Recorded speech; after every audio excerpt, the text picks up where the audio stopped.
if we can get via Zoom an answer to this question, which is as follows. Who created the first ebook ever? And we're going to Zoom, and we have Joe, who I can't see, but I can just barely. There we go, Joe. Joe's got his dome light on now in his car. Hey, Joe. How you doing, man? Good morning. How are you? Awesome, buddy. All right, do you happen to know who created the first ebook? Michael Hart. Yes, that is correct. Michael S. Hart. I want you to hang on, bud. We'll get your contact info, and we're going to set you up with a pair of tickets to see Volbeat and Hailstorm Saturday, August 9th, Freedom Mortgage Pavilion. Tickets go on sale Friday at 10 a.m. via Ticketmaster. You can go to WMMR.com for the pre-sale info and also your shot at winning pit tickets on top of that. So thank you, Joe. Hang on the line.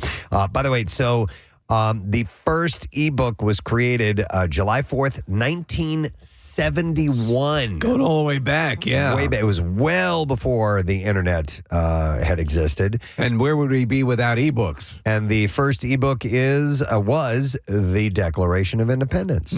So he was the one who was the guy who created that. He was an author and founder of the nonprofit project Gutenberg that creates ebooks from any works that are either public domain or have expired copyrights. Of course, named after Steve Gutenberg. Yes, of course. Yeah. The legendary. Police Academy. So we're going to start with this story about Wendie Williams. She was hospitalized after authorities conducted a welfare check at her assisted living facility.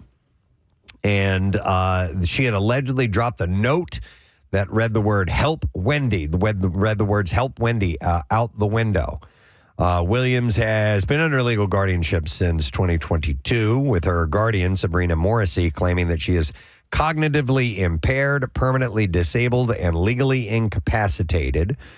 The former talk show host was sent to a local hospital for an evaluation. Sources said that she apparently scored a 10 out of 10 on the psych exam, called a capacity test, that she took to determine if she was alert and oriented. This is always so bizarre because when you see her or you hear her speak, like, she sounds perfectly fine, and then you hear things like this. It's just confusing. It doesn't mean she doesn't have her moments where she lapses out of it. But I agree. It's Of the recent times where she's had long-form conversations, it's like, is there something wrong? I'm not sensing it. I mean, and you don't see her often. No. So maybe, whatever it is, medication or mental state, whatever, she gets it together. But it's just, to me, it's confusing because when you do see her, she seems fine. Yeah. Yeah, I don't know. Doctors have to make that call, So Williams says... well, I'm a doctor. Disputed. You are a doctor? Well, okay. Same way I'm a minister at the Universal Life Church in Modesto, California. Williams has disputed claims about her mental capacity in the past, sharing, "I am not cognitively impaired, but I feel like I am in prison," describing her facility as restrictive and isolating. She also alleged that she has not seen a doctor since her 2023 dementia diagnosis, and does not know the names of the medications that she's being given. To me, that's the cruelest thing, is just to be a prisoner in your own mind and feel that you're not being heard, or, oh my God, you can't get your thoughts out. No one's responding to you the way you would like. Somebody described it as, you're speaking a completely different language than everyone around you. Yeah, and they don't understand. Yep, I could see it that way. Hailey Bieber had some things to get off her chest this weekend, shortly after shutting down claims that she liked a shady TikTok about Selena Gomez and Benny Blanco. Whoa. She posted a cryptic Instagram story, and she wrote, "Pastors and preachers really love to just put words together with the same letter."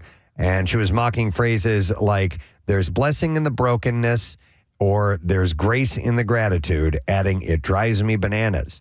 While it's unclear if her frustration was tied to the renewed feud rumors, the timing definitely raised some eyebrows. What the hell are you talking about? So earlier this week, a TikToker, Courtney Presto, shared screenshots that Mrs. Bieber liked her vid lightly shading a photo shoot Gomez and Blanco did for Interview magazine. The TikToker recognized her original post wasn't the nicest, and that Hailey liking it was a sign that the Selena Gomez-Justin Bieber beef is alive and well.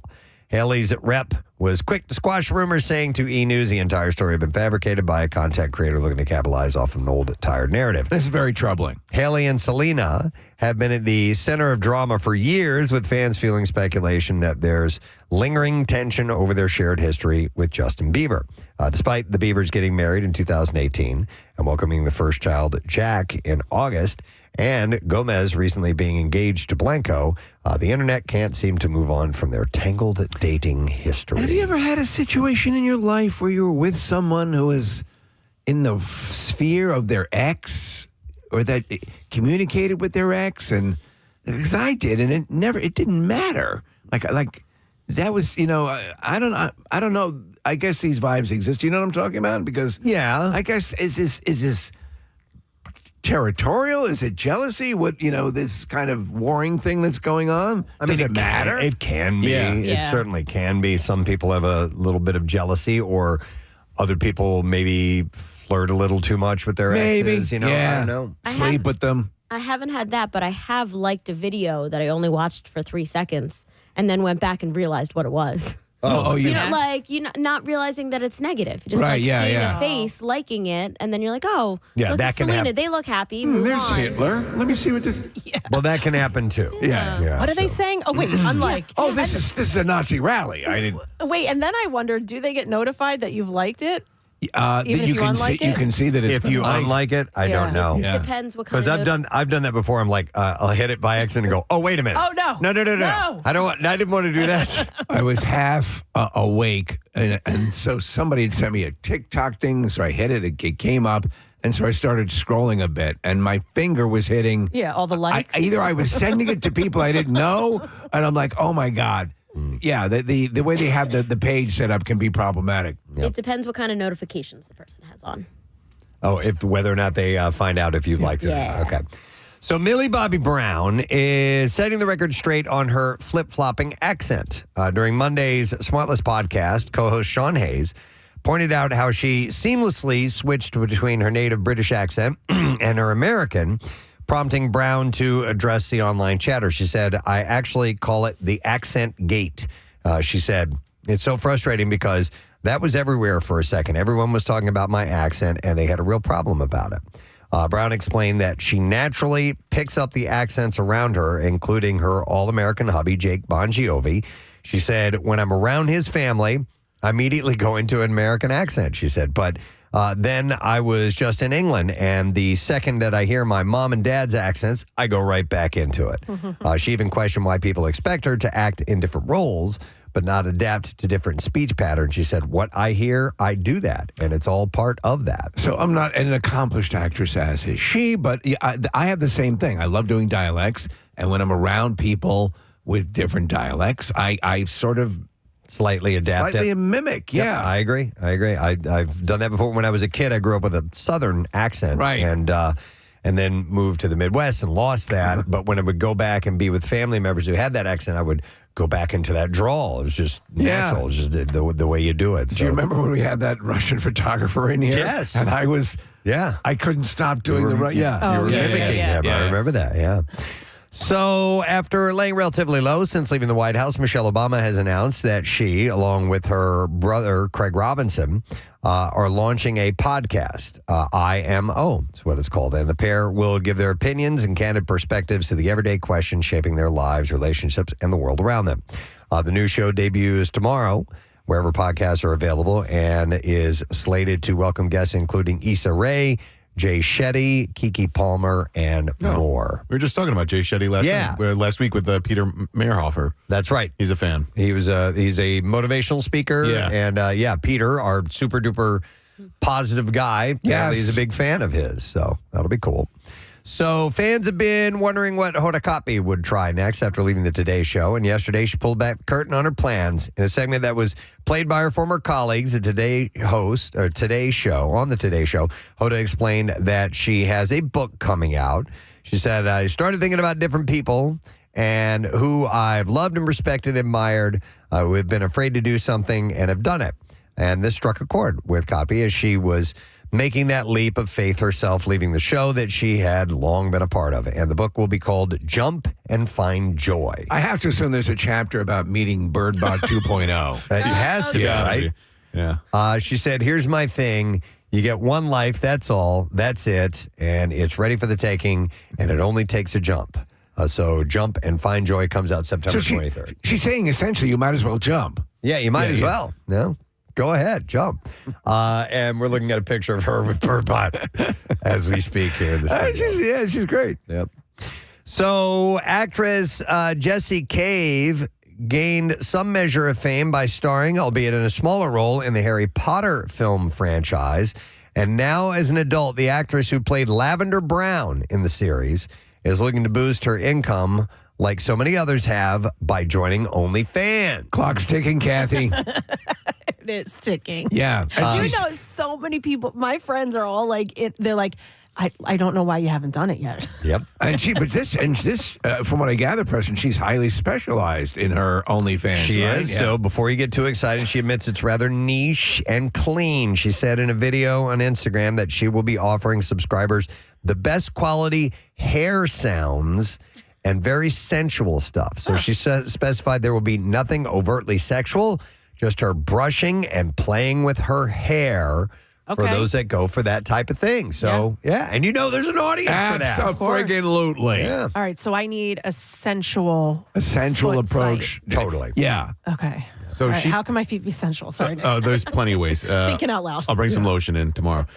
She played Ron Weasley's girlfriend in the Harry Potter series and in the 6th movie, Half-Blood Prince. Have you guys seen the video of Rupert Grint, who played Ron, getting gas at the gas station? Oh, my God. It's excellent. I don't know how old it is because sometimes these things show up on your feed and they're like 2 years old, but I've seen it a few times recently. And when he goes, Expecto Patronum. No, he says expensive petroleum. There we go, yeah. So it's a riff on Expecto Patronum, which is the one of the spells that they use. Because expensive petroleum. Right. As he holds up the gas that's great. nozzle, it is very, very funny. Yeah, So, he's I love become a really solid actor. In Servant, he was terrific. it. Yeah, he was great on that show. I have a contact for him too, and I've asked like a number of times, and each time they're like, he's not available. He's working. I'm Because like, he lives here doesn't know. for a stretch. He did. Yeah. Yeah, we got to get him on at some point. He's solid. they respond to me every time. Okay. But they just say no every Do you time. know what our worst luck is with people who are actually within driving distance? Yeah. They're usually busy when they're in Philadelphia. Sons of bitches. So.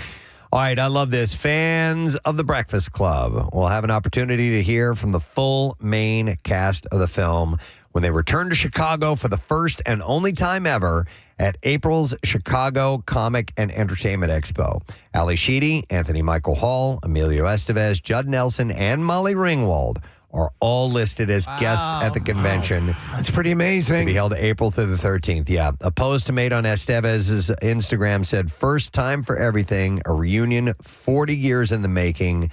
See you soon, Chicago. I wonder if that Andrew McCarthy series must, got them all right? being a bit nostalgic for this Maybe. stuff.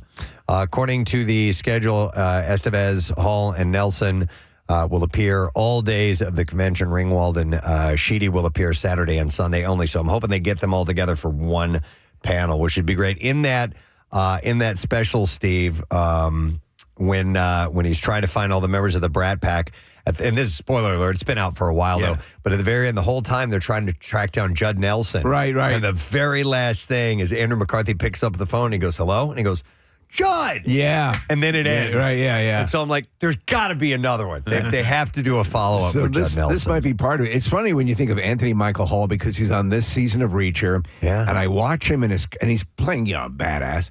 And you watch him like, that was the kid with the beer in Christmas Vacation. Yeah. It just seems like two entirely different people. Steve, he also plays the chief of police on SVU this season. Oh, and does it's he? very Really? weird. Yeah, The kind of yeah. bad guy.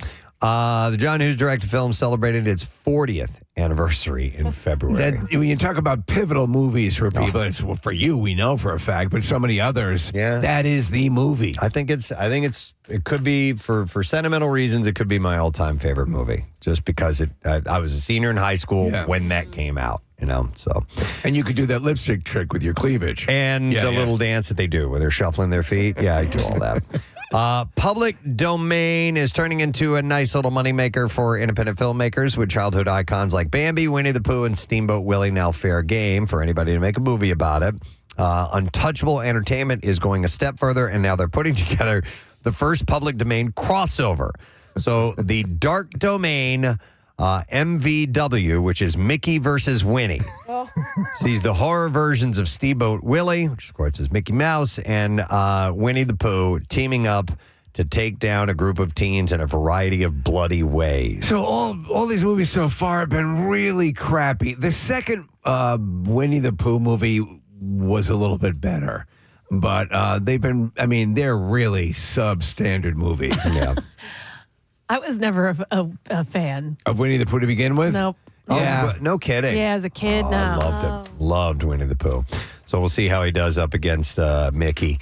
Hallmark Plus has announced that Mistletoe Murders is coming back for a second season. Really? Yes. Okay. Mistletoe Murders. The holiday-themed mystery series stars Sarah Drew as Emily Lane, a small-town shop owner with a secret past. Small town. The series also features Peter Mooney as local detective Sam Wilner and Sierra Marilyn Riley as his teenage daughter Violet, who works at Emily's store. The cast also includes Jean Yoon, Laura Emersy, and Kylie Evans. And Art the Clown. Production will begin this year with eyes on a 2025 holiday season premiere. It's so funny. It's, it's a bit of a leap from Christmas love story to Christmas murder. The most polite murders. It's never chainsaws. Nope. Yeah. You're right. I put strychnine in his cookie. They do it that way. Yeah. But it's, it's a formula that works. People love those and things. I'm the biggest sucker for that. Good news for fans of The Secret Lives of Mormon Wives. A new teaser news of a premiere date for season 2. I have to watch this. My sister-in-law is obsessed. She's Really? like, oh my God, you got to. I can't believe you're not watching The Secret Lives of Mormon Wives. Dude, I totally have gotten sucked into the show, Kathy. Did you? Yeah, and it's like oddly and annoyingly compelling. You start watching it and then you get sucked in. It's like Love is Blind. Like all of a sudden you're invested in it, and 12 hours later you're like, I can't believe I've given up my life for this nonsense. And like they're making like TikTok videos and stuff like that. Yeah, she keeps sending them to me. So they're all super attractive, right? Yeah, they're all hot. There was one. I can't stand reality shows. There was one though that I recently started watching that Rochelle was watching. I kind of started getting into. yeah. What is it? And I've forgotten the name of it, but it's about this young girl who has Tourette syndrome. Oh my God. Balin is her name. Yeah, my our dog groomer and dog sitter Marissa is obsessed with this show. Yeah, I'm fine. I kind of started getting caught up in it, believe it or not. Yeah, and so but she was watching it when she was sitting for the dog, and it'd be on or there'd be a clip, and I'm like, okay, this is interesting. Yeah. I wonder. She legitimately has Tourette's. Yeah. And so they do show what how in a way it can be debilitating. As you're it's how you navigate life with that, and the stressors that cause her to react, and she's cute, obviously is you would need that for a star of your show and everything. But I'm kind of getting into it. Do any of you guys watch Married at First Sight? No, Rochelle did. Okay. Yeah, she watches all those Love is Blind, Married at First Sight. Because I was on an episode. You were on an They were episode? filming it when I was out in Denver. I think like the Why last didn't you tell season. us? I may have. I forgot. I didn't know what Right. show it was. But I heard it was kind of lame. That they damn. got divorced or separated anyway. In what capacity? You just in the background, or Yeah. did they talk to you? No, I was in the background. Oh, okay. She on got it. them together. Yeah. Is that how you married your husband? I literally just took their blindfold off. I was like, "You're married." Wow. She hosted it. I am ordained too, Steve. There you go. You're a sister. All right, a couple other quick things. The internet buzz may be muted and the reviews mixed, but Netflix is all about and all in on With Love, Megan, and is bringing it back for a second season. And it shouldn't be much of a surprise because the ratings are solid, and season 2 has already been filmed, and it's set to premiere sometime in the fall. The series, which features Meghan Markle hosting friends for meals and sharing lifestyle tips, currently sits at number 7 on the Netflix top 10 chart. So I watched a little bit of it, and it has that kind of pentameter that I just can't. And if we were to put a little bit of pomegranate on it, I'm like, It's like Martha Stewart. What? down. Martha Stewart is even not down. boring. Yeah. But I mean, I wouldn't say she's boring, but the way he just described it That's sounds exactly what it exactly is. like Martha Stewart. It's a Martha Stewart, definitely clone. Yeah. Yeah. But boring. But boring. So let's see. Max apparently expects some big things from Conan O'Brien with just one season completed and a second ready to air. The streamer has renewed Conan O'Brien Must Go for a third season. Oh, I like that show. Along with that announcement comes news that season 2 of the series will premiere in May. Is it a straight-ahead chat program? It's a travel show. And he'll find a fan in Iceland and go, and so they'll submit videos, and then he ends up going to hang out with them and interviewing them. So it's a cultural show because he spends time wherever he's going. My only problem with it is when they release these episodes, there's only like 4 or 5 per season. It's really limited. Yeah. Well, a lot of travel, and he has said many times this is his calling. This is what he believes he does best. He's terrific. The man on the street, sort of things, and he loves it. Season 1 took him to Norway, Thailand, Argentina, and Ireland, and won a 2024 Emmy for Outstanding Writing for a Nonfiction Program.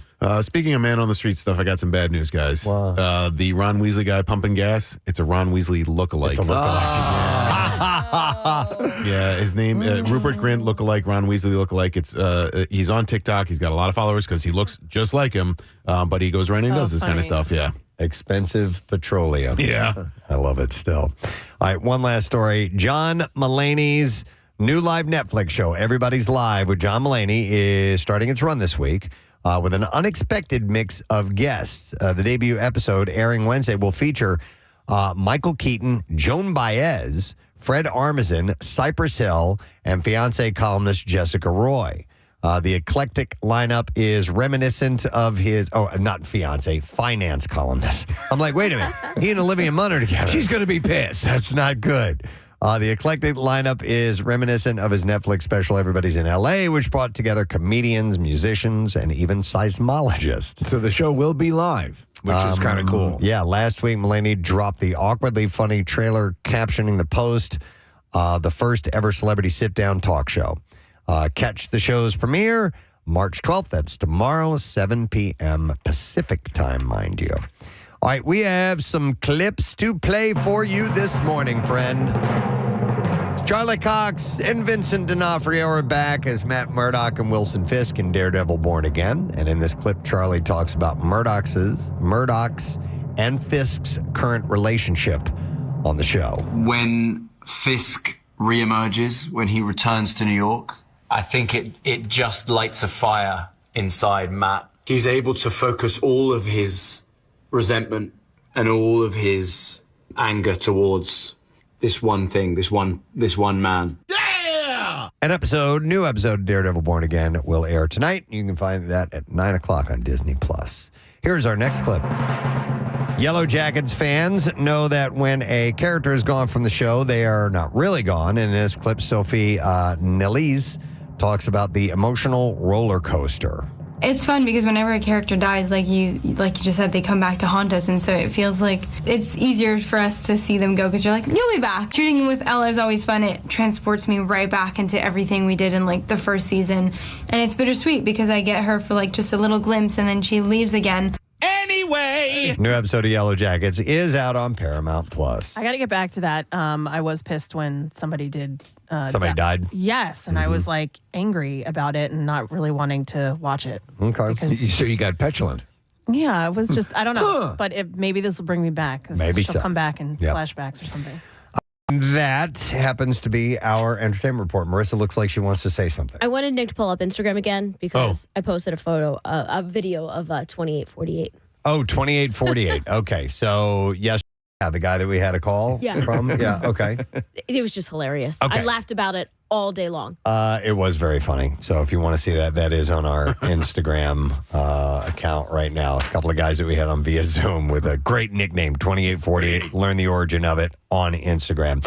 We're going to take a break. We will get actress Wendie Malick on the show and our friend John Clark from NBC 10, who is in Clearwater for spring training. Yes. And we'll just kind of get the lay of the land, see how things are going as we plan our trip to head there. Actually, tomorrow we fly out. We're going to take a quick break. Be back in a moment. Stay with us. Preston and Steve. Well, this morning I quit my job, so I know I'll be over. Oh, my God. Wait, Brooke, did you quit your job to be here? Well, not exactly, but today was just the day where everybody was like, do it. Just do it. Really? Yeah. All right, Like that's an so hour ago. punk. That's so punk of you. I love it. And you're wearing a Ween shirt. That's really cool. Have those guys reached out to you at all? Or is it not a Ween shirt? We've been talking to Gene Ween's son about maybe collaborating on our album. That was a while ago, but I hope he's still interested. I love Ween Ween's so much. great, yeah. Remember there was Push Little Daisies. Yeah, was their, they're out of New Hope, I believe. Yeah. I'm a roses are free kind of guy.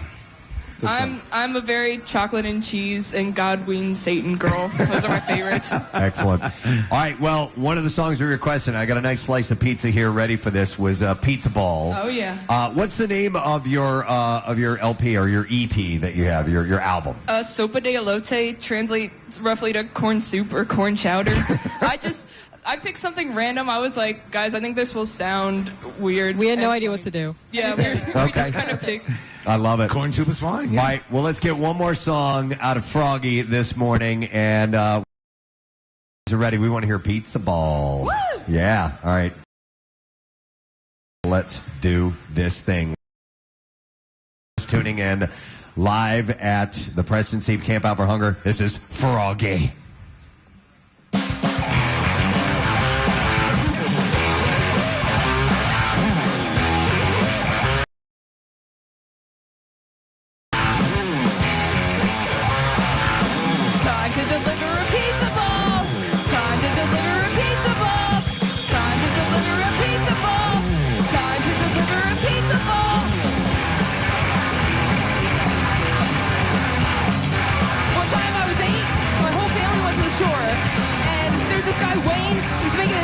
Chowder. It was what he was known for. And it tasted so freaking good. I had like 10 bowls of that clam chowder. And I tell you what, I woke up in the middle of the night and I said, Mom, and I threw up all over the floor. Someone carried me away, and that's all I remember from that night. Yeah! Time to deliver a pizza ball. Time to deliver a pizza ball. Time to deliver a pizza ball. Time to deliver a clam chowder ball. Time to deliver a pizza ball. Time to deliver a pizza ball. Time to deliver a pizza ball. Time to deliver a clam chowder ball.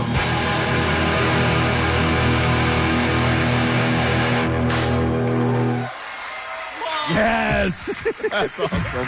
That's so great. I had to shoot the confetti for Froggy in the end. They finally got pyro, man. I love it. You guys are the best. You are so much fun. We love that you're doing just straight up, just in your face pump. Yeah. It is the best. And thanks for writing a Preston and Steve show of course. song. We'll make sure we have information on them on our social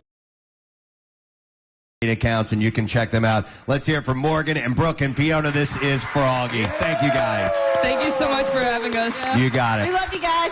We love you. Rats continue to run rampant in the neighborhood. It's happening in the 3600 block of Germantown Avenue. Residents say the rats are living in a vacant lot that's not being attended to by the owner. Right next to the lot is a barbershop that's owned by DJ DeSinga. He says the rodents are burrowing into the ground and under nearby buildings. He says complaints have been made to the city, but not much has been done about the problem. Kathy, did you see that the rats actually started a barbershop quartet? It was amazing. The rats are even finding their way into nearby homes. One resident said it jumped up on my couch and went onto the floor, and it had claws. Wow. I would die if that happened to me. Listen to them. They're beautiful. Good old days, 20 years from now. Wait a minute. Can you speed that up? Oh, my, these will be the good old songs that are on the... I can't speed it up Damn while it! you're... No, not while you're actually playing I it. shall work on it so we get an actual okay. depiction of the rat barbershop quartet. Yes, it would be, journalistically appropriate. Right. to Yeah, get I mean, that come on a little now. bit more in accurate. part if we accurate. can. Exactly, Preston. That's why you Actually, won that I think award. better than speeding it up would be like pitching it up. You know what I mean? Well, whatever. Yeah, Yeah, somehow yeah, or yeah. another make it higher. Can you do that? Or I don't know. It doesn't Probably matter. not. All right. You know these will be the good old That days. just sounds like a key change. Okay. I'm still. It's all good. I'm just playing with it a little I bit know. here. I Listen, know. it was a threadbare concept to begin with. You've never produced a rat barbershop quartet before, Casey? Well, no, but You you know call what? yourself a major market producer. I know. All right, so here's. He was called the Phil Spector of rat barbershop quartet. The wall of sound. So with the cold weather months there you go.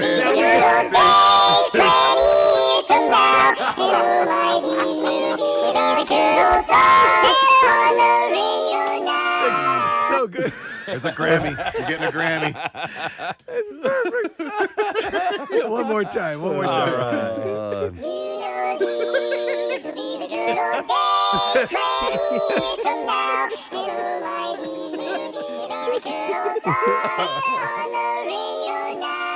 Oh my God. They're good. They're really good. I never thought I'd start my day off this way. They don't have much else to do. Rehearse their parts. Yeah, that's why they're so good. I'm looking at the video of this, and we saw what we thought was a dead rat on our walk the other day. No. And well, it's confirmed. I'm looking at these videos because it wasn't huge, so we Right. were like, "Is it a mouse? Is it a rat?" No, it was a rat. These are more like like field rats, or Right. So if you get if you've ever been inside of the subway, yeah. you're gonna see much larger rats. Hello. my baby. Hello, my God. Even better. You're so good. Even better. Those talented barbershop rats. That's just. And they wear the most adorable little white pork pie Straw hats and stuff. Yeah. I'm glad you guys are having fun with this. These poor people in Hunting Park are dealing with all these damn rats. Kathy, you just have to laugh, and same with these guys. Yeah. With the cold weather months approaching, neighbors fear the rats will only get more desperate. DeSinger says that he doesn't know how he can bring people safely into his business if there's rats in the drop ceiling. A spokesperson for the Philadelphia Department of Public Health said officials have been in the neighborhood to inspect the rat issue and are currently working to get into the lot legally. It's unclear when the problem will be resolved. Ladies and gentlemen, I bring you Hello. Hello, my baby. Hello, honey. Hello, my ragtime, yeah. I would go see a show like that for sure. Wow. I had a little adventure yesterday. Do I have time to share a quick story, or should we break? Yeah, we need to be out. You got plenty of time. 5:42. I wanted to share this real quick because it's fresh and we'll never get around to it if I don't. But yesterday I went, and I'm not going to say where exactly I went, but I went to a medical appointment. Right. Yesterday. It has nothing to do with my butt or my none of that. It was It's something more else. Botox-ish. No. But anyway, so I show up for this appointment. It's a new appointment for me. I've never been in this place before, and I need to go and fill out some paperwork ahead of time. Right. So they asked me to be there about 15 minutes before my appointment. I showed up there about 20 minutes ahead of time. I walk into the reception area, and nobody's behind the reception desk. But I could get into that area. It was a small little office that you come into, and there's a desk, and then the door that leads back to it was, like I said, it was a medical, so there's exam rooms back there. So I'm standing around, I'm waiting, and I wait about 5-10 minutes. Nobody's coming. And I'm like, okay. And I'm looking around, and I look behind the desk there, and I see a pair of glasses there. I see a glass with a straw in it. I see a pen with some notes written down next to it. I'm like, people have been here. This is not, I didn't show up to the wrong places. They have two offices. I'm like, okay, I came to the right office. I checked. I made sure. I checked my time. I actually spoke to them shortly before I got there. But yeah, you're going to be here. So I'm like, I know I'm on time. I'm like, what's going on? So I'm like, all right, well, I'll sit down, wait a few minutes, whatever. I'm waiting, and I'm waiting, and I'm waiting. And it's just getting closer and closer to my appointment time. And as I'm waiting, an older woman walks in to the same office. She walks up to the front desk, kind of looks over there. And I go, hey, I've been sitting here for 15 minutes. And nobody's back there. And she had a little bit of an accent. She's like, well, they told me to call ahead. Right. And I call, and it says they're closed. And I go, yeah, well, nobody's here. She had kind of like, I can't do a Russian accent, but it was kind of like I had the appointment. Well, not that bad. But anyway. I called to the phone to be here to get teeth looked at, and I come and nothing. All right, so. Who are you? With your Mr. Lyle Lovett hairdo. So anyway, she's standing there. And on weekends, travel to capital city and watch your ladies while they make a toilet. So she's calling, and she's like, I'm going to call again. And she is that calls, okay with you, pretty boy? While she's calling, the phone is ringing on the other side of the reception desk, and it goes to the voicemail, and it says they're closed. And so we're standing around. And I'm like, well, I don't know what to do. I'm like, I'm like, I'm going to wait around for a few more minutes, and if they're not here, I'm going to leave. But you saw like a cup? Like, there were clearly signs, and the more I thought about it, I'm like, it looks like they left in a hurry. I'm like, because they left stuff laying out, and I'm like, did you start CSIing the site? Well, I said, I hope it wasn't an emergency or something like that. And she's like, I don't know. And I go, and I go, because look, and I started pointing out the evidence. The more I think about it, I'm like, well, maybe something did happen. Did you slide the pencil into the barrel of the gun? And the more I thought about it, I'm like, well, maybe something's going on back there. Oh, wow. Traffic on 93.3 WMMR. Thank you so much, Kathy. It was a bizarre file story we had the other day, which was very, very interesting. This guy had posted on Reddit asking people, what they thought of this. Apparently, his brother-in-law pulled a prank on him where, so this guy that writes this article had a tad bit to drink. He fell asleep, and his brother-in-law, who was sober, by the way, filled up his belly button with super glue. And he said, at some point I must have touched it because when I woke up, I had glue partially dried in my belly button and on my fingers. Yeah. He said, we tried to remove it, but it got stuck and the glue had adhered to my skin. And when we attempted to peel it off, it caused some tearing around the edges. So he had to go to the emergency room, and he has a $1,000 copay for the emergency room visit. But he had to because he couldn't remove the glue on his own. When he was said and done, the medical bill was like $2,300. And so his brother-in-law did this to him, and he asked his brother-in-law if he would pay, and apparently the guy refused. And see, I think he should have paid. I think so too. And so he ended up taking him to small claims court over this whole thing. So this is brother-in-law. Brother-in-law. Okay. It's not blood family, but close enough. Close enough. If he's close with his sister, or brother, or whoever is married to this other guy, it's all in play. Then that's all in play, like you said. So it got me to thinking about having to sue your own family. Or Nightmare. Take them to court. Like how bad that's going to mess up the family. And then Kathy had a whole other take. It's similar to this in that it's a beef with your relatives.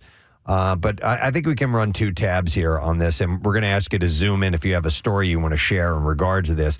Unless there's like something horrific, a sexual assault. Yeah, we don't necessarily need to hear about all that, but you can text the word Zoom to 39333, and we'll send you a link, and we'll pull you in for the conversation. But Kathy was watching the show White Lotus. Yeah, mine just stems from a show.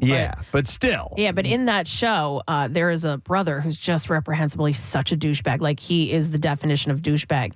And the sister can't stand him. And I was just thinking what it must be like to not, like you're talking about, okay, there was something happened, right? You sue somebody, whatever. But like genuinely disliking a family member, like a brother or a sibling, a sibling, hating your sibling, like a blood relative, a blood.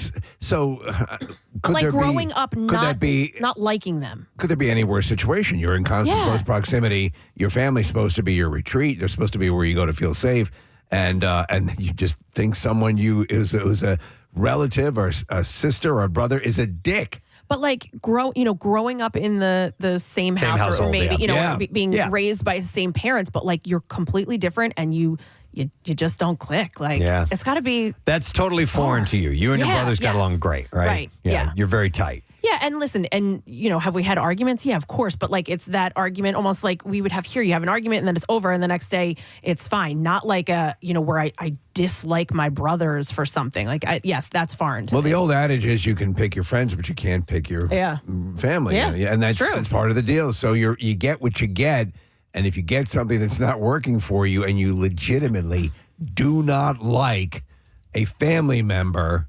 And you just, as you say, you just don't click.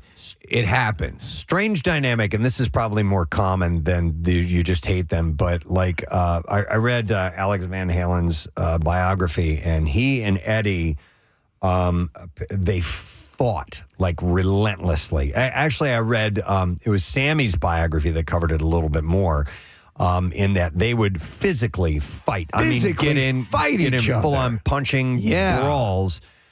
But don't you ever try to get between the two of them, or you're the one that's getting your ass kicked. Which is such a bizarre dynamic to me. This person who, but they also had they immigrated here. Yeah. They were alone. They had to learn a new language. So that's this a very odd dynamic in that they're almost a single unit, but they also at times can't stand each other and want to kill each other. You know what I mean? And it's a dynamic that's complex, but it's repeated time and time again throughout history. It's just that, I can beat him up, but you can't. I mean, how many different instances are there just in rock music alone? With the Oasis brothers, with the Gallagher, the Kinks, the Callow the Hill Davies brothers. Yeah, Ray and Dave Davies and the Callow Hills and is that what they're called? The Callow Hills and Kings of Leon? Oh, Callow Hills, yeah. Yeah. By the way, here's a text that came in. Somebody didn't want to go on the air, all right, or had zoomed in, but no, they're on Zoom. Oh, they're on. Without They're just anonymous. Yeah. Oh, okay. Well, let's go to them. We have Followill, not Callow. Jesus. Oh, sorry. No, it's me. Let's go to the anonymous Zoom. Hi, anonymous. You're on the air. Good morning. Good morning. How are you, Preston? Doing well. So we were talking about having to sue your own family member, and what was the story with yours? If you can share some of the details. So it ended up being my uncle. This was years ago, and he ended up stealing basically our inheritance from my grandparents. Oh, man. Wow. Yeah. Okay. Yeah, it's crazy. So you, in order to, set the record straight and also get what you're entitled to, you had to take them to court? Yes, I did. And what ended up happening?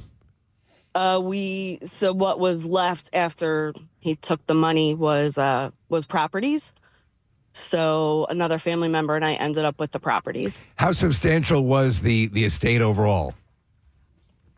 It was pretty substantial. Oh, man. All right, so question, when you were doing this, was everybody else in the family on board, or did he have some allies? He didn't really have allies, and we didn't really go public with it until afterward. Okay. So by the whole estate was my grandparents and my mom and him, and then it was coming down to the grandchildren. So by that time, both of my grandparents and my mother had passed away. So it was just him running the estate and then leaving out the grandchildren, which I was one of. I was the oldest of. Man, that sucks. So I assume that didn't work wonders for making your relationship stronger. I assume is he still with us? And A, and B, if so, is he persona non grata? So no, it definitely wrecked the relationship. Obviously, we tried everything before we took those measures of going to court because he was basically our only family left from, that entity. Yeah. But he kept blowing us off. And then, no, unfortunately, he did pass away a year ago, and we no longer had a relationship with him after that court date. Yeah. Sure. To take a family member into court. Now, mind you, it sounds like he was robbing you guys of something you were entitled to, which is horrible as well. But I mean, once that match is lit, things are going to explode. That's just the way it goes. Yeah, it was. I mean, it was sad and unfortunate, but we had to do what we had to do as well to protect ourselves. Yeah. All right, so I have to ask: are we talking hundreds of thousands? Are we talking millions? What were we talking? We were talking several hundreds of thousands. Several hundreds of thousands. Okay, wow. yeah. All right. Well, thank you for sharing. Sorry you had to go through that, but we appreciate you checking in. Here's a text that says, try the person you can't stand in your family being your mother. Oh, man. Someone who's constantly in victim, expecting you to take care of them, but constantly puts you down and belittles you. When you try to step away from them for your own health, they threaten to harm themselves. That's my current situation. Yeah, it can get really hairy. It can get ugly. A parent, when you don't get along with a parent. Now, that's a classic story, you know. I mean, Sybil kind of had an issue. But, I mean, if you stop and think about, again, that's someone who's supposed to be your protector, is supposed to be looking out for you. Yeah. Right. Someone you can always count on. Yeah. So I got a message. He said it's okay that I say who it is, but it's someone we work with. Said, I had a brother like that. He's dead now because he was an a-hole. Oh, wow. Rodney's brother. What? Rodney's brother. Rodney's know that. The nicest guy on the planet. How could he have a brother? Maybe that makes sense why they didn't get along, because he said, I had not spoken to him in 8 years. Oh, wow. Man. Okay. We'll go next to, we have Jenna on via Zoom this morning. Jenna, good morning to you. Good morning, guys. Gadzooks. Gadzooks. Thanks for Jenna, coming you up. look so cute. Where are you going? I'm going to work. Oh, okay. You look good today. Got to look cute for work. All right, so you had to take a family member to court. Why? What happened? I actually took an entire side of the family to court. Wow. Whoa. I had just gone through a really bad breakup, and I ended up moving in with my uncle and his girlfriend. And she had a daughter that was a few years younger than me. And she kept stealing all my stuff and ruining it, like to the point where, like, it was unusable. Lost a diamond necklace my grandmother gave me, just a bunch of stuff. So I, kept saying, like, hey, can you please stop? Can you please stop? And she didn't. So I ended up going to small claims court to file against her because she kept stealing my things. And because of that, they threw all of my stuff outside. It all got ruined. So then I had to go file a $40,000 claim up at Doylestown to get monetary stuff because, my bed was ruined, my TV, like, wow. I had my entire apartment with me. Yes. Damn. So this was a stepsister? Is that basically what it was? Or what was the dynamic? Kind of like a step cousin. Yeah. And so she decided she was entitled to a lot of your stuff. And so once you hit a certain monetary amount, you got to take it to out of small claims court, and that's what happened. How did it end up resolving? So I won the small claims court, yet I have yet to see anything because I don't think she wasn't, working at the time, and she wasn't, motivated to work. So I haven't received anything for that, but my $40,000 claim got rejected. The judge threw it out. Man, so you were left with nothing, and I assume that you're that part of the family is you guys aren't best buds. Oh, they don't exist to me. My grandfather actually passed away last year, and the entire funeral, nobody spoke to me. Wow. Oh, man. That has got to suck. Is there anybody on your side in the family? No, my family and I are very estranged. I was kind of like the black sheep, kind of wanted to get out and get away. So I don't talk to any of them, actually. It's weird. Let me ask you this from to play devil's advocate here. Do you have you ever done the soul searching and you say to yourself, I mean, it sounds like these people were mistreating you, but do you ever say, is it me? Was it the way I approach things? I mean, I assume you run like a diagnostic check on yourself to see if you might have been part of it. Did you do that? Oh, absolutely, I did. I mean, we were really good friends at the beginning. We used to go out all the time. And I would let her borrow my things. It was just when they were coming back destroyed. Like, I worked hard for my money. I've been working since I was 14 years old. I've been pretty much on my own. So my things mean a lot to me, and I made that clear, and it just kept happening. Let me ask you this as well. When stuff like this happens and people come from kind of effed up family situations like yours, they tend to go on and put together really super tight families with really, they work hard to make sure the family they create is completely loving and caring and nurturing. Would that be you? Oh, absolutely. I'm actually your glass blower friend too. So the glass community has been really great. I've, created a family with that. I would do absolutely anything for them, and same for me. There you go. Nice. When in trouble, seek out a glass blower. Yep, when you can. All right, thank you, Jenna. I appreciate it.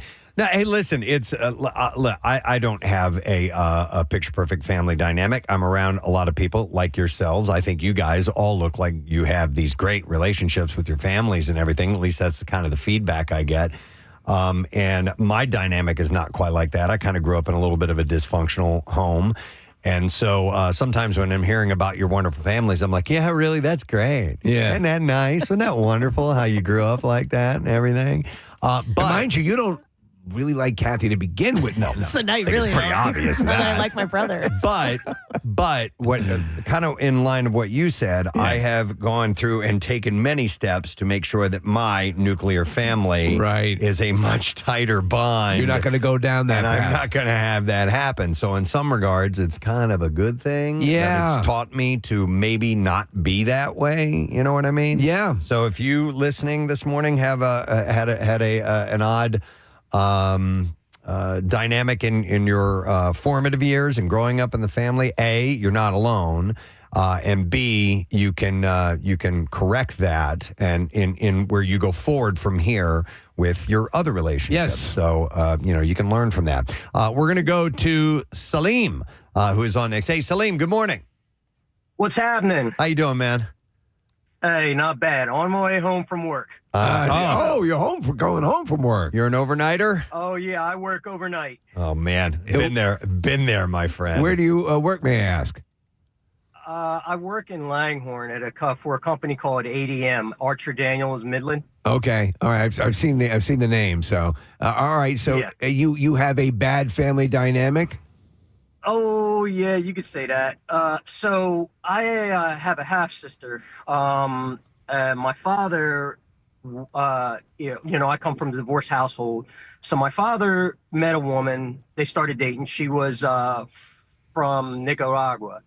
And my father just gotten divorced and she wanted to get remarried. She saw a rich guy and she's like, yeah, I want to get married, set up my life. He's like, well, I don't want to get remarried, but I do like you and I would like to date you. He said, but if we're going to do this, we're going to do it the right way. So we're going to use contraceptives. We're going to use birth control. She said, well, I don't like condoms. So so he paid for birth control, took her to the appointments, went to every appointment with her and everything, got the birth control, and she didn't take it. So, so here it is, 9 months later, oh, I'm pregnant. Now you have to marry me. He said, I told you I'm not getting married again. He said, but I will do the right thing and co-parent with you and raise this child.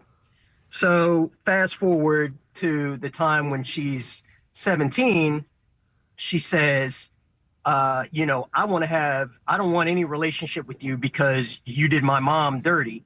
And he said, well, wait a minute, how did I do your mom dirty? They went back and forth. So he got her a car and he said, well, look, I won't give this car to you. I'll just give it to, one of your brothers. So I'm in the military at this time. I'm gone. I'm away. I come back to find that, my dad is distraught because my sister has told him she wants nothing to do with him and she's in college, but she wants money from him. So she keeps trying to get money from him. So then her mom gets involved and I come home. I said, wait a minute, this is not okay. I said, you're supposed to be loyal to your family. You're not supposed to take your family for money or anything. So, we had a big blowout. Cops came, whole nine. Cops came. So is she technically your half sister? Is that? She is. Yeah. She is my half sister. Yeah. And I told her, I said, look, going from this day forward, you are no longer a sister to me. I said, I told her, I was like, I wouldn't pour a cup of water on you if you were on fire to put you out. That's pretty conclusive. Yeah. That was pretty conclusive. So we haven't talked for years, and do you not like that to some extent, or is it something? In other words, when you think about overall, would you like to have a relationship?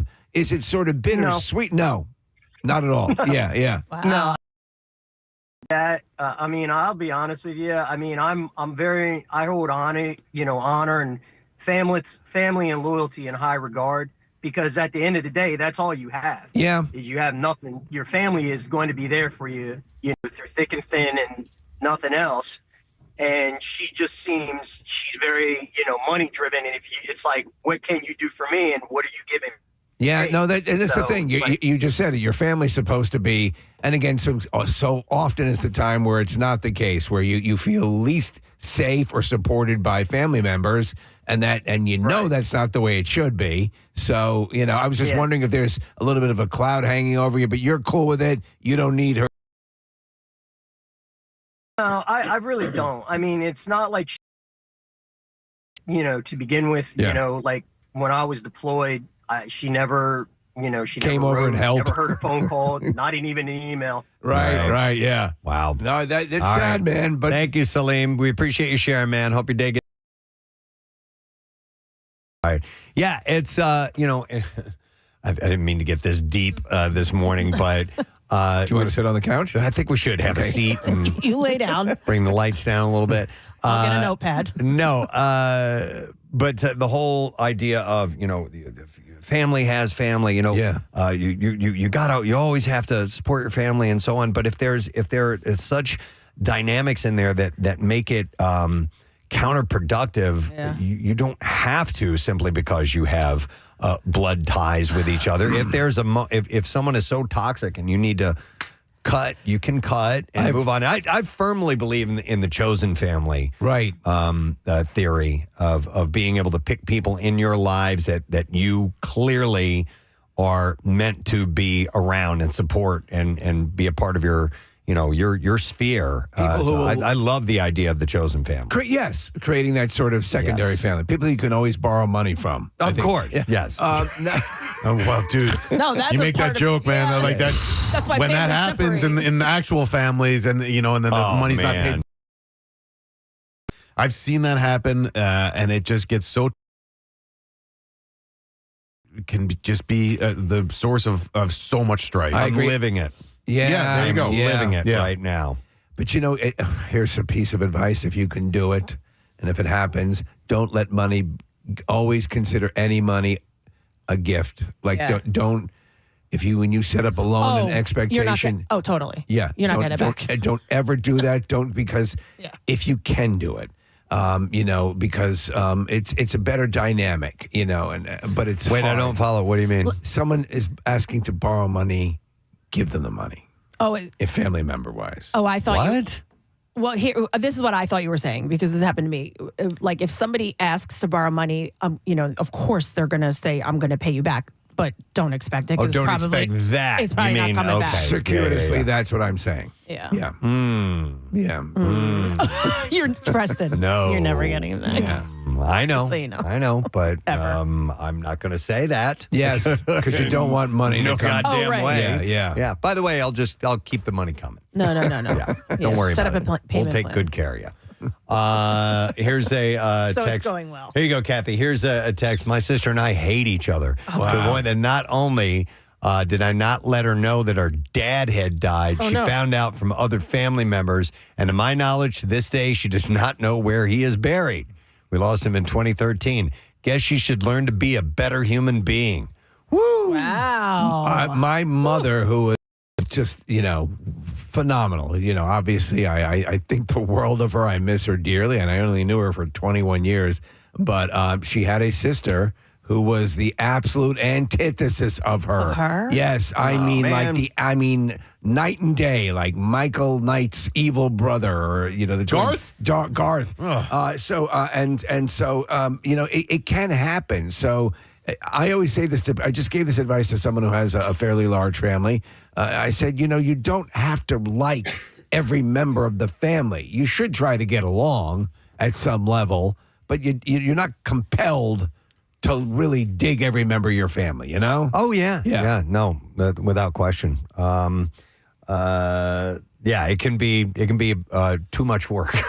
Well, you may not see eye to eye or feel the same way or have the same interests, or you don't jibe or you agitate each other. You can love somebody you don't like. Here's another text says, I did not sue my.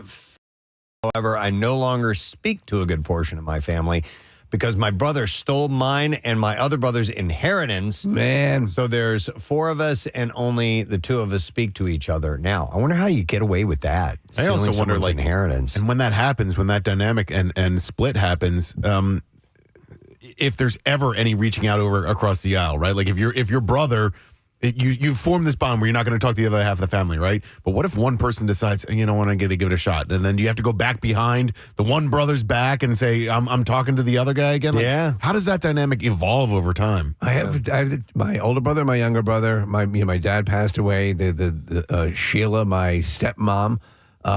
Everybody, my dad put into play this. By the way, this speaks to that notion of making sure all your I's are dotted and T's crossed before you die with your will and your plans for. Oh my God, yes. My dad had it down to the period in everything.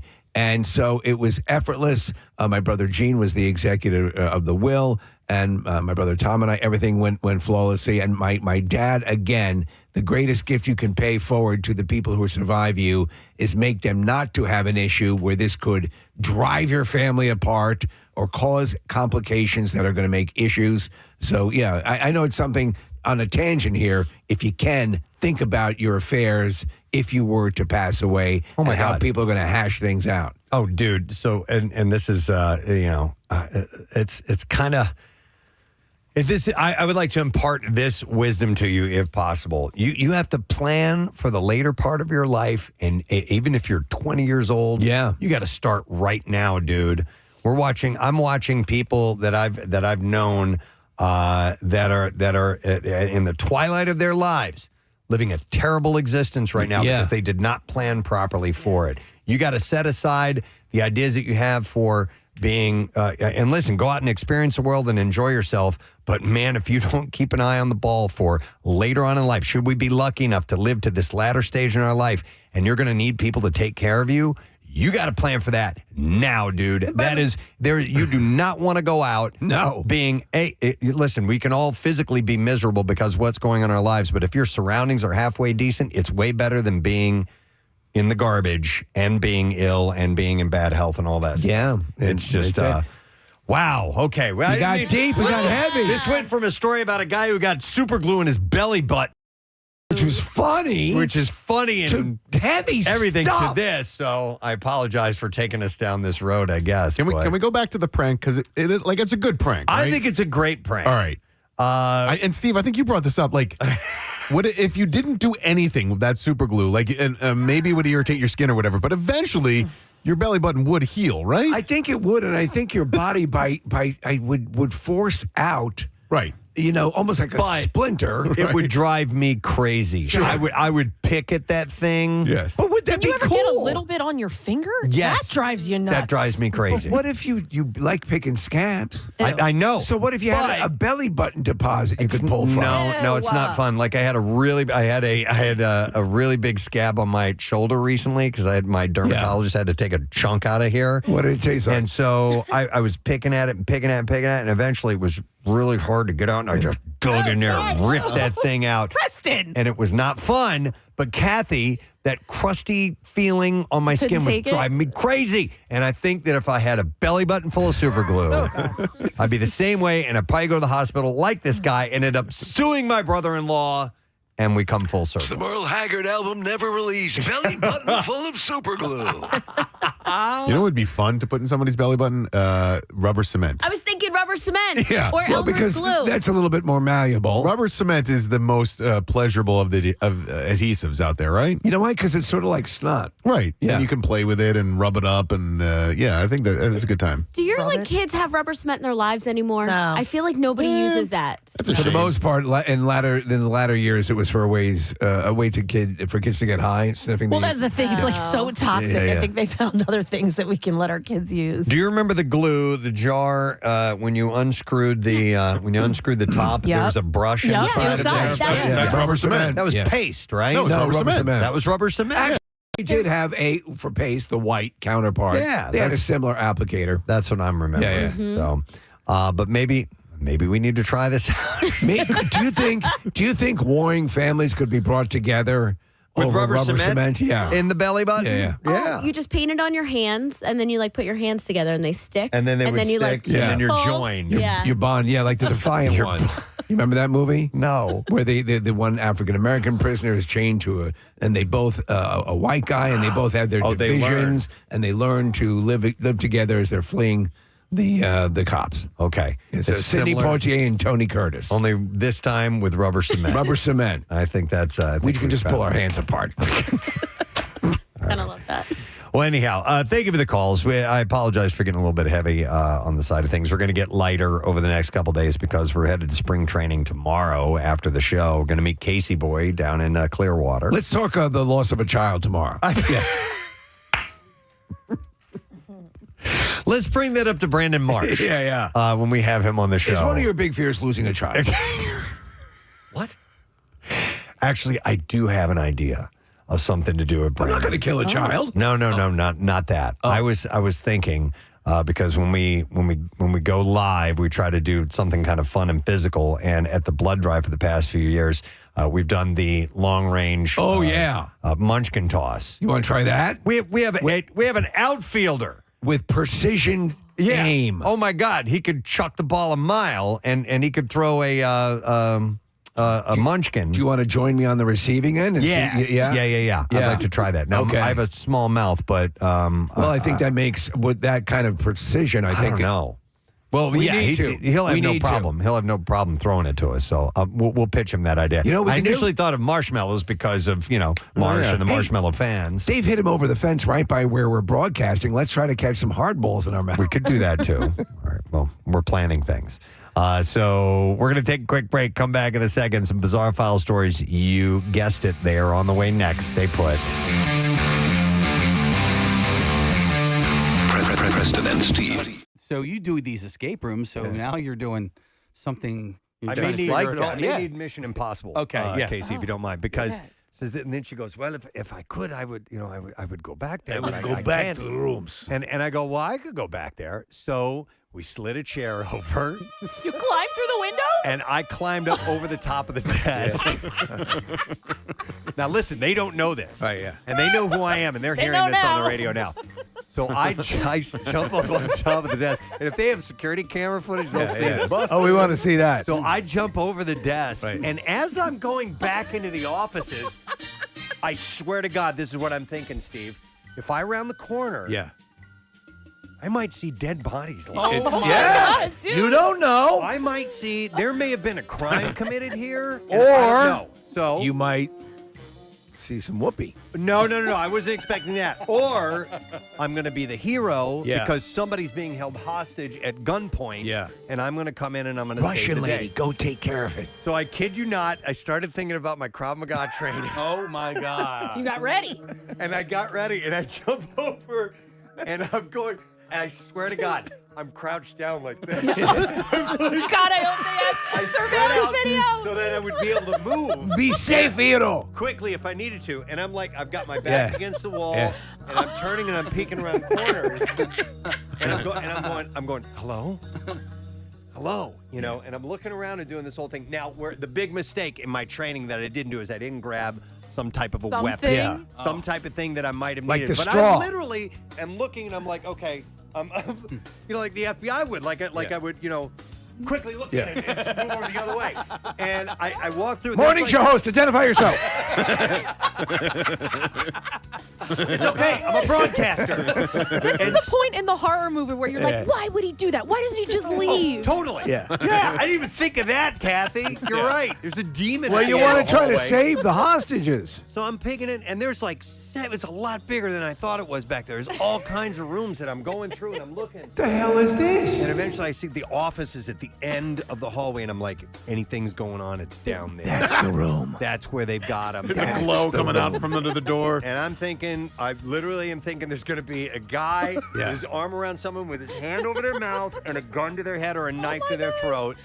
And I circle around and I look and I see there's nobody there. And I'm like, clear, So, and right And was about, the Russian woman behind you? no, she stayed got- in the waiting room. She stayed in Don't the waiting worry, room. I have your 6. And so what I should have done is open the door so she should come in. She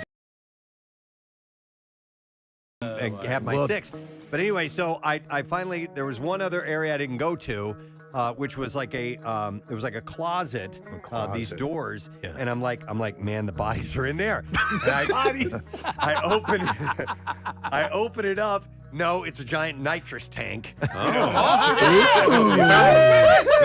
Treasure. I couldn't find anything. You were back there for very long. What's happening? Nothing. I was looking.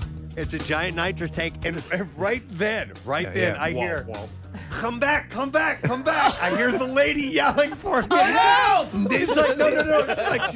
She's like, someone's coming. I'm like, I'm busted, man. She's like, because I thought they were going to be in the room when I got out there. Right. She's like, no, I saw them go by the door because it had a glass, a glass out into the hallway, and there was another entrance to the back of the office back that way. She's Okay. like, I saw them go by. Quickly. So I come running back, and as I step back, they're making their way back into behind the desk, and I look up on the desk. and there's a giant footprint from where I stepped. And I casually walk over, Kathy, And wipe it I off? put my hand on, I'm like, hey, how you guys doing? And I'm wiping it off. Clean it while off. I'm talking to him. Never said a word about it. And they saw you on the other side of the divider? It was like I was waiting in the room the whole time where I was supposed to be.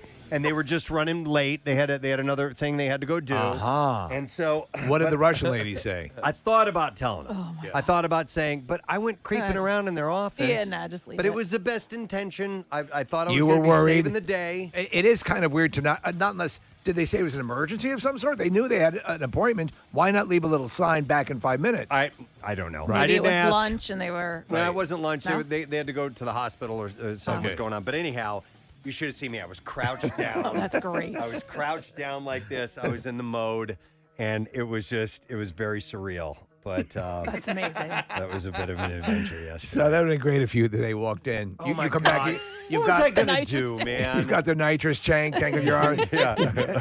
You've got some of the tranquilizers and yeah. And you and the Russian lady are. I didn't see anything. Yeah. I didn't know how I was going to explain it Oh, if man, they that's came funny. walking in. But I had the best of Listen, intentions. the place was empty. I'm gonna save them.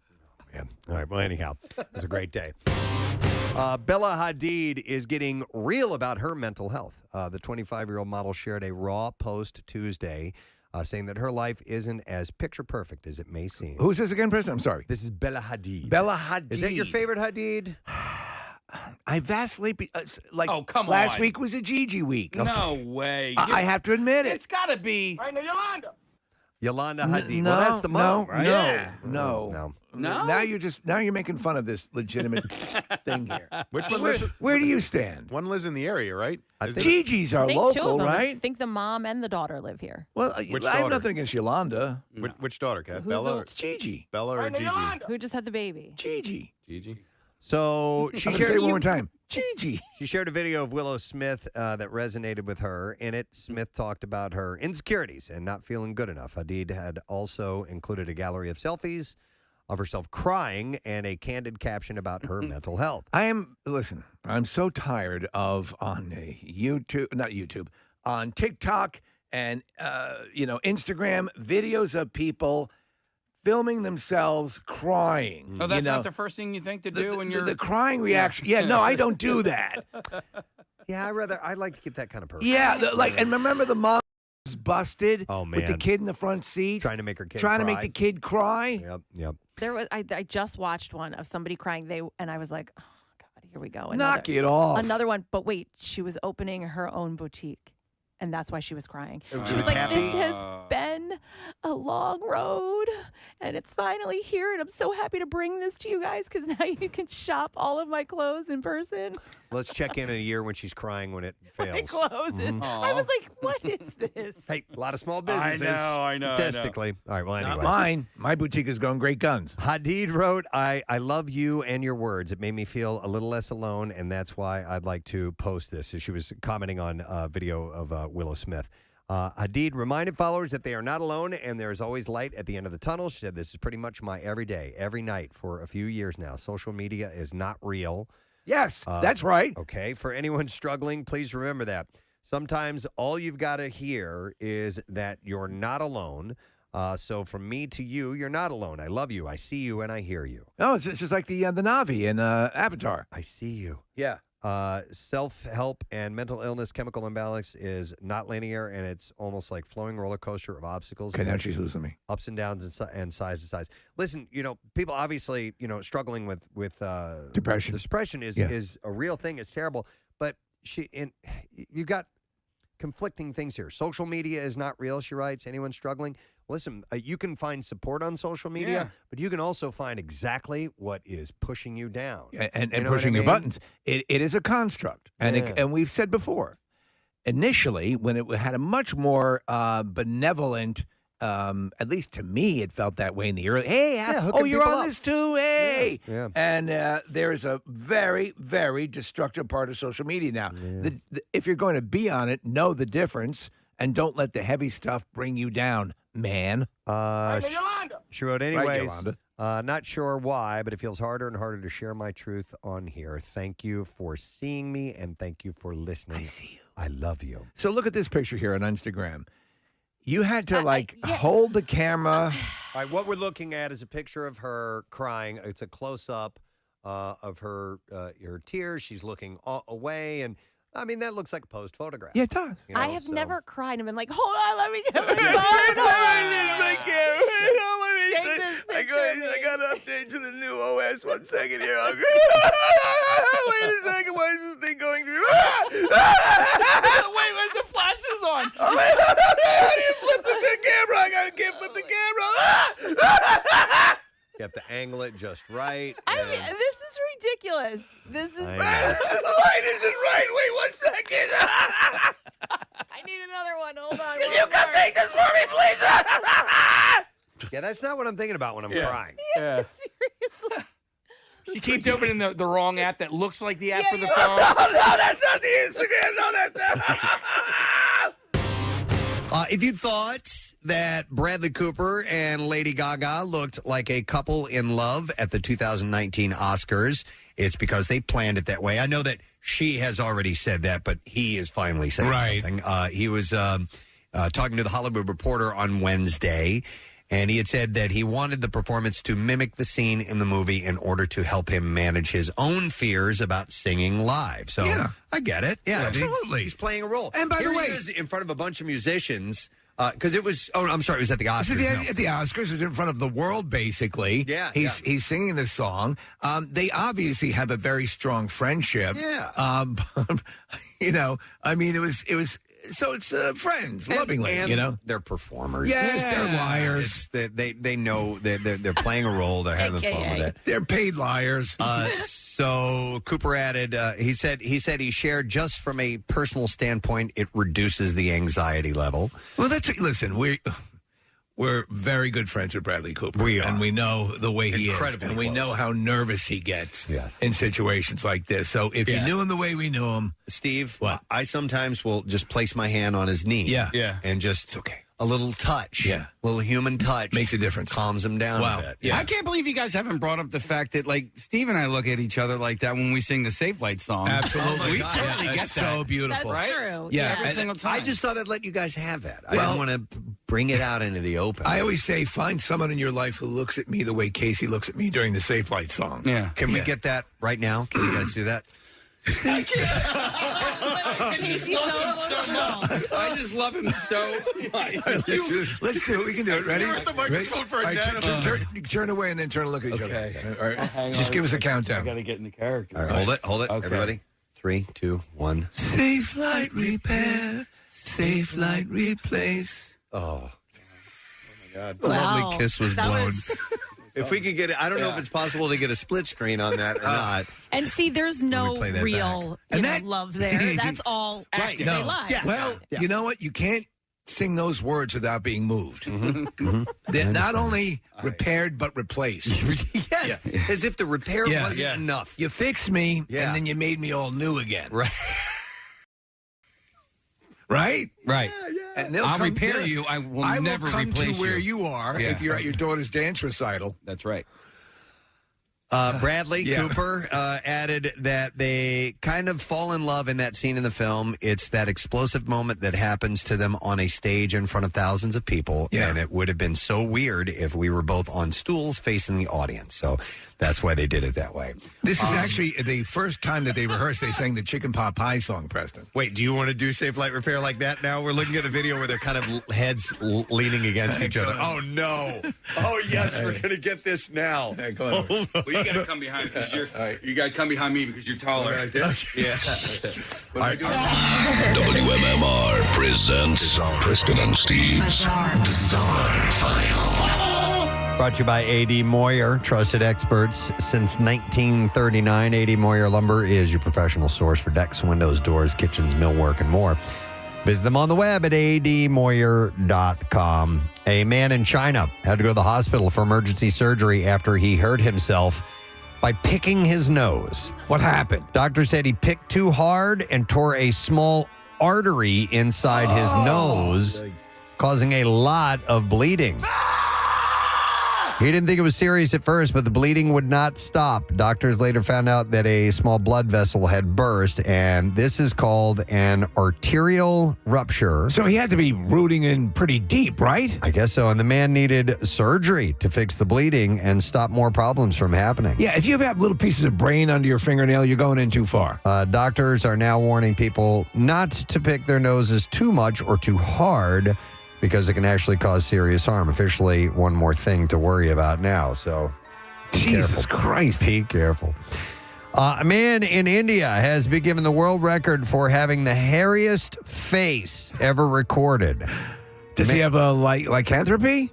Does he have what? The werewolf disease? He does. Yeah. He has hypertrichosis.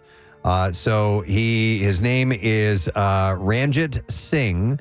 And Guinness World Record said that 98% of his face is covered with hair. That includes his forehead, cheeks, nose, and even around his eyes. That's wild. Ranjit said that he's had hair on his face like this since he was a little boy. He suffers from the ultra-rare condition called hypertrichosis, also known as werewolf syndrome, with around 50 documented cases since the Middle Ages. That's how rare it is? I didn't know it was that rare. So he's got some nice, lush, Wookiee-looking hair. Yeah. People made fun of him and stared a lot as a child, but now he's proud of his unique no matter how different they may look. But yes, he's got kind of a blondish brown. It's kind of like a beach. All right, in Allentown, the large region Wednesday night was connected to the emergency, according to a member of the city's bomb squad. The blast rattled the area at 6 p.m. and could be heard in Allentown, Bethlehem, and as far as Hanover Township. So the loud boom, according to the release, was from the Allentown bomb squad conducting emergency disposal operations on IEDs. The IEDs had come from the residence of a deceased individual. An investigation by the FBI and the bomb squad continues. So a friend of the deceased gathered some of their belongings from a home outside of the Lehigh Valley and found what he described as pipe bombs within those belongings. So this guy was stockpiling them? I guess. Authorities recovered the explosives from the friend's house. I'm just making some pipe bombs. A public notification was sent to residents, though neighboring municipalities did not issue similar warnings prior to the blast, so it scared a lot of people. But apparently the weather was to blame for the sound traveling as far as it did due to a significant temperature inversion. Mm-hmm. Temperatures are typically cooler higher up in the atmosphere, but Wednesday, temperatures were warmer, which trapped the sound below the inversion, and that's why people heard it for long distances. Uh-huh. So emergency call centers were flooded with calls from concerned residents. So obviously, the authorities are investigating this to find out why this guy had all these pipe bombs. Yeah. He died, but, he's not going to face any charges, obviously, but they need to figure out what the hell went on. So to the point of getting the word out, I know they do this periodically, what methodology, would you use if you wanted to get the message out to the most people in the area? I would imagine a text. Text, right? Yeah, that would get the word out. So who knows Probably how they do it. radio. Yeah, radio is the most penetration. Yeah. Solid move. All right, in Kentucky, police have arrested Barrett Corinta after he allegedly locked a coworker inside a rack washroom, which I'm not sure what that is, at Lando Frost, which is a company, and turned on a steam machine, trapping her in dangerously hot conditions. So according to police, rag 'em. Corinta and the victim were working together in the rack washroom, where trays are sanitized using steam that can reach temperatures of up to 200 degrees. Wow. Police records indicate that during a conversation about the door to the room, Corinta allegedly told the victim that they could close one another inside. When the victim expressed concern, Corinta left the room, activated the machine, and left her trapped inside as scalding steam and chemicals filled the space. Yeah. What? Investigators say the victim could not escape, the door would not open from the inside, and that a second door was blocked by pallets. What kind of device was the woman in when it was at a restaurant? It was and she walked in, was it? It was an oven. It was an oven. It was a full-blown oven. Like that was rotisserie chickens? I think it was at a Walmart or a store like that. Yeah. It was up in the further northeast than us. She was able to activate the emergency shutoff, though, but not before sustaining injuries. The victim briefly lost consciousness and was later treated at a hospital for minor injuries. Scalding steam. Carinta was arrested on charges of wanton endangerment and unlawful imprisonment, and in response to the incident, they terminated his employment, and obviously he's facing some charges from that. All right, and then we'll do one more story, and we will wrap it up. Let's end with this one. In Louisiana, a man was arrested Tuesday morning in a bizarre incident at a high school. So the sheriff's office says that just after 9 a.m., Northwood High School was placed on lockdown due to a tornado warning in the area. Gary Fenner, who is 70 years old, showed up at the school to pick up his grandchild. The school resource officer told Fenner that he couldn't check his grandchild out because they were locked down. At that point, Fenner reportedly threatened to kill the deputy and charged at him with an umbrella. Okay, it's like the penguin. The deputy used his taser on Fenner after being hit with the umbrella. Yeah. Officials say Fenner managed to stand back up and try to fight with the deputy. However, the deputy and the school security officer were able to restrain him. Fenner was checked out by medical personnel, and then he was taken to the correctional center and booked on charges of battery of a peace officer, resisting arrest, and other charges as well. So taser beats umbrella. Yeah, I think so. And that is what I have in the Bizarre File for you this morning. So we're going to take a quick break. We'll come back in a moment, dive into some other things. We have actress Wendie Malick, who's great. She's on Night Court. She's great in Shrinking. We'll talk to her about that. And then our buddy John Clark, we're going to check in and see how things are feeling in Clearwater as we take a trip down there after tomorrow's show. We'll be back in a moment. Stay with us. Preston and Steve. It's on camera, right? Yeah, well, where's the camera at? Right here? Yeah. Can you count us off, Preston? 3, 2, 1. Safe light repair, safe light replace. Dear God in heaven. Wow. How was that? Was that good? Thank you. I was convinced. Bravo! Thank you. Can I just... We are involved with other people. Yes. I have the deepest respect for Diane, and I know Casey. And Claire. Yeah. And your cats. And my cat. More on the creepy side for me. You don't know what that song means to us. I know, I guess. She sounds a little jealous, does she not? I'm getting that. I think you guys. I don't think you were harmonizing though. I think you were in unison on that. Our hearts were harmonized.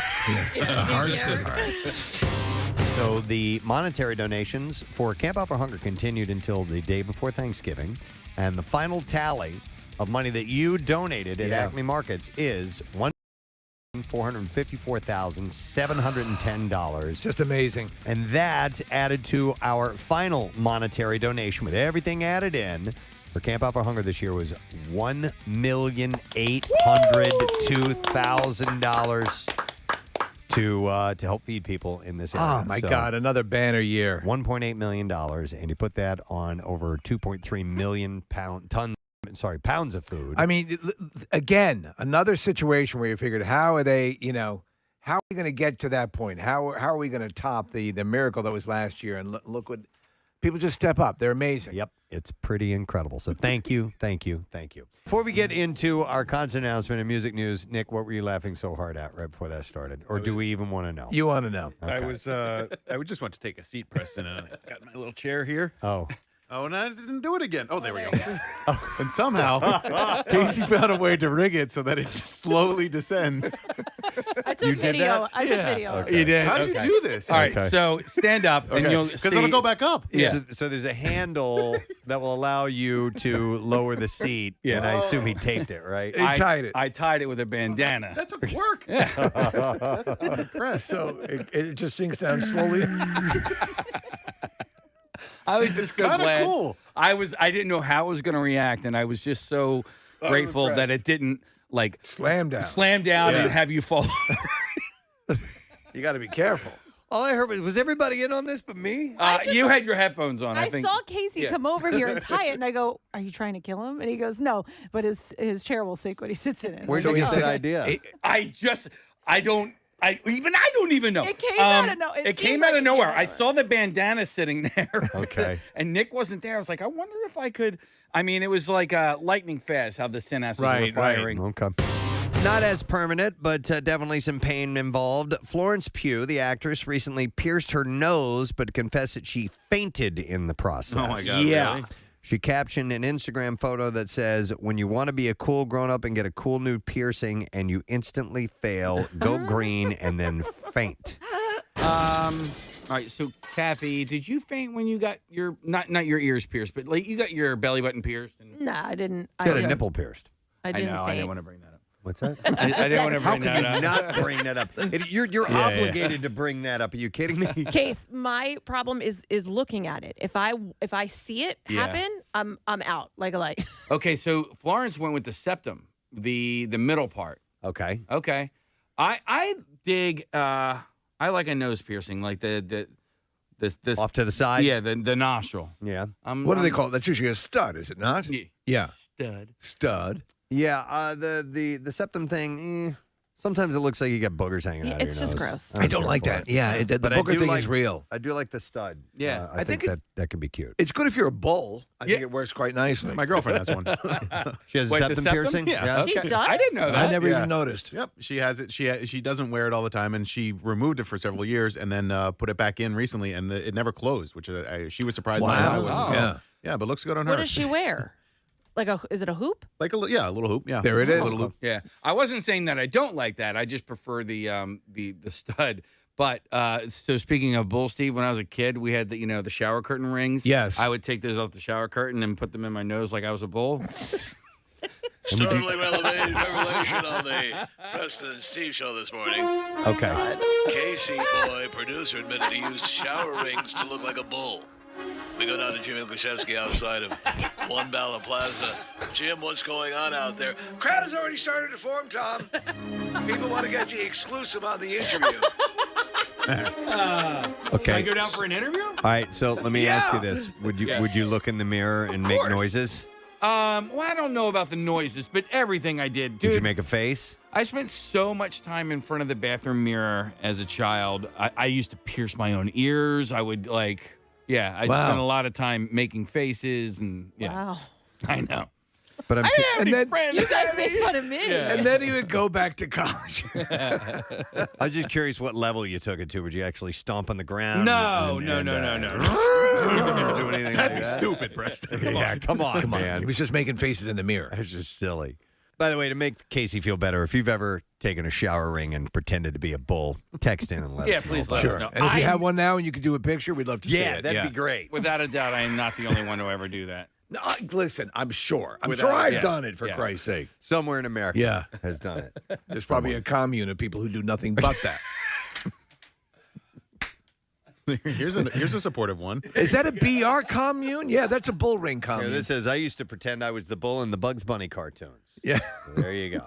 And this guy, he and his cousin used to put helmets on and use red tablecloths to charge at each other like bulls. But he One didn't was a think- bull and one was the matador. Yeah. He says, didn't think of the shower curtain ring, though. Yeah. Yeah. The accessory you never knew you needed. I know this is like Hollywood celebrity news, but why did they put the ring in the bull's nose? What was that all about? You know, I think that's how they would actually lead the bull. Yeah, I think they could Oh! connect. They could connect a lead to it. Okay. And That makes perfect or they could And most essentially leash them up somewhere, and, All right. and they're not going to go anywhere. And isn't the fact that most bulls are goth, sort of? They're Yeah, I the think so. cages and stuff. Yeah, they do the Most ear of them. Yeah. stuff body too. mod. Yeah. All right, let me see. Nick, anybody texting in? One person said they've done the shower curtain ring in the nose thing, but I don't know if they were pretending to be a bull or not. No, it Does could have not. been, something Well, entirely I different. don't necessarily. I wasn't.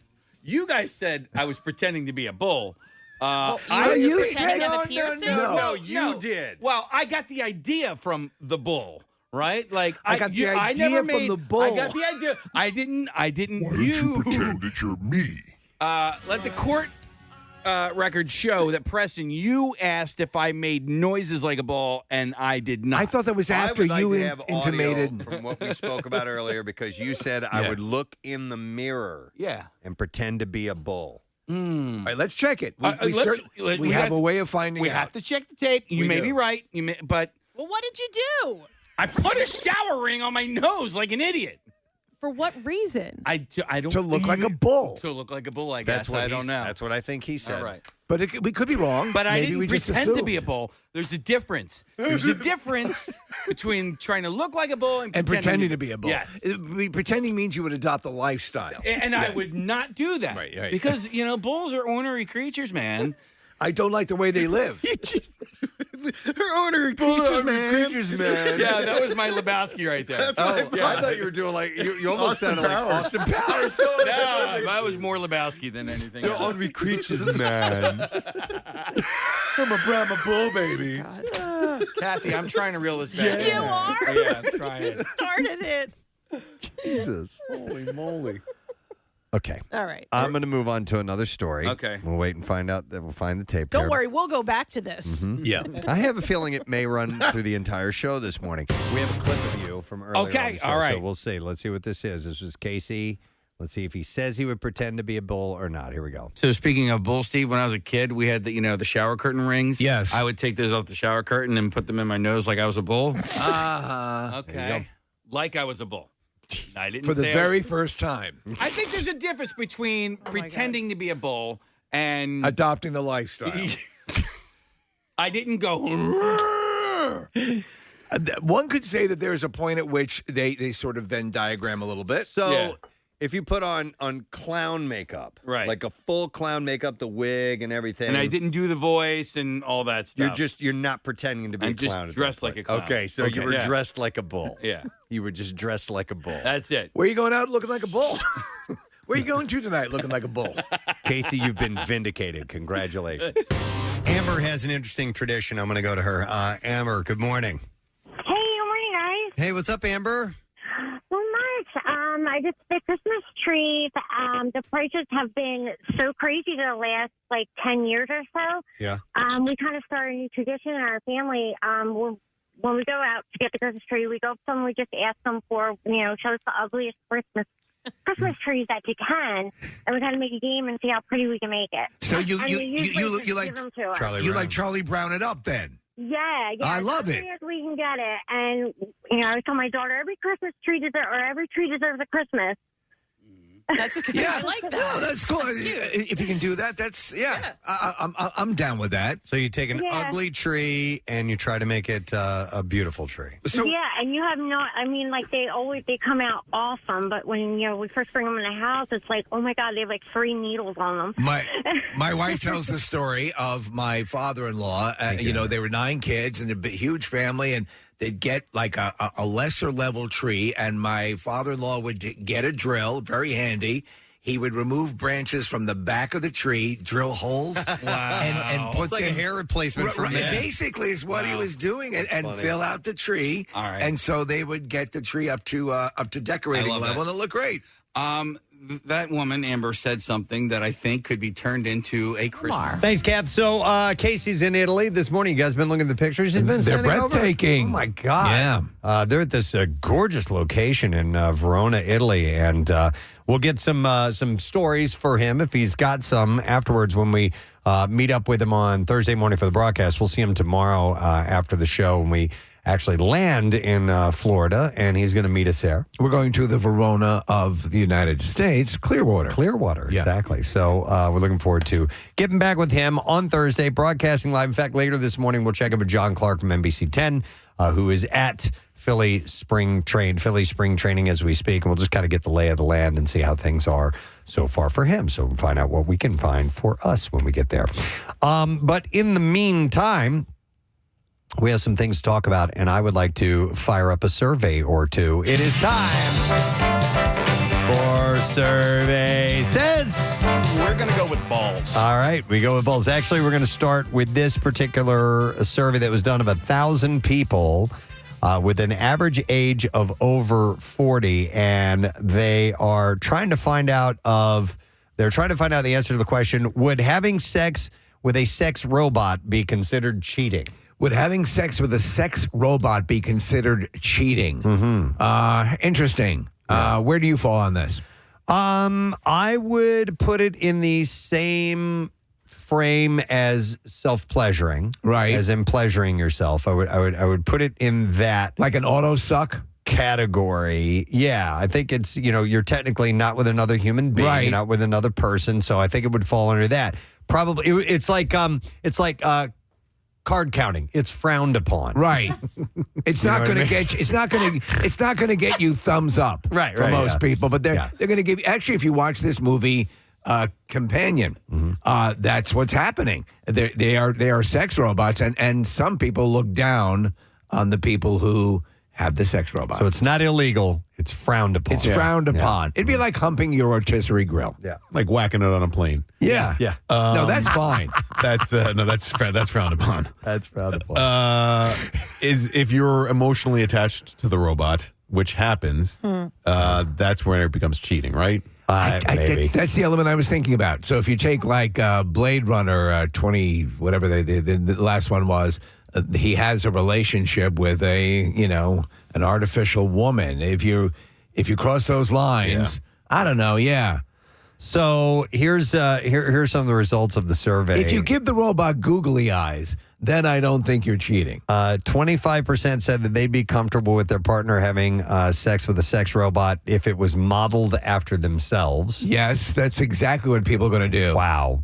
37% of Gen Zers admitted to using ChatGPT to combat feelings of loneliness. So there you are using artificial intelligence as a companion.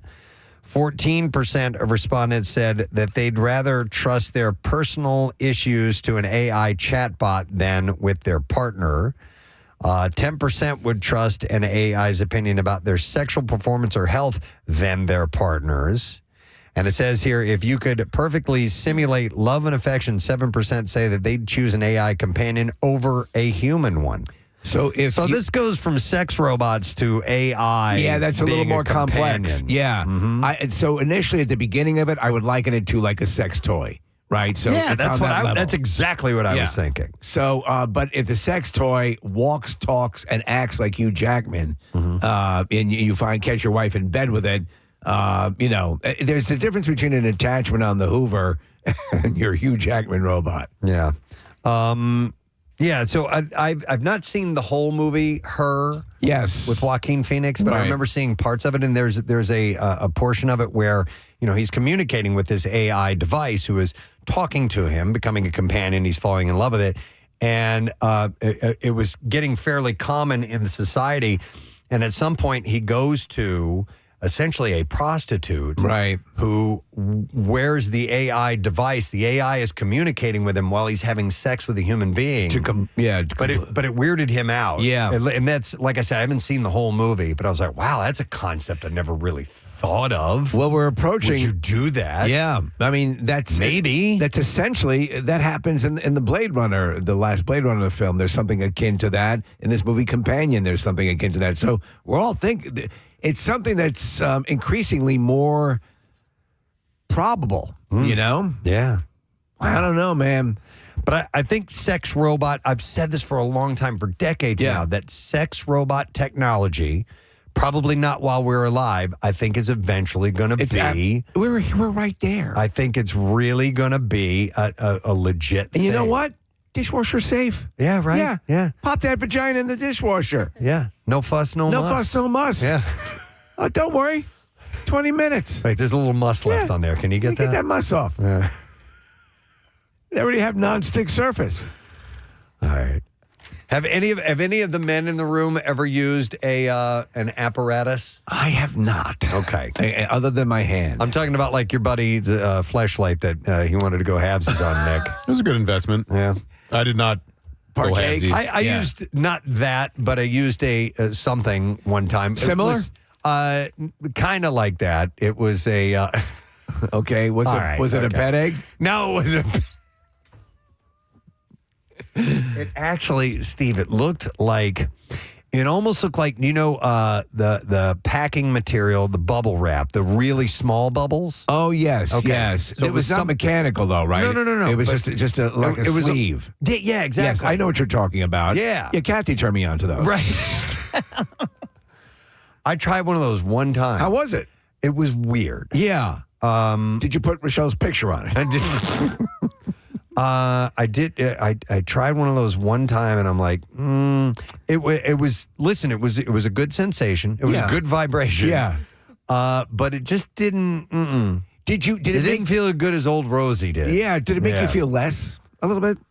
Maybe a little bit. I think I shouldn't have. I know. I don't think. Listen, whatever you're doing to find pleasure, as long as it doesn't involve livestock.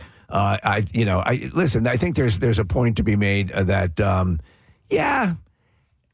whatever gets you there. Sure, but yeah. Listen, how would you feel about it though if your partner was banging a robot? Yeah, I think it would start to at a certain point, especially as you talk about the AI, the sentience of the robot. Look, the movie AI. Jude Law plays a gigolo. Yeah. He is a sex robot. Absolutely. Yeah. So I don't know. I think there's going to be a market for that someday. Absolutely. Yep. All right. We'll go to another survey. Says, music, please. All right. This is a survey of moms and dads and reveals just how much time they spend on food-related battles and compromises. So when you're fighting with your kids over getting them to eat? Exactly. Yes. So the average person apparently spends 67 hours a year in negotiations with their kids. So your really kids funny. Overall for food, all three, bears when it came to getting them to eat, or Parker is the pickiest. Carter is the most adventurous. Carter will eat anything. Will try cultivated anything. palate. Okay, yeah, and then but Parker's very, very picky. Very, very small amount of things. What does he tend to eat? Oh, like chicken nuggets, things like that. So, like a kid. Yeah. So I know people who macaroni and cheese, chicken nuggets, stuff like that. I know there's a woman I know who's basically that was what they were reared on, and that's what they continue to eat. Yeah. So the only thing missing is the Go-Gurt. And there's still, Rochelle kind of negotiates with him still to this day. I'm like, oh my gosh. Yeah, I'm like, no. Really? Yeah. In fact, when I'm making something for dinner, I'll go, he'll go, what's for dinner? I'm like, oh, we're making this. You're not going to like it. Yeah. I just say that. And Rochelle's like, I think you should try and see if there's some things in there that you might like. And listen, I do worry about his nutrition. Right. But I also, he's an adult. I also know. Yeah. No, you're not going to like this. There's no way you're going to like it. But he's not going to starve to death. He's going to take care of himself. I'll find something to eat. I lucked out. Jace ate really well his entire life. I never really had to negotiate much with him. He's not an overeater. He stops eating when he's not hungry. When he was little, we introduced like fruits and vegetables and all that kind of stuff. And he likes them, right? He likes it. He eats fish, which, he's a better, more adventurous eater than me. Wow. Okay, wow. Okay. Nick, what about Ben? He was always pretty good. They took a little bit of cajoling. When he was really little, it was the same thing that Parker eats now. It was chicken nuggets and meat sticks and applesauce. Mm-hmm. But now he's pretty good about it. Okay.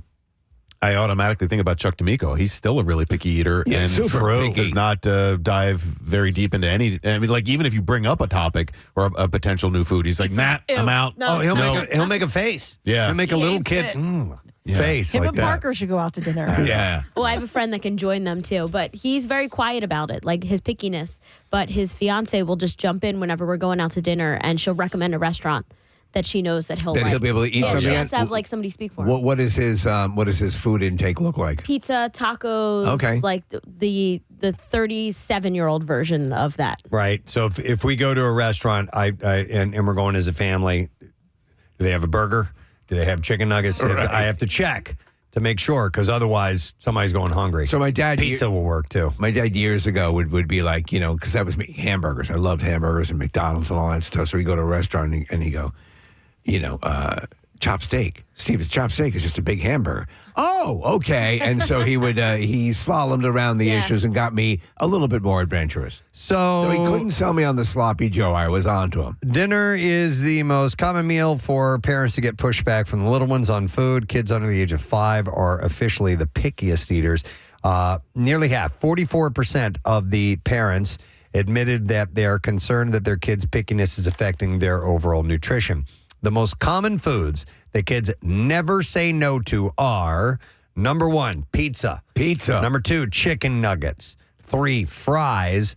Number 4, mac and cheese. And number 5, hamburgers. That is my son's nutrition. The diet? That's the diet right there. So I was never a mac and cheese kid growing up. Did not like it. I only became a mac and cheese fan when I became an adult. Yeah, I loved it as a kid, and I love it now. I went out with some friends over the weekend, and they have 2 young kids. One is 3, and one's about 1. And the little girl, the 3-year-old, I wouldn't say she's a picky eater, but we were at a restaurant, and they didn't have a ton of kids' options, and she wanted carrot soup. So both of the parents, I gave them so much credit because they were trying so hard. She wanted carrot soup.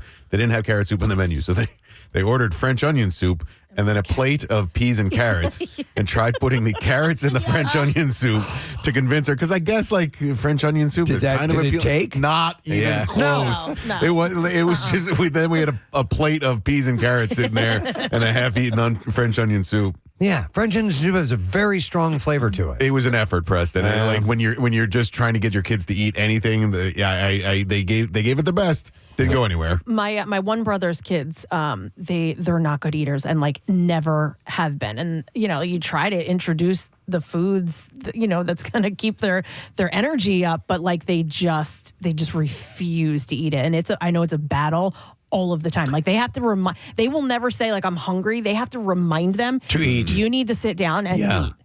Do you ever do the how does the piggy eat thing where you put your face in the bowl? Christmas story? Christmas story. By the way, the most common kid complaints are at mealtime, and I'll go in order. The most common complaint is I don't like vegetables. Yeah. Or a certain vegetable. Number 2 is I don't like the smell. Number 3, I don't like the way it looks. Number 4, it's too spicy. Number 5, it's too mushy. Number 6 is I don't want to eat something new. Number 7 is it's too plain or bland. Another one is it's boring. And another one is I had this already yesterday at lunch. I'm fairly certain I've heard Chuck D'Amico say all of those things. Yeah. Especially when he's too doing chewy. Yeah. Well, when we had him, when he had him try fruit, which he had never had most fruits before, the ones that he absolutely could not stand were any of the berries, strawberries, raspberries, and blackberries, because they have seeds. Or if you look closely at a raspberry, and I eat raspberries almost every day, they have little hairs coming out. Oh, Preston, I sent a picture. I was eating raspberries. This was maybe, I don't know, summertime-ish. And you could see that. You could see the little, and it was like the sun was hitting the berry. So I took a picture of it and I sent it to him. And he's like, I don't understand how people eat that. Wow. Yeah. No, I love raspberries. Me too. Me too. I love them. So apparently, according to this survey, the average parent spends 67 hours a year negotiating with their kid. It's not that bad. Yeah. All right. Next survey. A new survey asks 1,050 Americans about what is called pretty privilege. Pretty privilege. The idea that those who are better looking get more advantages in life. Yes. And the majority think that the pressure to look good at work is all too real as well. I hate having to get all dressed up every day for work. It is a nightmare. In your mesh shorts and your T-shirt. So you firmly believe that pretty people get an advantage? I think it doesn't hurt, for sure. I agree. I think a lot of times they will get things that average or unattractive people will get. For me, it's my issue has always been eluding villagers with torches. So, that's what happens. I'm not a pleasant-looking person. According to the poll, 81.3% of respondents feel that pretty privilege exists at work.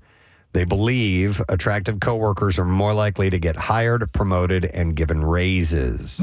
2/3 have actually seen someone treated unfairly or talked about negatively because of their appearance. Well, that would be, we talked about him in the last segment, Chuck D'Amico. He has pretty privilege. He's a strikingly handsome man. He is where he is because lantern-jawed. of his looks. Yeah. To be pretty strong with single features like straightening their hair or wearing makeup just to fit in. Or the way you part your teeth. Fit in at the office. I think it also has to do with, like, listen, if you're a stunningly gorgeous person and you're a real bitch, I don't know that that's necessarily going to happen. I think it comes along with the attitude that you bring to work. And part of it, yeah. If you're a nice person walking around and you're gorgeous, you might get some perks. Yes, if you know how to play it. So you have that arrow in your quiver. but you can kill it, as you said, with a bad personality. Yeah, but if you know how to play it, the world is yours. Right. Yeah. I guess I'm a little surprised in that survey, Preston, because I agree with you guys. I think it could help you get attention and get hired. Yeah. The part that kind of boggled my mind a little bit was the getting the raise portion of it, because most times, I would think anyway, raise would be based on merit. Have you earned it? And looks aren't merit based. I think it might, where you're talking about so for example, if you're a high-powered corporate entity, probably not, because that's going to be merit-based. But maybe if you're getting a boost at a lower level, perhaps. Maybe, yeah. You're like entry level to, This next question and observation, I kind of do believe in. It says 83% believe that their colleagues who put more effort into the way they look are seen as more capable professionals. Yes. I believe that. Absolutely. I believe that if it shows, if you're showing effort to look, to present yourself better, they will see you as more professional. And that can even come down to just basic grooming. Yeah, most definitely. When asked to rate their workplace attractiveness, the average person gives themselves a 7.7 out of 10. That's your workplace attractiveness. There's some days I hit that, but most of the time I'm floating about a mid-5. Mid-5. Steve Morrison, mid-5. Don't you love that confidence that you might get when, for whatever reason, you think you're really looking your best? You know what I mean? And then the world reminds you you're yes, not. and then it happens. And then you're like, oh, man. The reminder is like when you have something to do after work and you get changed and somebody goes, "Ooh, you look nice today." Right. You're like, "Oh, I don't." Opposed to what you day. look like. Yeah. But then you have to say like, "Oh, I'm going to a funeral." So I always dress up for funerals. And men tend to rate themselves higher, with 37% rating themselves as a 9 or a perfect 10, compared to only 27% of women. I never had that delusion. And I think and some people, if they're confident enough, they can actually convince you that they're better looking than they are. Oh, yeah. Yeah. Absolutely. And there are times that confidence can really change a person's appearance or the perception of their appearance. Do you know she was hosted SNL this weekend, who's not Lady Gaga. Lady Gaga. She's not routinely classically but when stunning. But I think her talent makes her more attractive. And when she does a little vampy thing and so on and so forth, I think she's attractive. Her talent and her confidence. Yeah. Yes, exactly. Yeah. So nearly half of those who rate themselves as unattractive, a 1 to 3 rating system, say their looks hurt their careers, while 60% of those who consider themselves good-looking, which I didn't know what it is. I was up for the manager's position at Kohl's, and they passed right over me. Of those who consider themselves good-looking, they say their appearance helps them professionally. I would hate to be someone who thinks that they just are like hideous, and you can still be hideous and still be put together when you go to work. Yeah. Right. How do I look? Are my seams straight? By the way, as it turns out, Does this rouge make me look like a whore? those who rate themselves as extremely attractive earn nearly $20,000 more a year than those who rate themselves as unattractive. Well, that's confidence. Whether they are or aren't, it's that confidence. Because I was going to say, who rates themselves that? I And am guess awesome. Extremely attractive.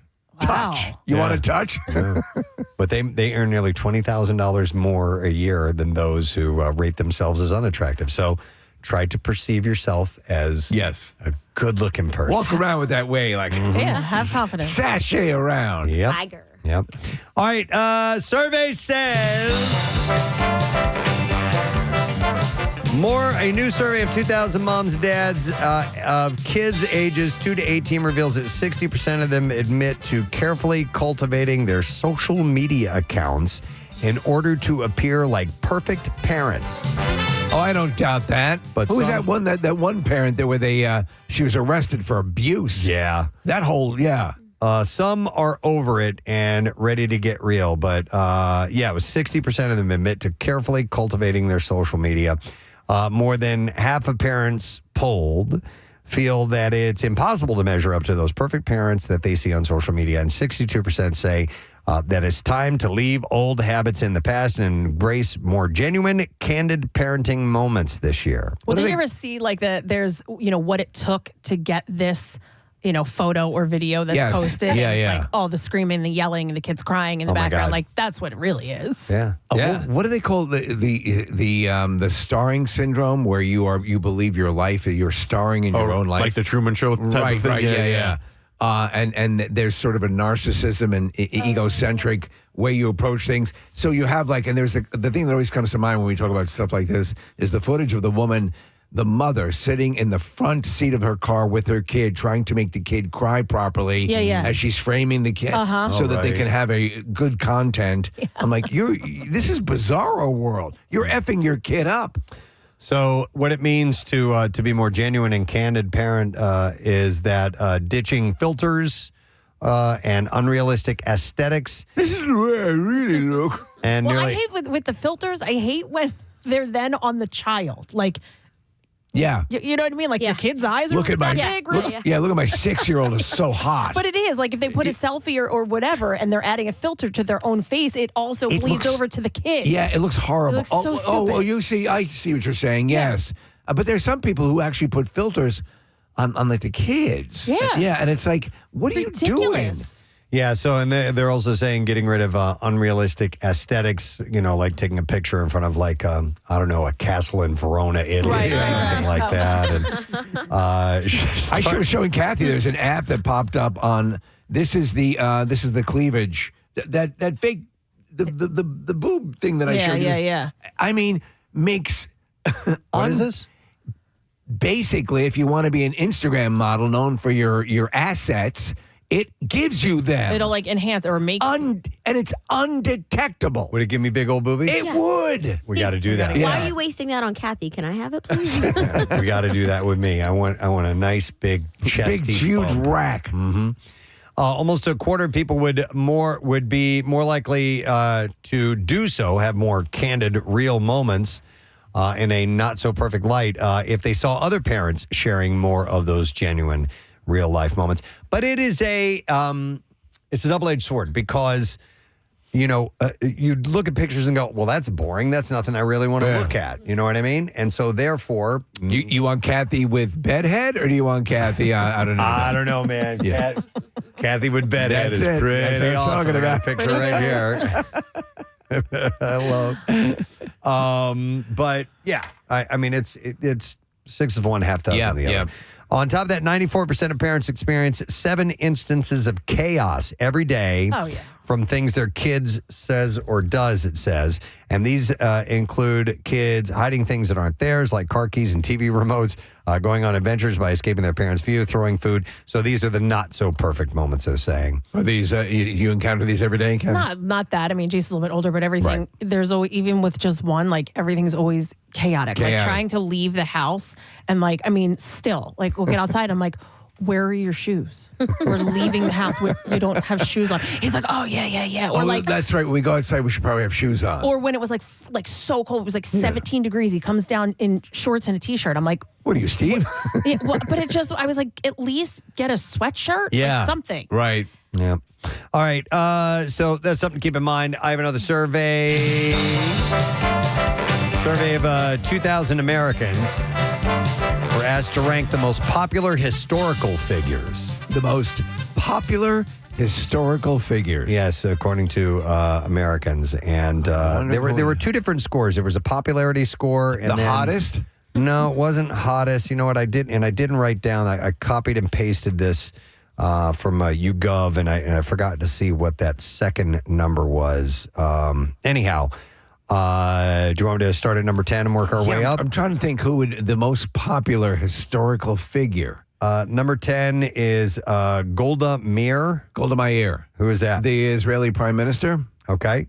Number 9 is Cesar Chavez. Okay. At 82%. Golda, by the way, was 69%. Huh. Number 8 is George S. Patton. Okay, the General Patton at 80%. I'm hot. Number 7 is... Very good, nice. Marissa. I've been looking at that all week long.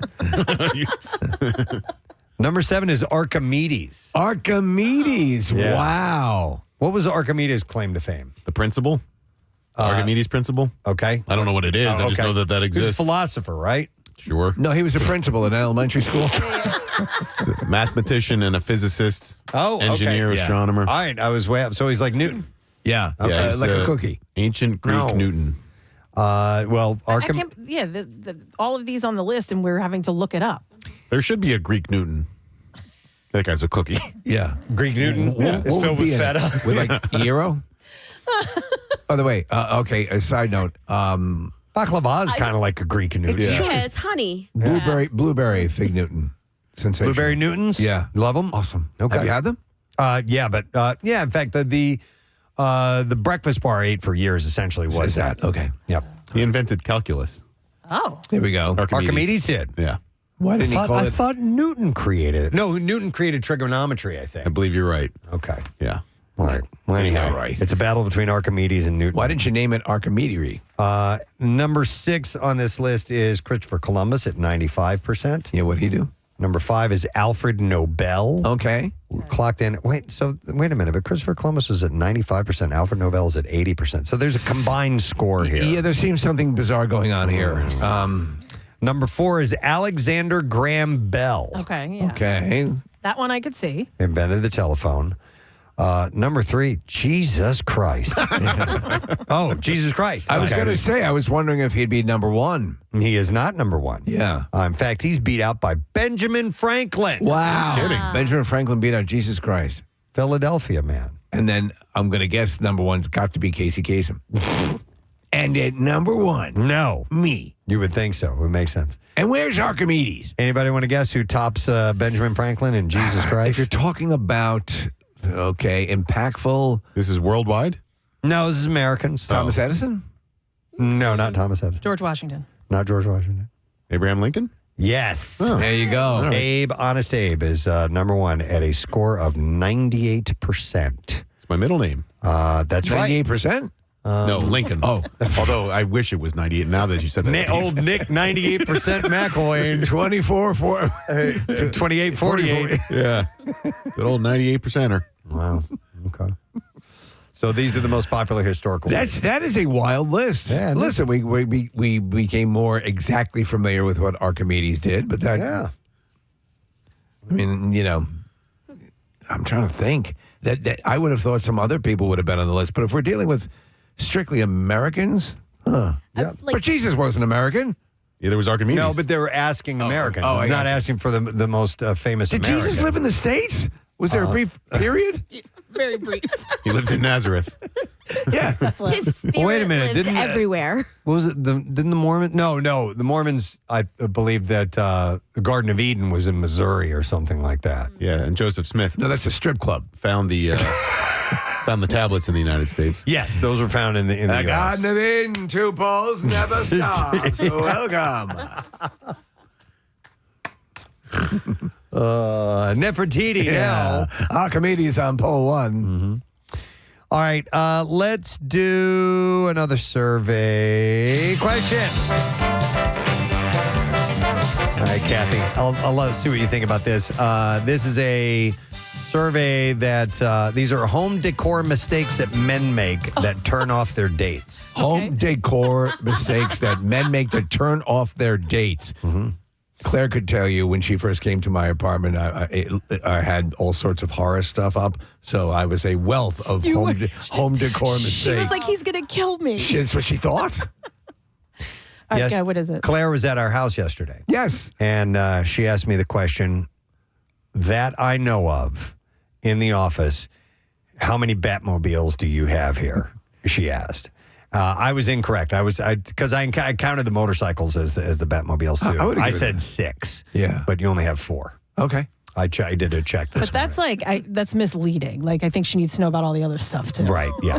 Oh, she knows. So anyhow, Redecor, a design simulation game, polled nearly 7,000 women about their biggest turnoffs that they see in guys' homes. And here are a few of them. 38% said having too many photos of yourself on display is not a good look. Yeah. Yes, narcissism. It's what was it? Who had the paintings of themselves?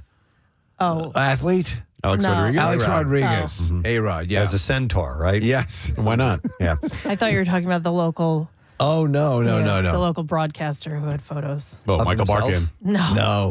No, but Michael Barkin was there and could probably tell you about the photos. Who was it? I'm not saying. Okay. Yeah, no. You can write it down and hold it up to the camera. Very bizarre. All right. Are they still working in this market? Yeah. Oh, okay. All right. Well, I want to hear about that later. Okay. Gifts from an ex are even worse. 43% of women said a big issue with memorabilia or keepsakes from a former girlfriend are still being shown off in the home. Certainly pictures of former girlfriends. Mhm. All right. Here's one. Bed frames are a must-have for guys. God. Yes, if you walked into a house and they just had the mattress on the floor. Yeah, 43% of respondents say that they won't date a guy if his mattress is on the floor. When I got divorced, I had nothing, and I moved in an apartment, and all I had was a couch. I had no silverware, I had no plates, I had no bed, and so Kathy, I bought the mattress, and I didn't have a bed frame, and I was just like, all right. And it was just. I was on a pretty limited budget. The mattress and the bed went right on the floor. Dude, I would do, so there was a point in time where I would lean it up against the wall when I was using, and then at night I would flip it on over and sleep on it. And then I got a futon. Right, step in the right direction. Now I'm evolving. 44% of women say dead plants are a dating ick. So if they come in and they see that you have plants, but you have not been keeping them up, then that's a red flag. I mean, if you'll probably find a dead plant in my house, so I can't really be too judgmental. You don't have a green thumb? I'm not great with plants. 65% of women said the dirty towels Oh my God. and dirty clothes. Sorry. They need to be in the hamper. The dirty towels are. I actually don't even want to be friends with you. I don't want to see you. I don't want to talk to you.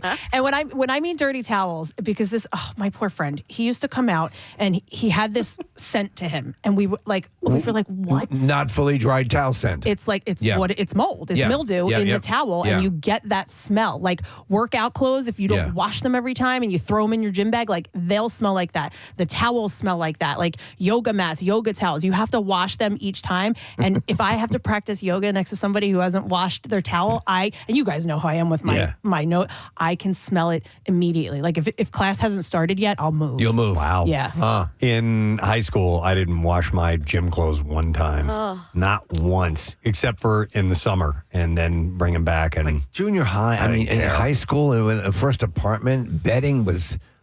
oh yeah. My optional. It looked like the Shroud of Turin. My image was on it. Yeah, I dated a guy who had one towel. One towel. And I didn't learn. Did you have to use it when you were over there? I didn't learn until after I showered. Like weeks later. I was like, how many towels do you own? Okay. Here's a gross one. That's all reliable. I agree with this one. 65% of women take a hard pass to whiskers and facial hair in the sink. So you're shaving. You can wash it down. That's easy. I'm very hyper about that. I clean out the sink all the time. I don't like to see residual stuff. All right, here's a big one. 70% of women say a sink full of dirty dishes is a full-on turnoff. 70%. And then overall, 80% of respondents say a dirty kitchen gives them the skeeves, and 81% feel a well-maintained bathroom is important. Yeah. What about a large freezer in the basement with human body parts in it? With a lock on it. Yeah, right. Don't ever look in there. And by far the biggest deal breaker, 80% of women report that a funky smell would have them out of there immediately, like not even giving. Do you remember the things that you thought were when you were a younger man that were seductive to women, like I'm gonna wear cheap cologne and scented candles and all those things? No, that stuff's listen, the marketing, they get you. Axe body spray's gonna turn them on. That'll get them. Yeah. Yep. All right, I think we can do one more survey before we have to take a break. Let's make this a good one. I have a lot of them, which eventually we're going to have to get to. Let's go with... No, I don't like any of these, really. What? Well, pick the least worst. All right, how about this one? How long U.S. couples typically date before getting engaged? 2,000 Americans reveals this.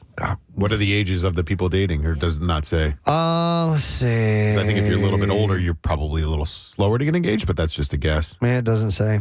More than 1 in 5 believed in love at first sight, 19% of experience. Another 13 claim to have fallen in love for someone they've never even met in person. While the spark from an instant connection can be exciting, 27% feel that compatibility is more important than chemistry. Let's get down to the numbers. So, couple, what do you think, Steve? Well, I'm going to take my example. Let's say 2 years. Okay. So we're going to start at dating first. Couples tend to decide to be exclusive around the 3.9 month mark. So about 4 months in, I can see you that. decided, okay, it's just you and me. After being together for an average of 4.5 months, they actually say, I love you to each other. So shortly after you decide to make it exclusive. Once they have the friend's blessing and know that they're in love, meeting the parents is the next most important milestone, which usually happens about 5.5 months into the relationship. And while they know they want to be together forever, one partner pops the question around 1 year and 3 months after getting together. Okay. So we were dating, my wife and I, about 3 years. Yeah, Rochelle and I were dating for, it was like three and change, I think. Yeah, Nick, I would think it would be quicker when you're older. Why? Because you're going to die? Well, no, just that, like, you're not going to waste time. You know, Oh, like if it's yeah, not, that's well, not what Another you're way of working. putting you're going to die. Because you're going to die. Yeah, I mean, the clock's ticking, right, Kath? Well, also, I would think I could see it working your way, though, Nick. It's like I've been through this. I don't know. I know what I need. I may not need this. That's why I was a little slower, because I'd already been married once, and I wasn't in a rush. My now wife wasn't in a rush. So, yeah, we just took our time with it. But, yeah, Kath, I get your point. For me, it was... we were already living together. Our lives have not changed at all since we got engaged or married. Yeah, and I think when you're younger, your lives do change somewhat drastically right. when you get engaged or get married. Because it happens for the first time and all that. But did you move in together pretty quickly? Yeah, like you know what I mean? 2.5 years, something like that. You made that move quick, and then, like you said, it's not really changed now. Right. The moving in, I feel like, happens quicker because it's like S or get off the pot. Like, I remember Matt was moving here. Yeah, see, you don't want to waste time. He started to look at an apartment like a few blocks away. I was like, why would we pay 2 rents? Yeah. Why not just try this out? And if it works, it works. If it doesn't, it doesn't. Yeah. Yep. And if it doesn't work out and you end up breaking up with someone that you just can't seem to get over, there is still hope. About 10% of those surveyed have managed to rekindle an old flame and give an ex a second chance. Well, look at Rebecca Gayhart and Eric Dane. 7 years. Oh, yeah. We were they just talking about divorced, that. and now they're doing away with it and getting back together. That's what we were, Matt and I. You were divorced for 7 years? Yeah. Oh, no. No. We were apart for like a couple of years. And Really? Then, rekindled. Mm-hmm. Oh, wow. Yeah. Did it go sour for a moment? I think we just kind of moved apart. Just fizzled? Fizzled. Okay. Yeah, it was more just kind of like a hang, and then we connected. It's just like good timing. Did not know that. Got a phone call, and I was like, hey. Hey. Yeah. Hey. And then we got married without getting engaged whatsoever. That's right. That's a surprise. Hey, do you? Yeah, sure. Do you? Sure. All right, we're wrapping up the survey right now because we have a guest who's going to be joining us in a little over 10 minutes or so. But thank you for hanging out for this segment. We're going to take a break, and when we return, the lovely Wendie Malick is going to be joining us, and also our buddy John Clark from ABC Sports Philadelphia. Back in a moment. Stay with us. Preston and Steve. Every tree deserves a Christmas. Yeah. I think that could be a kid's book, don't you think? Okay. Or the loneliest tree at the lot, the one that doesn't. Yeah. Right. That's overlooked all the time. But then a wonderful thing happens. It gets thrown into a wood chipper. Right. It's like a turn. But then a wonderful thing, like Jimmy Durante. Yeah. But then they chucked it into the wood chipper. Yeah. They start with its feet. Oh, dear God! Make it stop! You see its little animated head with its mouth gaping open, and it's the last to go in. Branchy was the last tree. Branchy. He was all dried up. Hardly anything left on him. But then Bill, the kindly owner, slowly fed him into a wood chipper.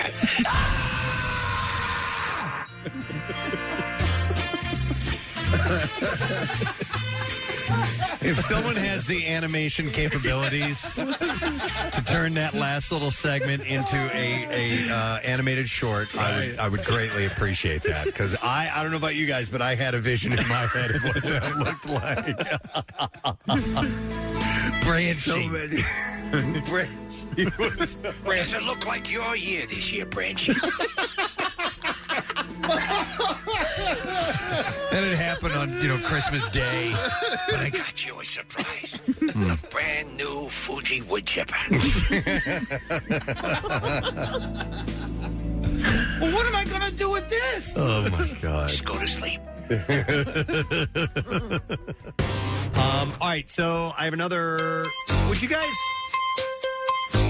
So I have a story of a mathematician, and while I was thinking about it, is that really considered science? Yeah, I mean, well, it's used in science, but it's its own subject. Let's as take well. that angle. It's used in science. The reason I bring this up is because Jacques Tits died. Oh my God! The mathematician behind Tits Buildings, the Tits Alternative, the Tits Group, and the Tits Metric Stop it. Yeah. has passed away at 91. Why'd you pick this story? Well, he's a because he was an mathematician. important man. Oh, all right.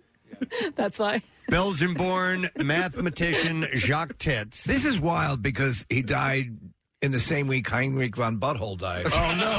Oh, what a loss. Who revolutionized calculus. What a We loss. lost tits and butthole in the same week. I know. Oh my God. What was his name? Heinrich von Butthole. Heinrich von Butthole. Well, Tits Visionary, that guy. Tits passed away on Sunday, leaving behind a legacy. He's left an opening. Why'd you pick this story? Leaving behind a legacy of research in group theory and geometry. His tendency to name his contributions after himself suggests that he knew his tits' power. By the way, what is group theory? Because it sounds reminiscent of, no, that was governing dynamics, of the guy in Beautiful Mind. Oh, and I've forgotten his name. Let's call him Russell Crowe. Russell Crowe, Miranda Otto, who is in the Lord of the Rings realm. Preston, it's time to get up and to tell people of Philadelphia Miranda Otto's birthday is today. Yes, I think it was in the third film. She plays a princess who disguises herself as So she can fight. Yes, as a soldier. Is she not the daughter of the king as well? I believe that is why she had to hide herself. Because I have to see that movie again. You do. They did really good. How with did you. I come out? You came out Was wonderful. I good and heroic? Of course you were. Good. You were eventually you were Gandalf the Grey, and then you became Gandalf the White, and then Gandalf the Retired. Everybody's and finally Gandalf the Mobility Scooter. She is 54 today. What? Okay. Just looking at a picture of her, I know her. Yeah, you know I her. love her. You know her, Casey? Yeah, personally. She used to clean my house. What the hell is happening? I don't know. He's riffing. He's going. I'm not riffing. She really used to clean your house? Yeah. Damn. That's pretty awesome. Yeah. That's pretty wild, man. You'd think she'd have some money from Lord of the Rings. Well, no. I mean, she used to. Now Right. she's, She's fallen on hard times. meteoric rise. Word has it that she gives handies for fivers. It was tenor for me. I wish She's this very would popular in the Shire. Well, the conversion from pounds to dollars. Okay. Miranda Otto is 54, and she gives handies for $5. Oh, man. Yep. Kristen Ritter has a birthday today. It's a big one for Hey. her. She's 40 years old, so a milestone birthday for her. When we laugh at stuff like that exchange has just occurred, is a good portion of that laugh the knowledge that we're in the Broadcasting Hall of Fame? Oh, yeah. That's the level that got us into the Hall of Fame. It is. This gentleman is announcing his retirement. Yes. And we were all just jumping in going, oh, my God, I can't believe it. And it went on and on and on. It felt like a tectonic shift. It did. And but the news is being broken now, and we're going to ease into whatever emotions we may have with this gentleman hanging up. It's like that joke where they say, when the guy says, your mother died. You can't just tell me the news like that. You got to tell me, your mother was on the roof. And, Right, yeah. He's into You have this to a little parse bit. it out a bit. So he's easing into it, and we're sad to hear the news, but looking forward to seeing him for at least the next year. Yes. So let's get him on now. Ladies and gentlemen, over 40 years he's been at this. Please welcome Jim Gardner from the 680 on the show. Good morning, Jim. Good morning, guys. Hey, well, you know what? Listen, I'm gonna start with saying congratulations to you because retirement is something that I think should be celebrated. When somebody is ready to go ahead and put the career to rest, it's obviously people are not going to be happy about the fact that you're leaving, but still, I think it should be celebrated, you know? Well, yes, I absolutely agree. And yeah, I mean, I'm looking forward to a different life experience, but I've got another year or another 14 months at Channel 6, and I look forward to every day. So it's a bit of a strange experience because there was, a lot of talk yesterday and a lot of emotions yesterday. But meanwhile, I've got another year and right, yeah, on the 6 o'clock news. So that we're really talking about. Is that by design to let us, your viewers, down in an easy way, or is this for yourself? No, yes, it's a way, that I can sort of transition to, a different situation. To tell you the truth, back in 2009, Dave Roberts retired from Channel 6. Mm-hmm. And this is how he did it. And, I remember very clearly that he was working on the 6 o'clock news. He was taking the 11 o'clock news off. So when this whole thing came up a year or so ago with our general manager, Bernie Brzezinski, I reverted back to, I call it the Dave Roberts model, and I thought it worked very well for Dave. And I think it worked very well for Channel 6. And it was a sort of an easy or a graceful transition that I think benefited both the station and Dave. It makes complete sense, and I think obviously the station is going to want to do things. The city, I'm sure, will want to do things in acknowledgement of this. I think this is a perfect way to do it. You were very sweet in your commentary last night, announcing it, and there is something that happens to people who have schedules as have we, that are off the 9 to 5 rail, and and you were saying. You have had certain things in your life, or have not had certain things in your life for 4+ decades that are quite common for a lot of people, and I thought that was a sweet way to frame it. And I was nodding to my wife because she puts up with an askew schedule, and that it was very very sweet the way you phrased everything. You're very kind. Yeah, I mean, I look forward to that. I'm not complaining that I haven't had it for 47 years. But it is an opportunity for, me to experience, a more normal rhythm, a more normal rhythm of life, and right. to be able to linger over dinner with my wife, would be something I haven't really experienced in my lifetime, and God. It's something I look forward to. Jim, can I ask how you approached your team members, your 11 o'clock team members, Cecily and Deuces and the like, and did you call everybody together, or did you do an individual meeting with each? I didn't, although they've known about it for some time. Okay. We've had conversation about that, so it was no surprise to them. Okay. But I sent a memo to the staff yesterday, shortly before the station announced that there would be this pullback and a year from now a retirement.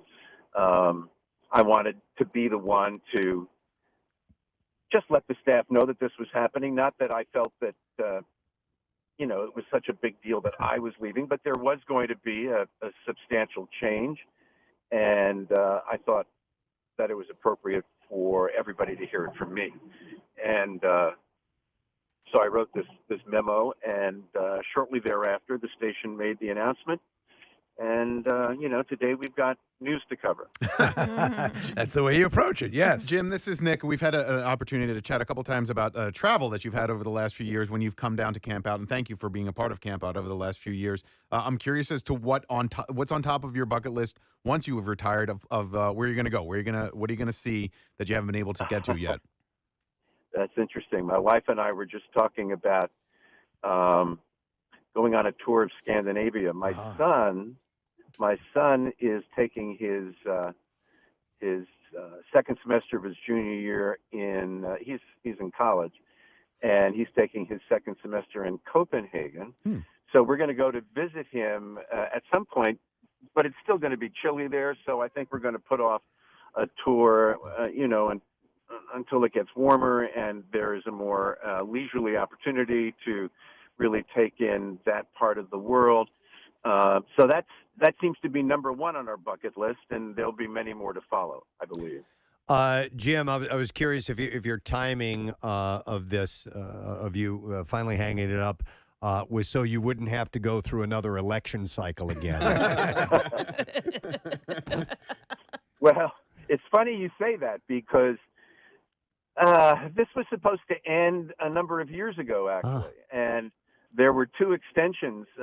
I asked Bernie if it would be all right if I could extend a couple of times, and not the last time, but the time before that was so that I could be here for the last election cycle. Mm-hmm. And I wanted to very much be present during the Trump phenomenon. I just thought it was an extraordinarily compelling political story, and I am something of a politics nerd. And, you can say what you want about your personal feelings or your political preferences, but from a journalistic standpoint, obviously the whole Trump era, and who knows if it's over or not, has been just extraordinarily compelling, and I wanted to take part in that. Okay. And then the second extension was, in the formative stages of the memoir. All right, thank you very much. Kathy, our next guest, is joining us, and she's been in so many great movies and TV shows throughout the years, I should say. And we actually, what she's currently promoting, we just spoke to the star of Melissa Rout just a couple of weeks ago. Yes, absolutely. And it's obviously the new version of Night Court, which is fantastic. It's on tonight at 8:30 on NBC. We would like to welcome the lovely Wendie Malick to the program this morning. Morning, Wendie, man. hi, how are you, Wendie? I'm good. How is Philadelphia? You finally understand it's not frigid like it's been for so long. Yeah, we're finally getting a break. It's wonderful. Where do you hail from, Wendie, if we're talking about places and whatnot real quick? I hail from Buffalo, New York. Oh, okay. Oh, wow. Well, you know what cold weather's like. I do, and I know what eight months long winters are like. And I know that you guys are sort of experiencing Buffalo weather for a while. Yeah. That's it doesn't get any worse than that. But Preston was right. We had Melissa on to talk about this series, and I think Marsha Warfield was making her return to it. The show is great. It's so nostalgic. And I have to imagine, because they recreated the sets and everything there, and you have John Larroquette, who is part of the original cast, obviously, Dan Fielding. It has to be almost trippy and otherworldly for him to be back on that set. Have you ever asked him about, feeling ghostly, almost ghosts of the past walking around?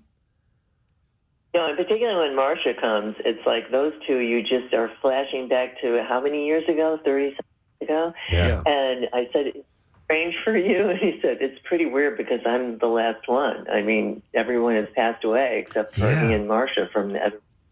So, yeah, it's kind of strange, but I think in a strange way, it's also somewhat comforting. And Melissa is such a sweetheart, and she just is she's such a great counterpoint to his sort of gruffness. She just couldn't have a more open heart and just be more just, yay, let's. She's the antithesis. I wanted to ask you, because your character was first introduced. You were a guest star a couple of times, and he had put me in jail for burning my boyfriend's house down, and he recognized me because I'd been away for a while and changed my hair. So yeah, I was trying to exact revenge, and then decided his life was too sad and it wasn't worth it. So how did I become the prosecutor of Night Court? Apparently. That's just the magic of television. That Abby saw that there was a program called Project Second Chance, and she hired me. So I got to come and work with them.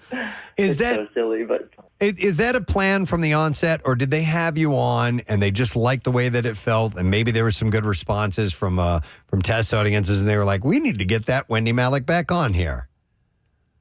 Yeah, it was B. B. Okay. It was B. Yeah. Okay. All right. Yeah, I had a feeling it might work. I wasn't sure if sometimes there's a plan, a method to that madness, but you just came in and you charmed them, and they said we had to have you. It was irresistible. What can I say? Well, to that point, as the character is moving along and there's sort of, it seems to be a bit of discovery going on. So are you able to have some input onto where Julianne goes from here and what might be in her future? Yeah, when I talked to the showrunners and to Dan Rubin and Melissa, we had this conversation. And I said, just make sure she doesn't get too normalized. I like that she's a little bit criminally insane, but as long as she's on her meds, she can very smart and can do her thing. Apparently, she always was a lawyer. She just got into a little trouble over romance. So I said, let's just not let her ever get too stable. I think she should always have a little danger about her. So they've let us run with that, which is fun. Wendie, you have such an interesting footprint on television entertainment because you go back to Dream On HBO, which is one of the original television show programming for cable. That was it. I remember at the time there was First and 10, and then Dream On came out, and I remember trying to explain it to people, saying, "Yeah, it's a TV show, but it's on cable." So it's like, it was just an odd little thing. And flash forward all these years later, and it's just as ubiquitous as can be. And a lot of great programming comes from that world. Was it a different animal than, regular broadcast television when you guys were creating that? Absolutely. We got in there and thought, what is this? They're letting us have complete freedom to do whatever we want. And it was such good writing. I mean, it could have been just a silly sort of sex farce or something, but it just was so smart. And, of course, those writers all went off to do amazing things from that show. But the strange thing was so few people had cable at that time, so they often would discover it in a hotel or a motel. HBO. But fortunately, everyone in the business watched it. So that was definitely a launch for my career as a comedian. Before that, I had played, because I was tall and brunette, I guess, and somewhat imposing, I had played a lot of heavies, and I think I killed 4 husbands in 1 year on different shows. Nice. Murderer or villainous ex-wife or the judge or a doctor. That's great. Until Dream On. You've had, so between that and Just Shoot Me and Hot in Cleveland and Young Sheldon, you've had shows that are known for their great ensembles. So you joining a pre-established show, mind you, there was the Night Court 1 and now this version, but it's an established group of people. Is there a key to joining a preset ensemble and doing it the right way and making sure that you make the transition nicely? Are there tools you've worked on over the years? Well, this is the first time I've been added to a cast that's already been up and running for years. And I think this is what I love about good casting directors. And when you put together an ensemble, you have to have these people, they all have to occupy, in my opinion, the best ones are the ones where we all occupy a different space, but in the same universe. But we have our own little, we're all planets in the same universe. And that everybody holds their own and they bring something unique to the dance, but it all sort of makes sense together. And having been a guest on this, I guess they realized I could be an addition to this without messing it up. And Lucreta and Niambi and Melissa and John are just, they have worked so beautifully together for the last, now going on 3 years. And I was just really happy to be able to sort of seamlessly flow into that world. It's been really, really lovely, and they've been so gracious to bring me into the fold. Nice. Well, Night Court's on tonight at 8:30, and obviously we want to point people in that direction, but I can't have you on and not thank you for the work that you have done on the show Shrinking. We all here on the show are just massive fans of that, and programming like that, Wendie, my heart needs it. It needs it now, and it is just... What a wonderful gift of entertainment from you, the writers, the directors, everybody behind that show. So special, don't you think?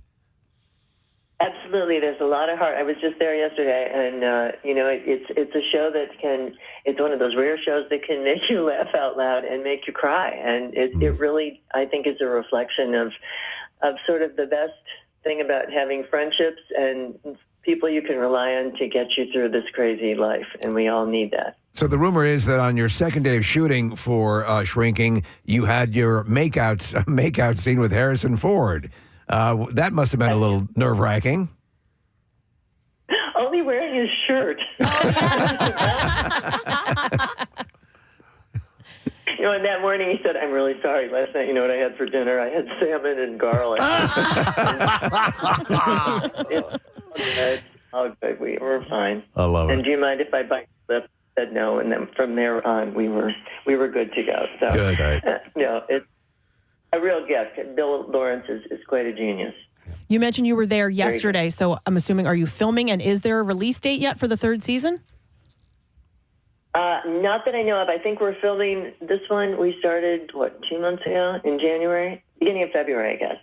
Yeah, so this I believe, will finish shooting the end of May, maybe, June. So probably, I'm guessing this summer, but I don't know. Okay. Excellent. Well, we're big fans. You're doing great work, and just keep it up so we stay happy. And that's all there is to it. That's what we have in mind. Happy to hear it. Thank you.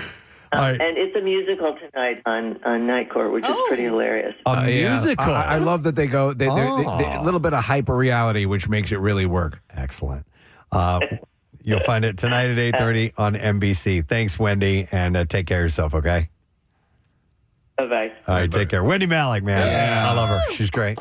She's great. I didn't want to say this during the interview because I didn't want it to get weird, but I was watching her at the Golden Globes, and she was doing an interview, and she, we talked earlier about how you present yourself and, getting places in life because of the way you present yourself. She puts herself together. Like, I looked at her and I was like, I don't know how old she is, but like, when I get older, I want to be her. Yeah. She was a Wilhelmina model for a number of years when she was younger. So she, but I mean, everything from, her physical looks to the way she was speaking to the person interviewing her. And then at the award show, like, she just is perfect. She's 75. Yeah, 75 years old. And Kathy, one of the things I love about Shrinking is how Jessica Williams says that she's hot. Like every episode, she's talking about taking kickboxing lessons and stuff. She's like, she's such a badass, but she's really hot too. And then after, so they interviewed at the award show, they interviewed Wendie Malick, and then they interviewed Jessica Williams, who seems very similar to her character in the show. Like it was almost like talking to her. I'm like, oh, she must have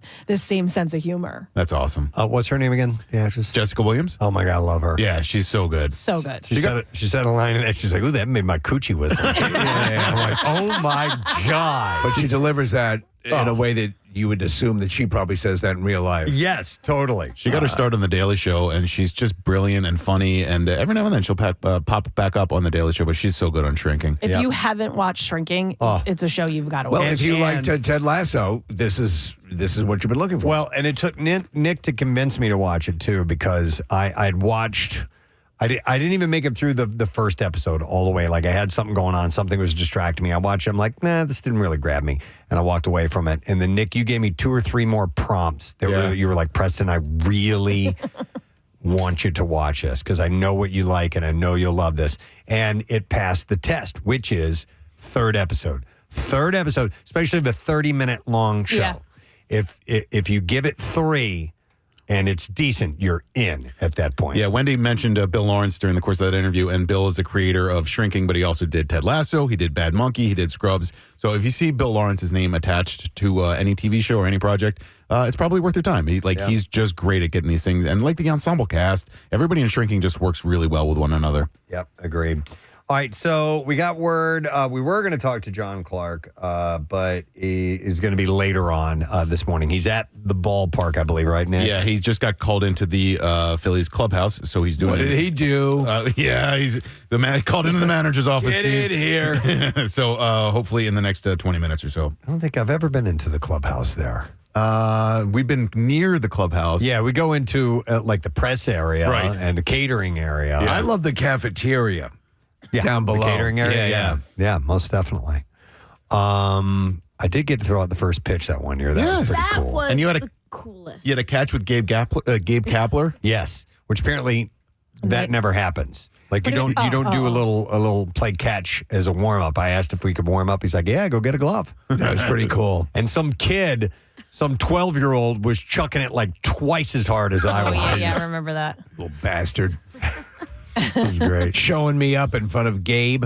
We're flying out tomorrow, and I saw this article, and I wanted to see what you guys think about this. It's a woman on TikTok, of course, which is, where ideas apparently pop up that are sometimes not necessarily great ideas, but people run with it anyway. She has something called the airport theory. In short, it's a quote-unquote hack that people are using to streamline their airport experience by putting their stress to the test by getting the airport 15 minutes before your departure time. Here for it. But it's 20 because Frontier closes its gates at 20 minutes. I'm sorry? That says 15 minutes. So Yes. American, Delta, those airlines close their doors at 15 minutes before takeoff. Frontier is 20 minutes before takeoff. Okay, so 15 minutes. I was thinking, before departure time. That's It insane. says arrive at their gates. Yeah, 15 minutes prior to departure. That's stupid. The goal, it seems, is to not waste so much time loitering in the airport, but instead breezing through security, hoofing it to the gate, and arriving just in time to board the plane. That is 100% antithetical to the way I want to arrive early. I want to get relaxed. I don't care that, I'm burning up time in the airport. Just my mindset has to be, I'm here, I'm ready to go, and I have time. If I'm doing it the way Pierre does it, I would kill myself. Oh, that's what I was going to say. This is the Pierre theory. I don't want to travel that way because I don't like having that feeling, Steve. But I've seen it happen before, and not on purpose. But somebody that arrives where they need to get to their gate, they shuffle them through security. They'll take them, they'll put them ahead of everybody, and they'll get them to their gate. Like, they don't want you to miss your flight. So you go up and announce that your flight is leaving, and otherwise, how would they know unless you inform them? Yep. And they took them, and TSA brought them to the front of the security line. They went through security, and then I saw them kind of rushing them to the gate through the airport. So I wonder at what point it's like where they wouldn't bother with that when they say, sorry, get in line. Yeah. Get in line. If there's 30 minutes before your flight, and even though it looks like it might be a 15-minute wait in security, will they say, no, that's not good enough for us? And I don't know if that's just somebody showing up late, or like I've had the experience of a connecting flight, and the connecting flight was late. So like now that's the the airline or the airport or whatever it is. So they're helping because they don't want a whole flight of people missing their connecting flight. So they help. They were like, everybody stay seated, let these people off first, and they got us to the gate so that we didn't miss our flight. So I don't know what the situation is, but I did experience somebody who was just kind of brushed through to help them get to their Is flight. this a stupid idea? So you have the zone boarding system, now you're getting aboard the plane.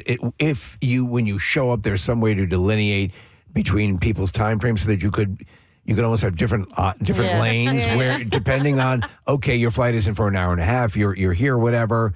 And there is a couple of the lanes that service the people who are with a tighter schedule. Yeah, but you would be mad because you're the person that shows up early, and you're like, all right, now I got to let this person go because they decided I got to let Marissa go because she decided to show up 15 minutes before the flight. I do want to say I would never put anyone out. I would never run up to the front of TSA and say mine is now I need to cut in front of all of these people. I will wait in line as it is. I'll check on the lines. I also do it because I don't have any big carry-on. I just have a little backpack that I can put under the seat. So if I'm not worried about overhead storage or anything like that, I just want to spend the least amount of time sitting in the seat on the plane. Like, I'm okay being the very last person to enter the plane. But this is just getting to the airport. Yeah, you're getting there. When you start back timing it, then it just works out. No. What I'm saying is you could show up 45 minutes before your flight and go find something else to do at the airport in the meantime. Or you can just back time it and just show up. So when you walk in, you walk up to the gate, it's boarding, you spend a few minutes there, and then you just walk on. Two things. No, for me. Two things for a no for me. Potential for traffic and the potential for a line of security. And that's the whole reason. Missing the goddamn flight. Well, that's what I mean. Yeah. I've never missed a flight. Yeah. And if Marissa is early, she will take that time to, because when we went to London, I think, we got a drink and I was like, okay, we should head over. And she was like, no, they have to board all those people. Let's just get one more drink. And then the gate agent had to come over and say, if you don't get on the flight, you were going to close the gates and you'll miss it. We were there on plenty of time. We were there like a few minutes. Yeah, no, we were. A few minutes isn't plenty. And the gate agent knew, we were part of the show and that we were going over it. And he was like, you have to get on now. The plane is getting ready to leave. Yeah, I can't. I don't. No. I'm too antsy. I don't mind sitting in my seat. It doesn't bother me. Care. Yeah. I don't care. You have an iPad or you have all this stuff, portable entertainment you can bring with you. Sit there, you can do whatever. You're good to go. I don't care. You know what stresses me out? The overhead space. I want the damn overhead space. I don't want to have to check my bag. If I have a carry-on, that's why I'll get on the flight early. To make sure that you do have a spot to put your luggage. I mean, I'll limp up. I'll roll up in a wheelchair and be like, I board first. Yeah. I'm a veteran, and I was shot in Afghanistan. Yeah. I have to get on first. Kathy, really? You should try saying these words, Kathy. Do you know who I am? Yeah. See where that gets you. I do not. I do not. Turns out no. I do not. Just make sure that we're around when you do that because I want to. You want video? I want to see that happen. You should roll video, Kathy. Tomorrow. Yeah. You want me to try it? Give it a shot. Or try this. You don't know who I am, do you? There's going to be a frenzy out there if you don't get me on this flight soon. I need to board first. I'll take row 1, aisle seat. Thank you. This is going to be a frenzy right here if you don't shut up. By the way, Preston, I know we're sort of stalling here for a second, but John Clark is just finishing up, so he should be joining us on the Zoom in about a minute or so. Okay, Marissa's taking care of this. Yeah, so we got some tech issues too. Oh, really? Well, I mean, we're juggling Zooms and phones and whatever the hell else. So Marissa's wearing 17 different hats this week. All right. Well, we got another minute. I did see something else that was worth bringing up since we're talking about spending money on flights and baseball games and things like that. If you want to go to Broadway to see a show. I do. Well, if you do, it's gonna run you some money. By the way, so the highest grossing show on Broadway wasn't Wicked or Lion King or Hamilton or any of those. It was Othello from Denzel Washington and Jake Gyllenhaal, and it sold $2.63 million in tickets last week over 7 performances. So it took in more than $1 million than Hamilton, and it managed to do that during the post-holiday pre-spring break period that's usually the slow season of Broadway. And the interesting thing about it is people are paying as much as about $1,000 to sit as far back as row M. I saw this and my head exploded. Yeah. Row M. So you're back a bit. $1,000. Yeah. Come on. Othello is one of several limited-run celebrity-fueled plays this spring that are charging obscene prices, exacerbating Broadway's reputation of being only for the wealthy and debt-prone. And if you want to see, like, Kieran Culkin in David Mamet's Glengarry Glen Ross from Row M, that is $574. Obviously a lot less than Othello, but still... And front row $724. That's a pretty solid cast in that. I think that's the one that Bill Burr is, as well as Odenkirk, Bob Odenkirk. Yeah. Yep. The back of the row of the mezzanine for Good Night, Good Luck with George Clooney is $272. That's the very last row. Front row is about $600. Well, that's a bargain compared to $1,000 for a row $1,000, man. I didn't know that. The first time I went, and what if it's not good, to a Broadway show, I had no idea how much it cost. Yeah, none.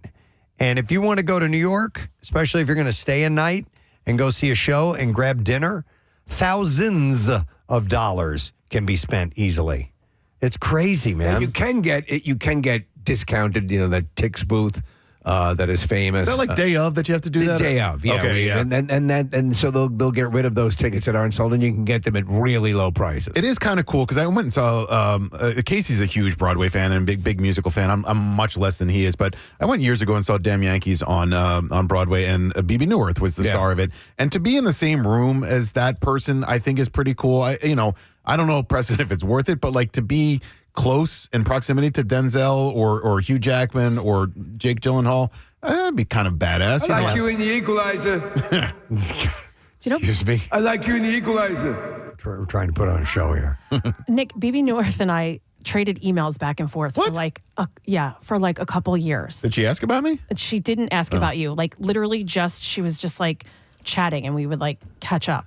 Really? It stemmed from she came here. I remember. And I guess was she promoting that show? I don't even know. She might have been. Yeah. She was doing something, I think, at the Bucks County Theater or something like that. Yeah, and I don't know. It was the dinner theater version of The Equalizer. I can't remember what initiated.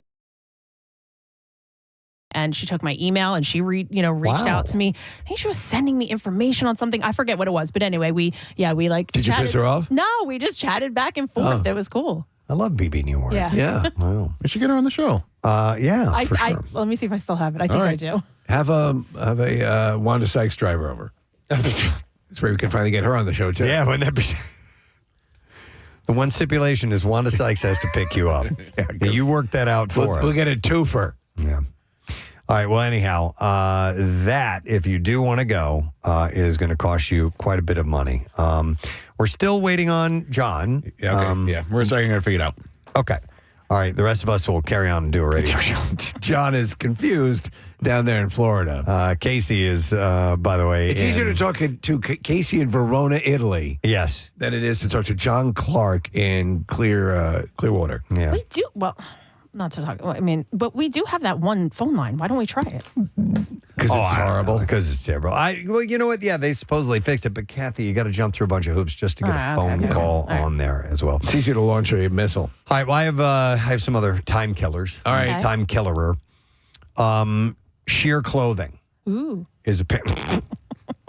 Oh my God, you can see my nipples. Making a return. Yeah, we see it all over the place. We're talking about Olivia Wilde. Yeah, naked dressing was a key trend in some designers' spring and summer collections, and the theme has continued into autumn-winter looks as well. As Vogue wrote in January, for a period of time, sheerness was few and far between, but nowadays, naked dressing is commonplace every season. Oh, it's so commonplace. Every season. Well, okay, so you remember you would see like it would be sheer pants, a sheer skirt, a sheer dress, and then they would wear like the undergarments or maybe, shorts or something like that underneath the sheer. So really they were fully dressed, but you were seeing them basically in a bra and underwear. You know, it's wild as Kath, it's not sheer, but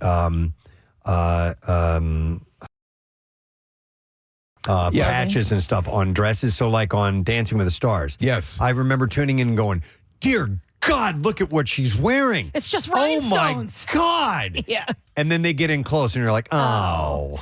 Yeah. I mean, that dance costumes have forever been that. I mean, it'll be, I had one, it was completely nude and it just had pink fringe on it and rhinestones. So you look like you were just walking around with rhinestones on your body and pink fringe. Yeah. So Dior's latest collection embraced see-through material and presented it in an ethereal way with intricate detailing and gender-fluid silhouettes. The trend divides opinion, but is certainly part of a wider movement. Last summer, Charlie XCX's definition of being a brat included wearing a strappy white top with no bra. You were part of Brat Summer, were you not? I am Brat Summer. And sheer dressing is a nod to the minimalist looks of the 1990s. If you think transparent blouses and Kate Moss wearing a thin slip dress, that's going on now. Do you know, the first time I saw this fashion statement adopted, it was John Clark. I know. I was going to say, let's go to the man who is bringing that look back to the Delaware Valley. And why not? He's in a warm environment and he can let it all hang out in Clearwater, Florida. Please welcome from NBC Sports, John Clark is joining us today. John, how you doing? You are the master of the segue. That was a tough turn there, but you navigated that pretty darn well. Been doing it for a while, brother. And plus, we want to see you in Sheer. Yeah. So, Brad Summer with John Clark. Yeah. Dude, so we're headed down there. We're heading down tomorrow. When are you coming back? I am actually just going to miss you. I'm leaving tomorrow morning. Oh, my gosh. Had a couple days down here, so it is all you. It is your show when you get down here, so enjoy it. Were you originally leaving tomorrow morning, or did that occur when you found out we were coming down tomorrow? I'm totally trying to avoid you.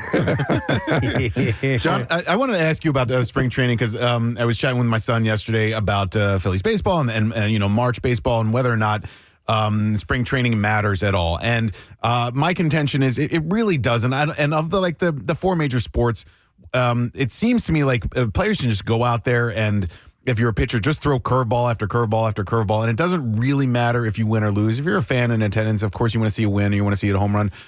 From your perspective, how much does spring training matter when it comes to like what players are going to do in the regular season or what the team is going to do in the regular season? Well, the records don't matter. I had my mom saying, all I see, the Phillies are losing all their games down there. I said, Mom, it's like preseason football. Do not worry about it. And, I think it's different for each position group. So pitchers, they got to ramp up their arm. They got to slowly ramp up their arm for the ability to go out there and throw 100 pitches in a game and throw 98 miles an hour.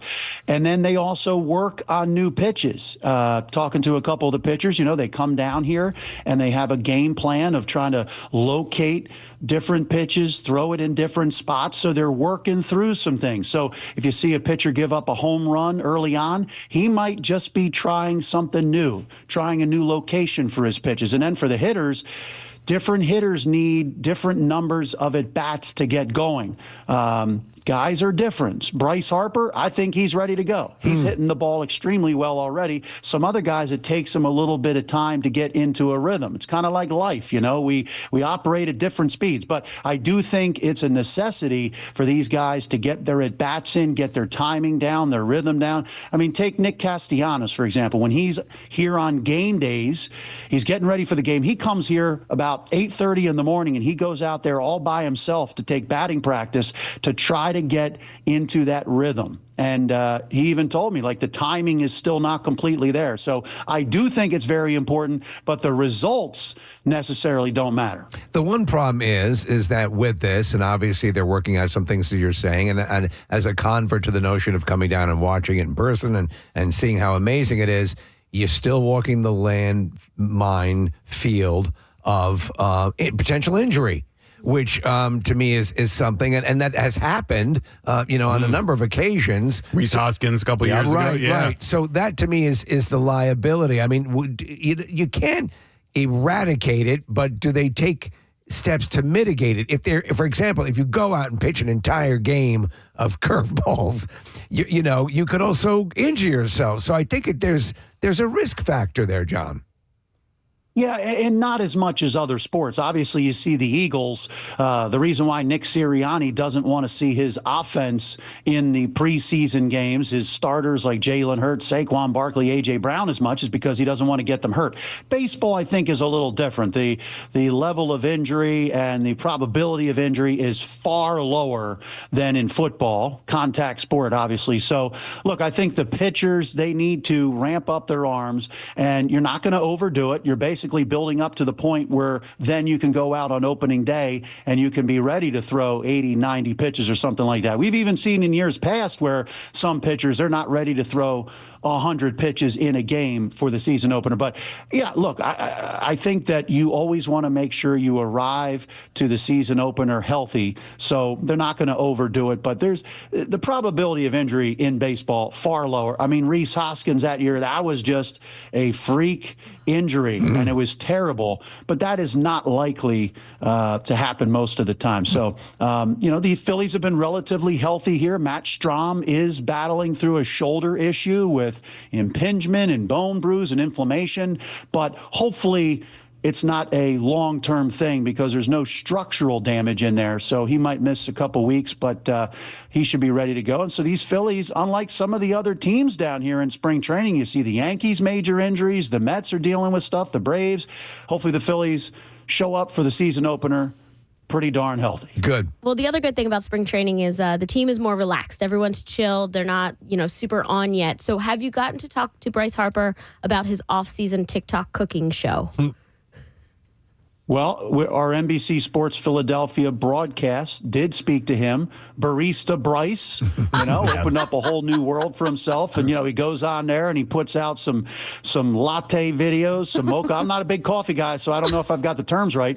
But people eat it up. They love to see that. And Bryce, he's probably going to be doing more of it because he loves it. And it's cool to see that side of Bryce at home. Because, when Bryce is not at the ballpark, he is a family guy. He is at home with his kids, hanging with his kids. He doesn't really go out that much. So a lot of these guys, they are really, really good family people. And they're with their kids, they're spending time with their families. And so that is a great side of Bryce that we got to see. And then Zach Wheeler, his wife, is putting out on Instagram. They had like a tea time with their kids where, they baked some goods and they had some tea and stuff like that. So for one thing, these Phillies are having lots of babies. They are growing families. So well, the climate is so conducive to it. Yeah. Well, one thing we did learn is, and have learned over the years, is that obviously there is a lot of time, or they make a lot of time for golf. And so who's playing a lot? Do you play, and have you been invited? No, I'm not invited. I can't golf with these guys. I am not in their league. I am an amateur golfer, and these guys, let me tell you, JT Real Muto, you talk about Jake Elliott being the best athlete and being the best golfer on the Eagles. JT is the guy everybody's coming after, and I actually just talked to JT about that because that's one thing that builds camaraderie with this team. They get out on the golf course together, and he said he's got a couple guys coming after him. Trey Turner's getting better at golf. Mm-hmm. We heard Garrett Stubbs talking about it, Kyle Schwarber. And you've seen Brandon Marsh in the videos that the Phillies put out. So that really builds the team camaraderie. They love to get out with each other. He did say Bryson Stott's trying to get better at golf. Didn't sound like that is really happening. But yeah. I tell you, you see Kyle Schwarber with his shore bombs at the plate. Imagine him driving a golf ball. Yeah. He's going to knock it into next week. Citizens Bank Park sometime. A nice charity event. See if anybody can outdrive the Phillies. Yeah, that's a good idea. Because that ain't happening. Didn't we learn that's how they picked their rankings in their fantasy football leagues? Is who had the longest drive got to pick first, and closest to the pin. Yeah. It all goes back to golf. Doesn't it? Well, I think Larry Boa hit an ace last year. He did. They were out playing together. Larry Boa had his first hole-in-one of his entire life, and that video was awesome because you hear the noise coming from the players, and then everybody's like, "What happened? What happened? What happened?" Yeah. And Larry, I don't even know if he believed. Yeah, he didn't see his it. Ball was he thought he was being set up until he finally got out there, and because he thought for sure if you're with a group of people who are going to try to pull one over on you, it's that collective, and they did not. They were stunned. Yep. But we're looking forward to. How cool is that? I'm sorry, He's close John. to 80 years old. He's the guy that gets the hole in the Totally. He deserves it, for crying out loud. But we're looking forward to heading down there tomorrow. We have such fun. It's such a cool vibe, and for fans who go to see these games, it's a little bit of a different experience than it is at Citizens Bank Park. In that you're up close. You're seeing these guys in a different frame of mind. I think it's a really cool fan experience. I'm not sure what your take is. Absolutely. And, the thing that I love to see, the kids down here, and I'll tell you something cool. After the game, I think it was Sunday, I go back to my hotel a couple minutes from the stadium, and I was going to swim some laps, get in the workout, and then I see these two kids still in their Phillies jerseys and pants. They had the Phillies cleats, they had their gloves, and they each had a ball. They came back to their hotel, and in the parking lot, were having a catch with their dad. And I could overhear a couple of them like, yeah, imagine what it's like to be Trey Turner or Bryce Harper. And I said, you know what? That kind of brought me back to my childhood. That's what it's all about. The kids get down here. They get to see their favorite players, and they dream big someday of being just like them. So that really hit me hard about how cool spring training can be for these kids that come down here with their parents. So nobody recognized you from your mini hoops GOAT status? Championship?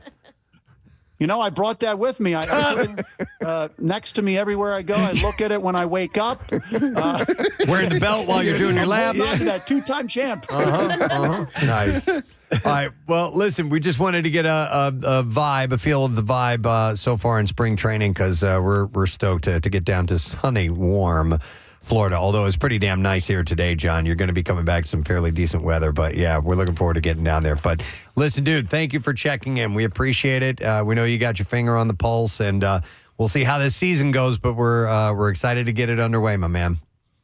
And maybe on my way out of town, coming back to Philly, I will leave the championship belt for the Pop-A-Shot Championship. I'll leave it in the airport, and I'll see if you can find it. All right. Yeah. If they don't try to defuse it.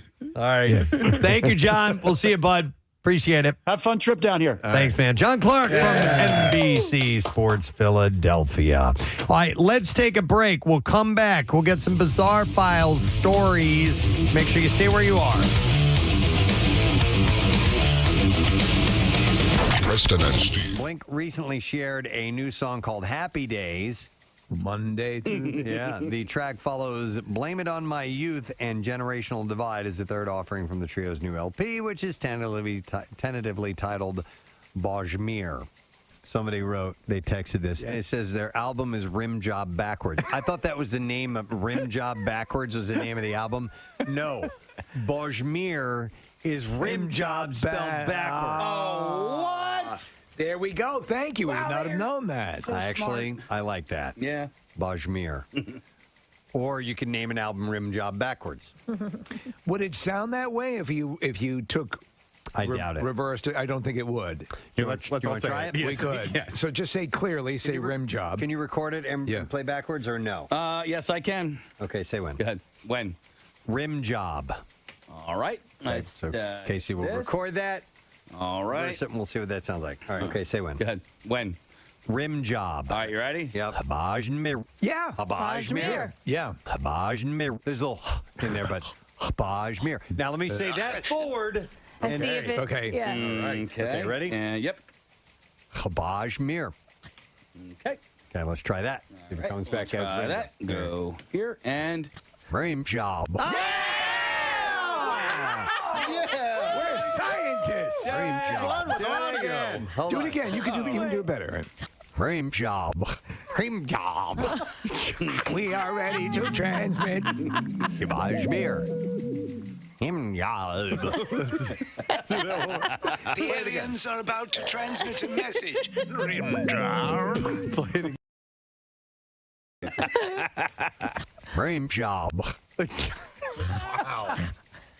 You really got that in there. I love our And now the envoy from Neptune is about to speak. Rim job. Rim job. Rim job. Rim job. It's like you've just met in the jungle. Rim job. Rim job. That's my favorite one. Rim job. It's a great Rim job. Rim job. You like rim job. Rim. Rim job. Rim. Why did that? I don't know why it's stopping. Me? Neither. Rim job. Rouge job. You tongue to cream butthole. At the end, I go, rim job. Yeah, of course. Wouldn't you? Yeah. It's definitely Rim enough job. That's the natural gagging. Rim job. Job.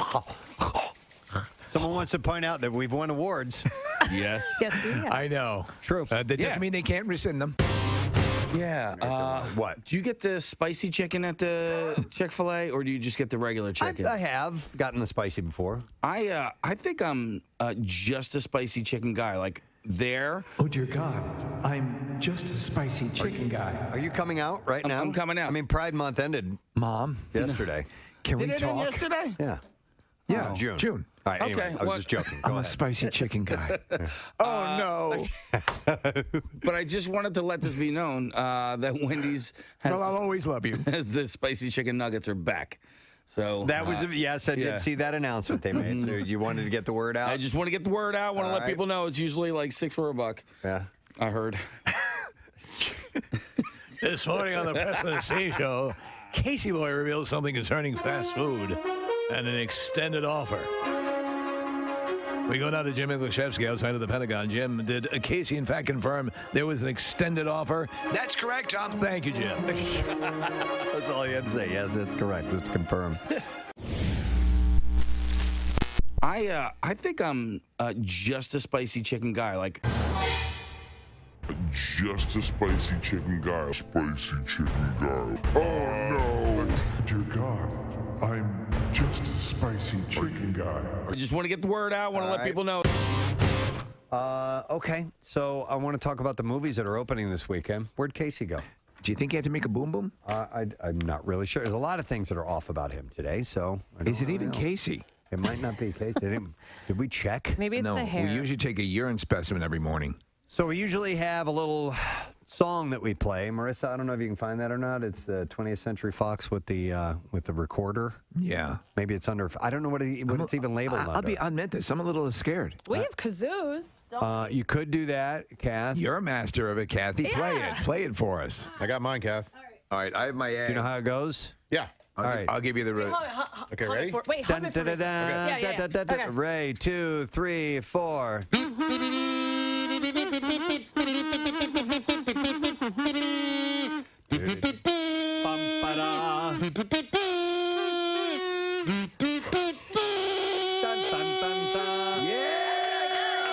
ladies and gentlemen. You were way better than me. Thank you. I went for it. That was sensational. A little lightheaded. You know what I realized? You have a recorder. I have a recorder right here. You want to do it again?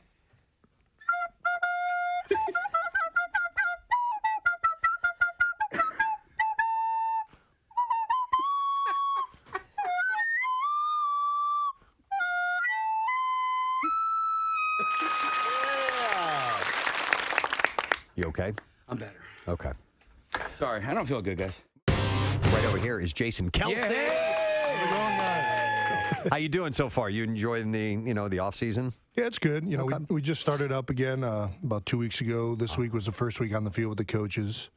So we're kind of back at it. Kind of seems like there's really not any sort of real off season these days. The nature of the beast is that you just keep at it. Yeah, especially when you're playing playoff games and stuff like that. It shortens down. We're probably 7 months out of the year working, but that's. Pretty intensive work for 7 months. But Jason, is it a case of, and is it sort of better that way because you gotta do more getting up to speed? Yeah. If you take too much time off, and if you kind of sort of keep at it, you're always just a tick off, fighting weight, basically? Yeah, I think most guys lift year-round pretty much. Yeah. You'll take a few weeks off here or there, go on vacation, whatnot, but most guys are always staying in shape.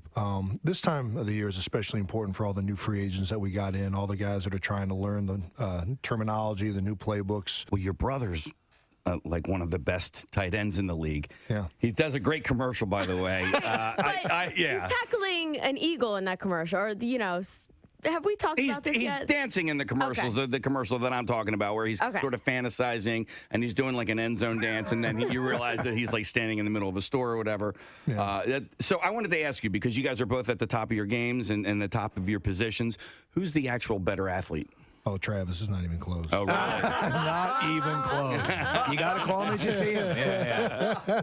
Honestly, he's living it out in fantasy, and you're doing it. Yeah. No, he's a special athlete, and he always has been. Even no matter what it was, basketball, baseball, he just had a knack for sports.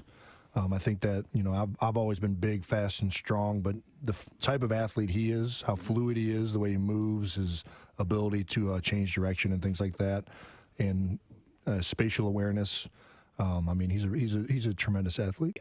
Jason, you and Nick share something in common. You guys have both climbed Mount Kilimanjaro. You climbed Mount Kili? I did. Yeah, I did it for charity as well. The organization you guys did it with was Chris Long and Bo Allen. And the Water Boys is a fantastic organization. And, when I did it, I thought I never want to do it again. Because same here. Yeah, it is the hardest thing I've ever done in my life. Yeah. But now it's been several years and I want to do it again. And part of the reason why I want to do it again is because of the work you guys have done for such a great organization. And I love philanthropic climbs at all. And to do it and make it that challenging is really impressive.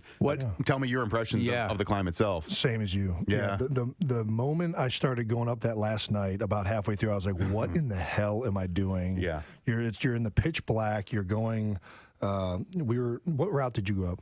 We did Umboy. Umboy. Yeah. We did Wrong Guy, which is the only one from like the north side. Yes. It's the shortest, but I think Is it steeper? I think it's at the top. It's a little bit steeper. Because everyone says it's like Nick was saying that basically as climbs go, it's a gradual. But there was one route that at the end, that's probably what you did, that it becomes a lot steeper. The summit is the hardest part of the climb. Exactly. And you're already tapped out because you've done a climb for several days in a row, and then it becomes the steepest part at the highest elevation. Oh, that's wonderful. I don't know if it's any steeper. I shouldn't say that, but you do have to. Once you get to the top, you don't go right to the peak, so you have to like walk around to the other side of the peak, which is a little bit more of like another 2 hours once you're already at the top, which is kind of like, well, why in the heck am I? Are you walking? I should already be here. Is that so you summit like at daybreak? So you get up at midnight. The night before. That's what we did on this route. You have a headlamp on. It's the blackest of black you've ever seen. I mean, there's not a light on a mountain. Yeah, and you just start making your ascent. And at this point, it's a little bit too steep for guys like me to go straight up. I mean, the porters and guys who do this, I mean, it's nothing to them. They're walking up and down like it's just another day of work. Bastards. But, for us, we go like kind of like sideways in these skipbacks, and it took us 7.5 hours to get to Gilman's Point, which was the top of the Wrong Guy route, and then we had to walk another 2.5 hours to the peak. So I got to the peak around 10 a.m. Who else climbed with you guys? So it was me, Chris, Bo, and Haloti Nada were the 4 guys that have played with the Eagles. And Haloti? They said Haloti and Bo were the 2 heaviest guys that they've ever seen climb the mountain. And he announced his retirement from at the peak, at the summit. After the climb, the mountain is now 16,000 feet. As we're sitting here talking to you, the texts are coming in, and I wanted to find out what you hear most. Do you hear hungry dogs? What is it? Hungry dogs run faster? Yeah. Okay. Or if I don't eat breakfast, I'm pissed off. Yep. Or from that speech, there were several highlights. Do people just yell those out to you sometimes? Absolutely. Okay. Yeah. Which one do you hear most? I was actually surprised. Nobody this morning asked if I ate breakfast and if I said or not. You've heard enough, yeah, man. Thank you. I probably hear hungry dogs. I probably hear hungry dogs run faster though, and that's not just from. I mean, that's still a mantra of Jeff Stoutland. I mean, he was just grilling some of the younger guys with it today, and or not today, but yesterday about we got some rookies coming in here. We got some new free agent signings. You want to talk about hungry dogs, and he's trying to motivate people with it. I mean, it's something that was such a big part, I think, with the team and the city, and it kind of all correlated together that I probably hear that one the most. That's Jason Kelsey. Yeah. I did notice something else. More from the noticer. He notices so you don't have to. I noticed across an empty field. Down the dark alley. I do notice that I will use digital assistants from time to time. The 2 that I use are your fingers. No. And your toes. Not those digital. Oh, I'm sorry. Meaning Siri and Alexa. Those are the 2 that I use from time to time. Now, okay. Alexa I mainly use for like a timer when I'm cooking, or music to listen to real quick, or something like that. In your kitchen, do you have the show, the Alexa show? Which has the screen on it? Oh. No. It's actually very cool, especially if you're doing recipes or things of that nature. Right. Yeah. So anyhow, there was a new study that finds which is the smartest of them all, and in what order. This is Loop Ventures. They did a study that had researchers ask the 4 digital assistants 800 questions, and they found all assistants were great at understanding the questions. And they have determined who actually answered the most questions. I have them all, or have had them all. This sounds like I'm bragging about sexual conquest. But, yeah, so go through this. I'm curious to see if it lines up with what I experienced. So they found that the smartest of them all is Google Assistant. Okay, so that's what I learned, is that the ability to answer questions and questions contextually went to Google. I can't stand when I ask Siri a question and she just gives me a bunch of websites to go to. I'm like, dude, just give me. Do not like that. However, though, Google Assistant will most often default to Wikipedia. There are obviously silly, ridiculous things that you don't need it for, but you use it for anyway. I still do, yeah. What do you think for you is the most practical purpose for using any of these? Well, honestly, for when I'm sitting, for example, if I'm sitting and I'm setting up something for the media. I'm watching TV or whatever, and I'm looking down at something, or I need the lights on, or turning lights on and off. Okay. Playing music. I think that's the radio. What I would use it for. Playing. I walk into a room. I constantly use it for weather. I constantly use it. I'll get a quick news update. Yep. So I'm interfacing it with that. And if you look at if you find out on your app on your phone. It'll tell you your last 70 requests, and mine are always sort of the same thing. Okay. I mean, it records everything, so you can find out every single request that you've asked. I am using them all the time throughout the day. But you know what? Like, you're busy, Steve. I know somebody, Nick, who can probably come over to your place, who I think is in between gigs right now. Gary Lauer is not doing anything right now. His house is closed. You know what? Honestly, you don't even need an echo. Just have Gary hands. Yeah. It's pretty hot out there. Just have your own Gary. I'll turn it for you. Lights on. All right. Hey, Gary, lights on. All right, 1 second. There you go. Gary, should I wear a sweater outside? I'll be right back. It's pretty chilly. Lauer. Yeah, Lauer. That's what it would be. Yeah. Hey, Lauer. Because Gary would be too common. Hey, Lauer, play Allman Brothers. 33 WMMR. WMMR presents Preston and Steve's Bizarre File.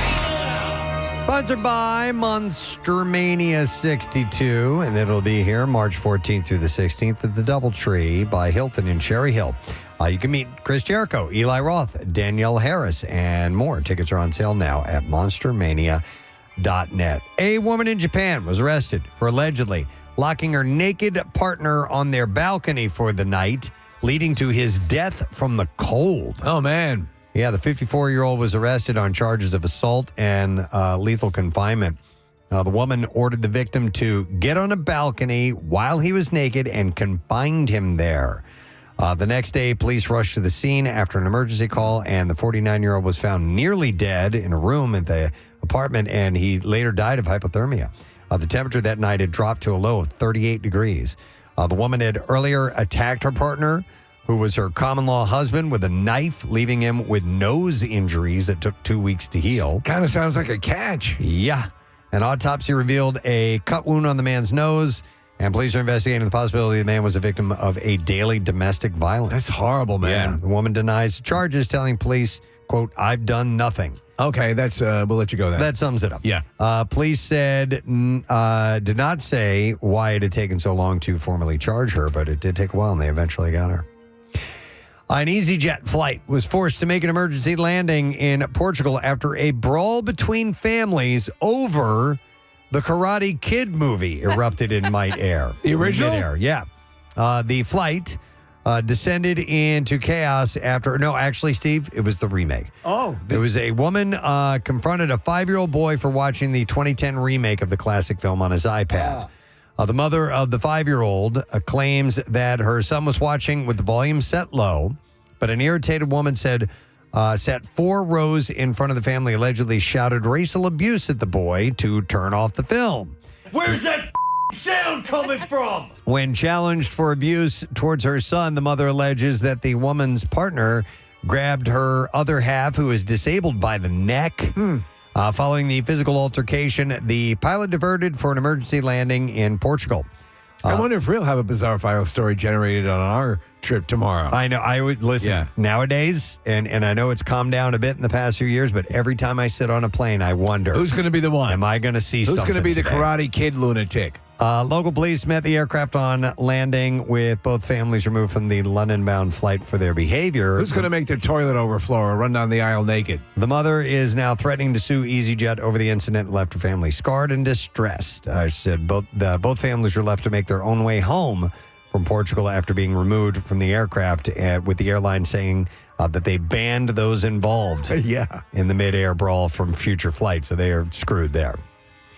In Michigan, a man recently drove around with what looked like to be a dead giraffe in the back of a pickup truck. What? Pictures posted online of the incident caused confusion and led to a statement from the driver. Hey, Lonnie, I got that dead giraffe back there. So Nathan Shemansky said, my buddy was on his way home from work and saw what appeared to be a real deceased giraffe in the bed of someone's truck. Yeah, it does. We're looking at it. Does anyone know anything about this? Is this even real? And the post was shared in various groups with some users expressing outrage over the dead exotic animal, which is not native to the U.S., of course. And they were wondering if it had been hunted and killed. The outcry led to taxidermist Darren Weiner setting the record straight and sharing behind-the-scenes photos of his work on the long-necked animal. He said that the animal had died of old age in a zoo and that he had been commissioned by an unnamed museum to prepare the giraffe. But they drove around. The thing is so big that in the back of a pickup truck, the neck is craned and it's, it can't fit in the back of the truck. So my natural assumption is that he was taking his giraffe out to calm it down and make it fall asleep the way you would a baby. So he said, my job is to preserve them so that you can appreciate them forever, adding that by the time he received the giraffe, it was no different than leather with hair on it. Wow, that's very dismissive. So he described it. Leather with hair on it. Mm-hmm. Mighty creature.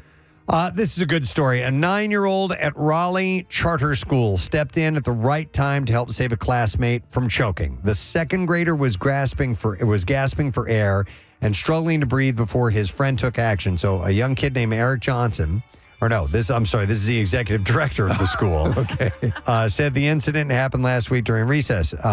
Jason Branch, who is 9 years old, and Danye Moore, who is 7, were playing basketball at the time.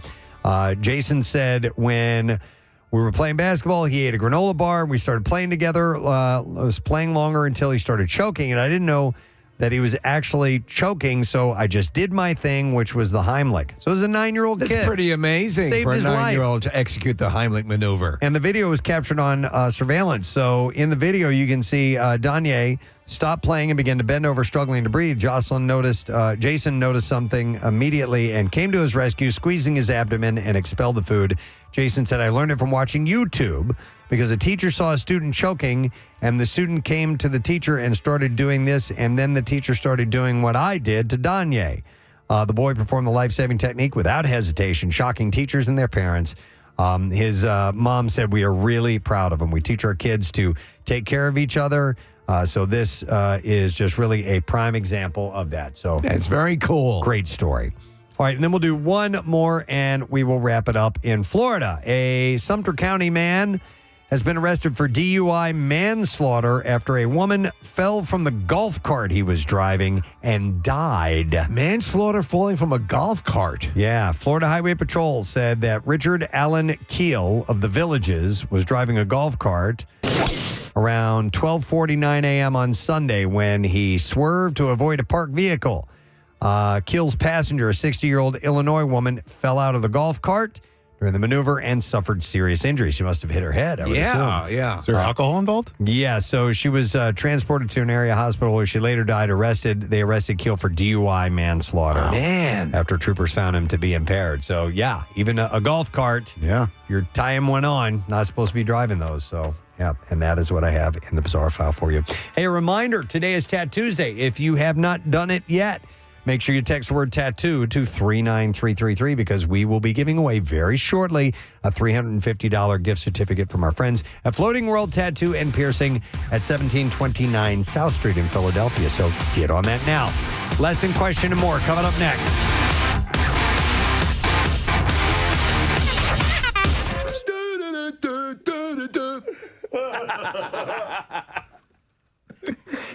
Lauer, switch to Skinnerd.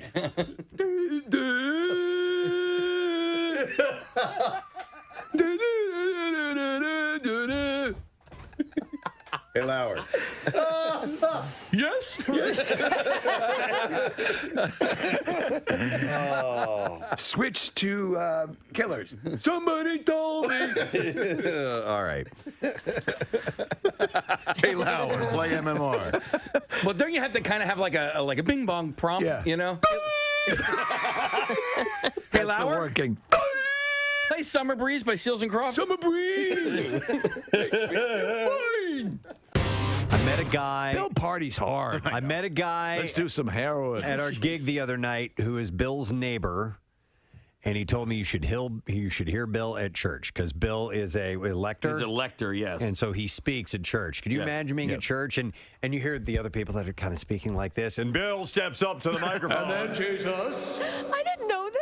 Oh, yeah. Said Peter, you'll be the third leg of the stool. Yes. The word of the Lord. The Romans are the low-hanging fruit in this scenario. Forgive them, Father, for they know not what they do. David actually slung some fruit instead of a rock. Who had the roast beef? But, I give this resurrection an A+.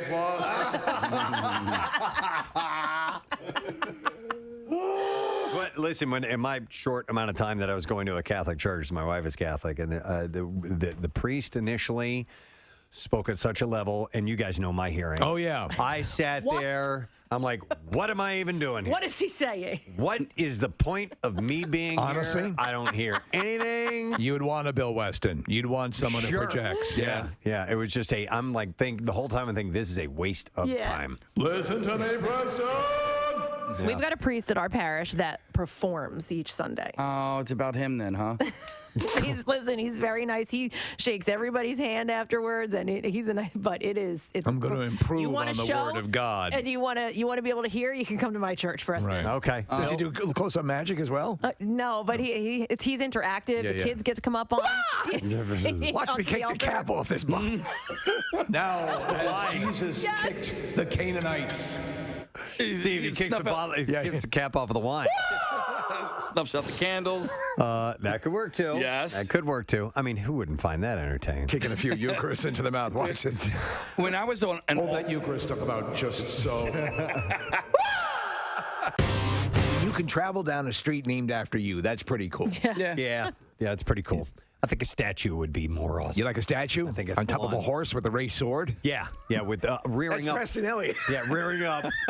Both of its front hooves in the air. Yes. I'd love to have that. Wait a second. He fought in the Civil War? What does that mean? There's a difference. It doesn't mean anything. It doesn't mean nothing. There was a long-standing myth, at least this is what I've read, that it would depend on if there was one leg raised or two, whether they died in battle or but. Oh, I heard completely other. Apparently that's. I heard gay, not gay. They're gay or not gay. Gay general.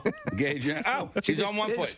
Ladies and gentlemen, this gentleman was gay because both the horses' front hooves are up. I don't think that's accurate. No, trust me. No, it's true. Yeah, I read a book. Yeah. What does it mean when all four hooves are on the ground? Polyamorous. Yeah, exactly. They could anything. Anything goes. They're just looking for love. All right, so they're gonna fix that. Bi-curious.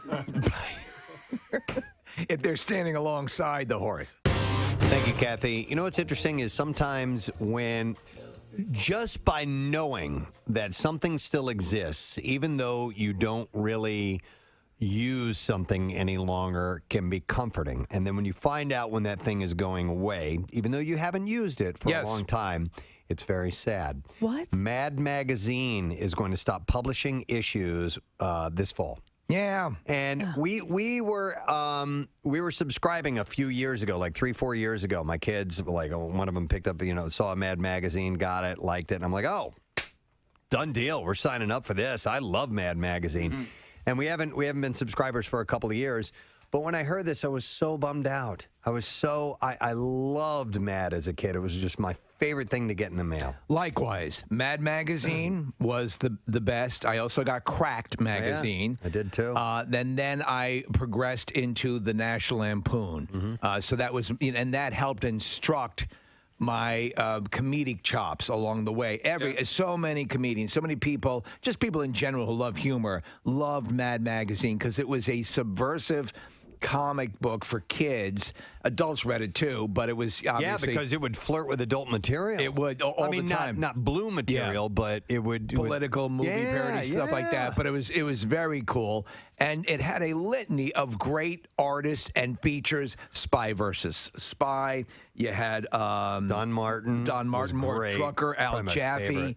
The fold out, the fold in, as they called it in the back, you would have a picture, you could fold it to become another picture. Alfred E. Neumann, of course, a legendary character. They had the TV series. But man, when that would come in the mail, do you still subscribe to any magazines? Do you get magazines at last home? magazine I used to get at home was because we signed up for one of our family members was selling subscriptions, so we're getting Entertainment Weekly, and then that sort of went away. But in my heyday, I subscribed. I used to get Famous Monsters of Filmland, Starlog, Fangoria, National Lampoon. I was getting lots of magazines at home fairly frequently. I used to get Entertainment Weekly for work. Oh, yeah. I used to get that, but I still subscribe to a couple. I'm Golf Digest, Golf Magazine.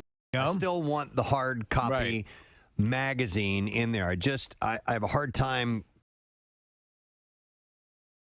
reading magazines, a full magazine online. You know what I mean? On the crapper. Now articles, I can see, picking up here and there through aggregator sites and stuff like that. But if I want to dive into a full magazine, what they have to offer, I still need the hard copy. So, did you ever subscribe to dirty magazines? Because I did. The only one I ever had. Playboy. I had a prescription. God knows I needed it. Son, you need something for your boner. Take 2 Hustlers and at night cut it in half. Cut Beaver magazine in half. I had a subscription to Playboy, but that's the only one that I could ever. That one I could get away with. You could, but though. I couldn't about it. I couldn't subscribe. Penthouse, maybe. But then when you get into your Hustlers and We and, whatever the other magazines Cherry. Cherry. Wouldn't it blow your mind that people would get home delivery? Like, because I remember, there were subscription cards in these things for the other magazines. Like, who's getting Sweaty Vagina magazine at home?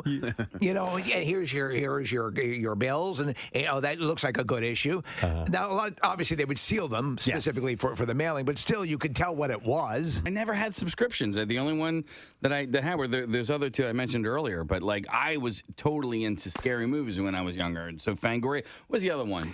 There was Fangoria, there was Starlog, there was Famous Monsters of Filmland, there was, like I said, the Monster Times was another one of them. Another one, am I missing them? I was about to say, have you heard, and you probably have if you listen to WMMR, that they're going to be playing the MMRBQ. We got great bands, 3 Days Grace, Wilmoth Mammal, Alice in Change, Mammal. I am so damn tired. Yes! The time change has messed me up this year. I am wiped out, and I have 50 things I have to do when we get done today, and it's just I'm so not looking forward to it. You made me feel good though, because I thought I'm completely inarticulate today. Me too. What in the hell's going on? I'm tripping over words. I can't think I'm straight. really considering learning sign language. Probably a good idea. I have to. So Mammoth, not Womoth. Womoth. That's a Woolmouth. Mammoth, WVH, and Dorothy, along that's with an easy one. Dead Poet Society, Octane, Return to Dust, and our local shots artist Fat Mez all playing the MMRBQ. The side stage, we're starting to work on that already, believe it or not.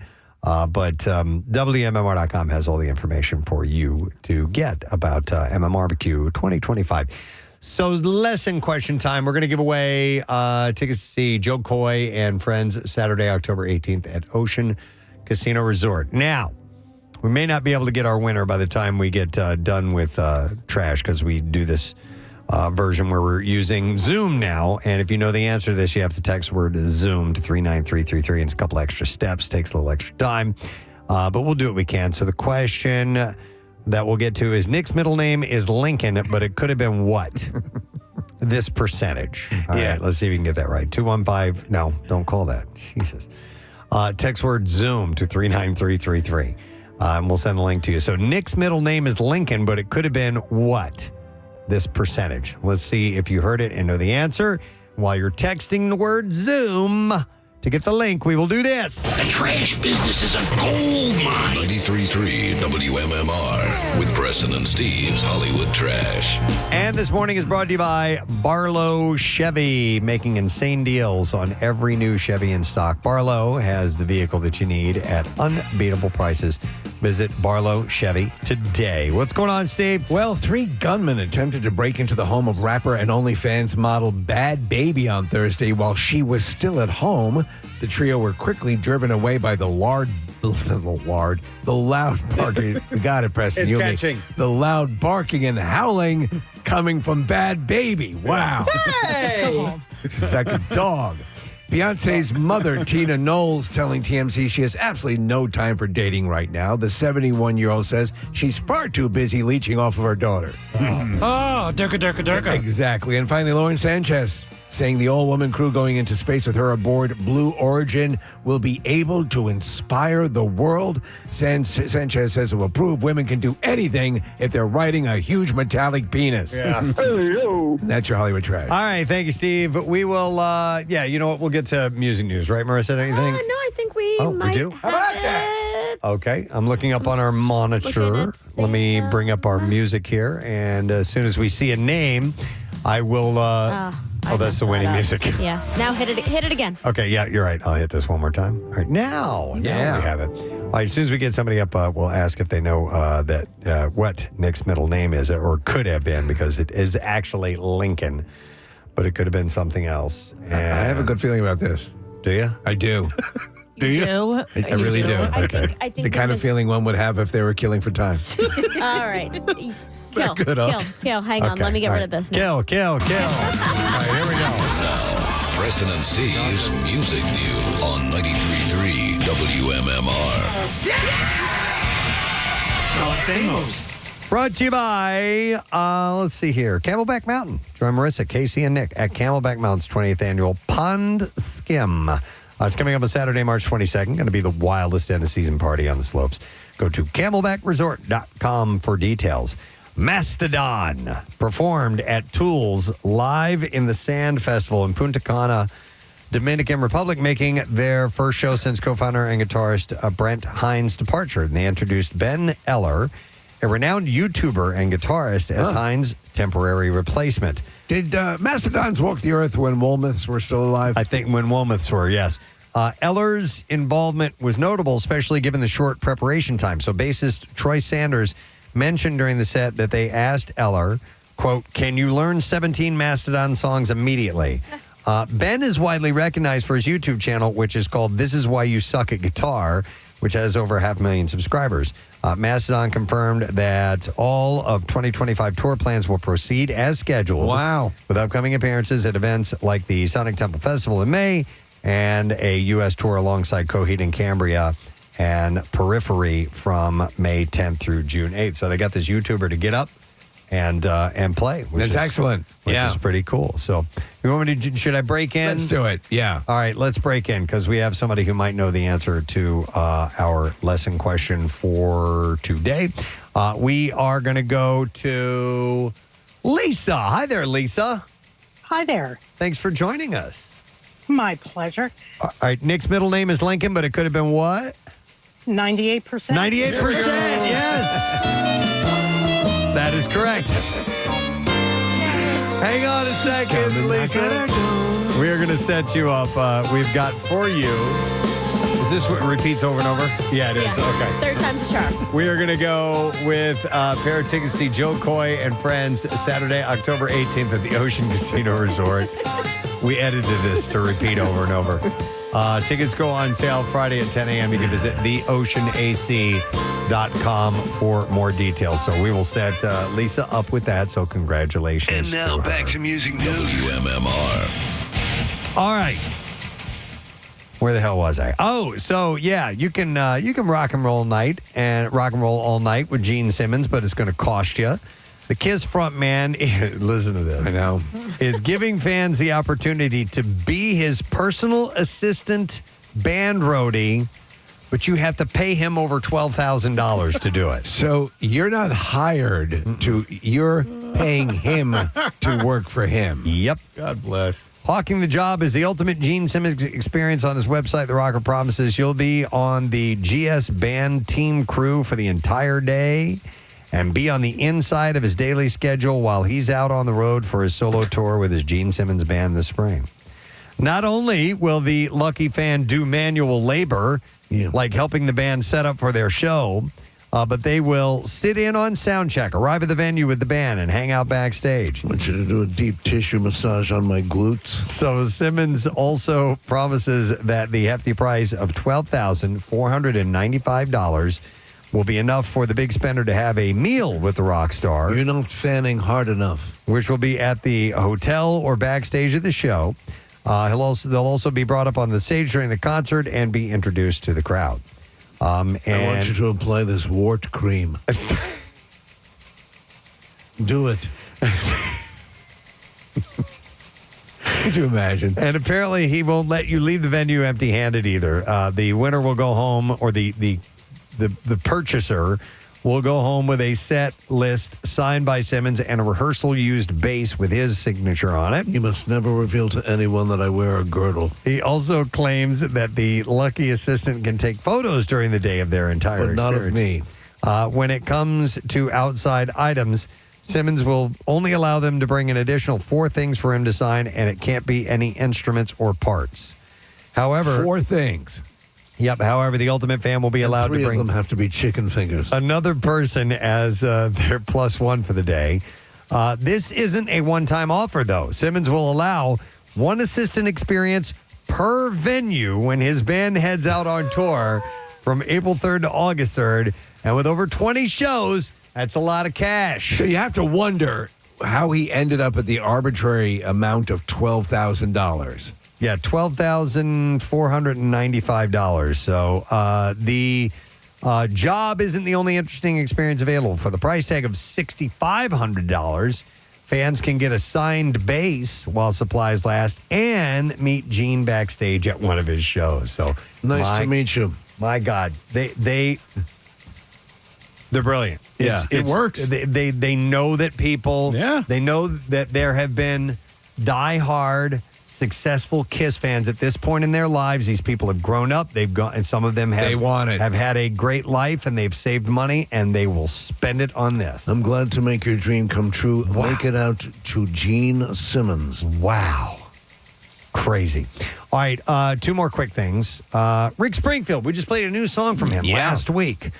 Tells People magazine he recently underwent a whole-body MRI scan and found out that he had brain damage from a fall he took in Las Vegas in 2000. What? He said, I fell 25 feet, hit my head, and then wood came down and hit my head, and then I hit my head on the stage again. He said, I thought I had just broken my wrist, but on the scan, I found out that I have some brain damage from the fall. That sucks. So I'm working on trying to repair that. He couldn't understand why he was singing I Wish You Were Jesse's Girl. But listen, his 25-year-old brain damage, I mean, the damage is done, right? Yeah, but at this point, you're not going to correct it. The artist says that as he gets older, it's important that he knows what's going on with his body and that he take care of it. He said, my dad died from not wanting to know. When he finally collapsed one day at home, they found out it was an ulcer that burst, and that was a giant message to me. If you want to live long, you have to be prepared for some bad news now and then. Oh, wow. Well, some good news. I just got word we're going to talk to Rick on Monday, March 24th. All right. Nice. Have him on the show. I'm glad to see he's having a little bit of a comeback. Yeah. All right, and then one last story. Cyndi Lauper has revealed the final leg of her North American Girls Just Want to Have Fun farewell tour. And I mainly include this because of her connection with the Hooters and all that stuff and worth bringing up. And plus, I think she's a great singer. She is. Tickets go on sale to the generic public Friday at 10 a.m. And she will be playing in Philadelphia at the Man on July 20th, by the way. Oh, my actual birthday. Oh, yeah. Nice. I wonder if, you think she might be joined by any of the Hooters? You know what? I would be surprised if that doesn't happen. Actually, Right. Steve, they're still tight. They chat every now and then. Eric or Rob produced one of her later records, within the last 10 years or so. Sure, So, yeah. Nice. I bet they'll be there. All right, that's the entertainment or the music news segment for today. We're going to take a quick break. When we get back, we are thankfully going to be wrapping up the show. And we'll also give away our Tat Tuesday prize. So if you haven't done it yet, Text word tattoo to 39333. We'll be right back. Preston and Steve on 99. There was Fangoria, not Fantasia. It was Biggins? Yeah. Jugs. Jugs, and they're areolas. People that are reminding us the names of Butthole. Some of the other. I subscribe to Butthole magazine. What's this one about? It's a picture of a guy with a pipe. I'm a butthole reader. For this Christmas, give Dad what he wants. Yeah. Butthole. Steve, what are you reading? I'm reading Butthole, Preston. Telling me how I can set up my stereo. Apparently, you have to run the cords through your butthole. Oh, yes. What are you reading there? Oh, I was just reading Butthole magazine, telling me how to get a more effective home theater. Apparently, it works better if you put the cord through your butthole. Oh, this is the 10 tastiest cheeses for the holidays.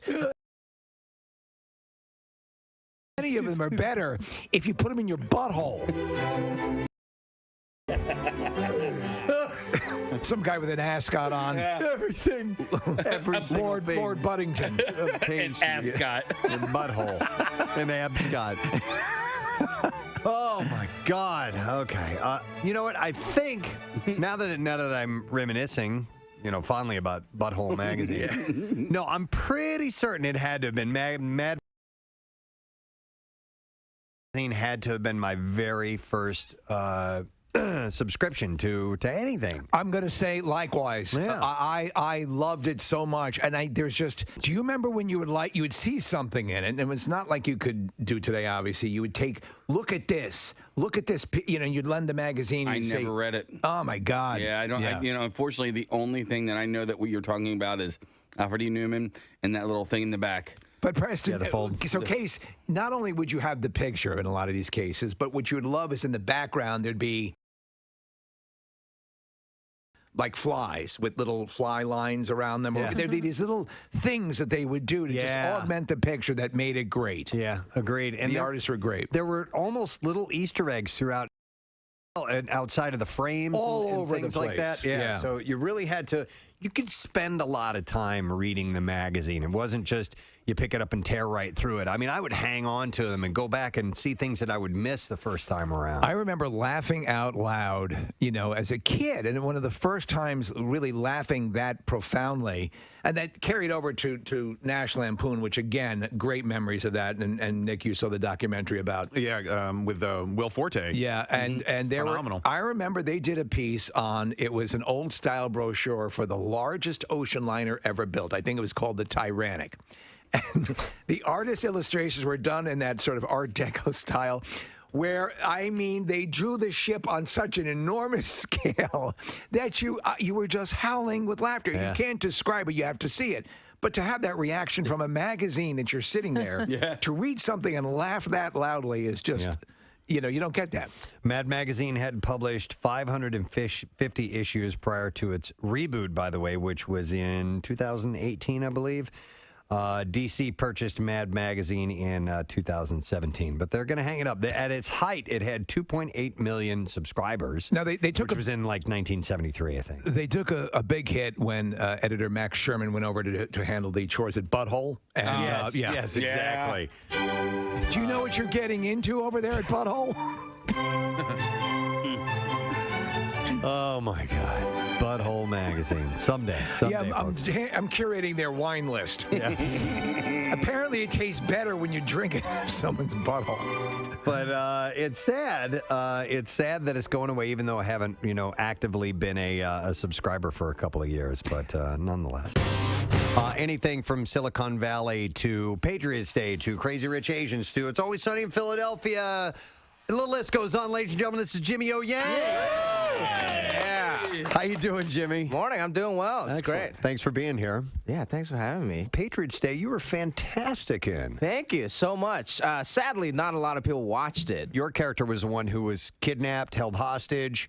by those guys and eventually escaped and alerted the police. Hey, I know where these guys are. I know where they are. I didn't know that story. Yeah, that guy was amazing. Yeah. Danny Mang, Chinese immigrant, college student, and this is about, of course, the Boston Marathon bombing. Yeah. And I bugged him every other day. Spoiler alert, he stays alive, in the movie. Yeah. So I bugged him every day when I was in Boston, and we had dinner, like went to Chinatown every other day. He was a really nice, warm guy, and he came to the premiere and tapped me on the shoulder. He's like, hey, I think you did a great job. There you go. Is stand-up comedy where you kind of started, or acting, or where'd you begin? That's where everything started. I started doing stand-up at the Ha Ha Comedy Club.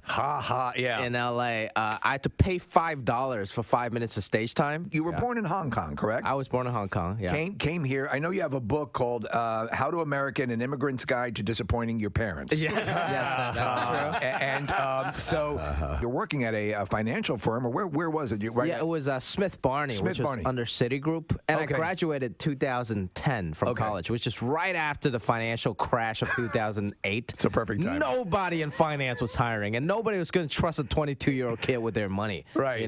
So my dad hooked me up with an internship, and like one day he came home, like he was like, Jimmy, great news. They're going to hire you full time. You're going to be a great financial advisor. And literally like tears of joy was coming out of his eyes. And I thought that was just the worst news ever.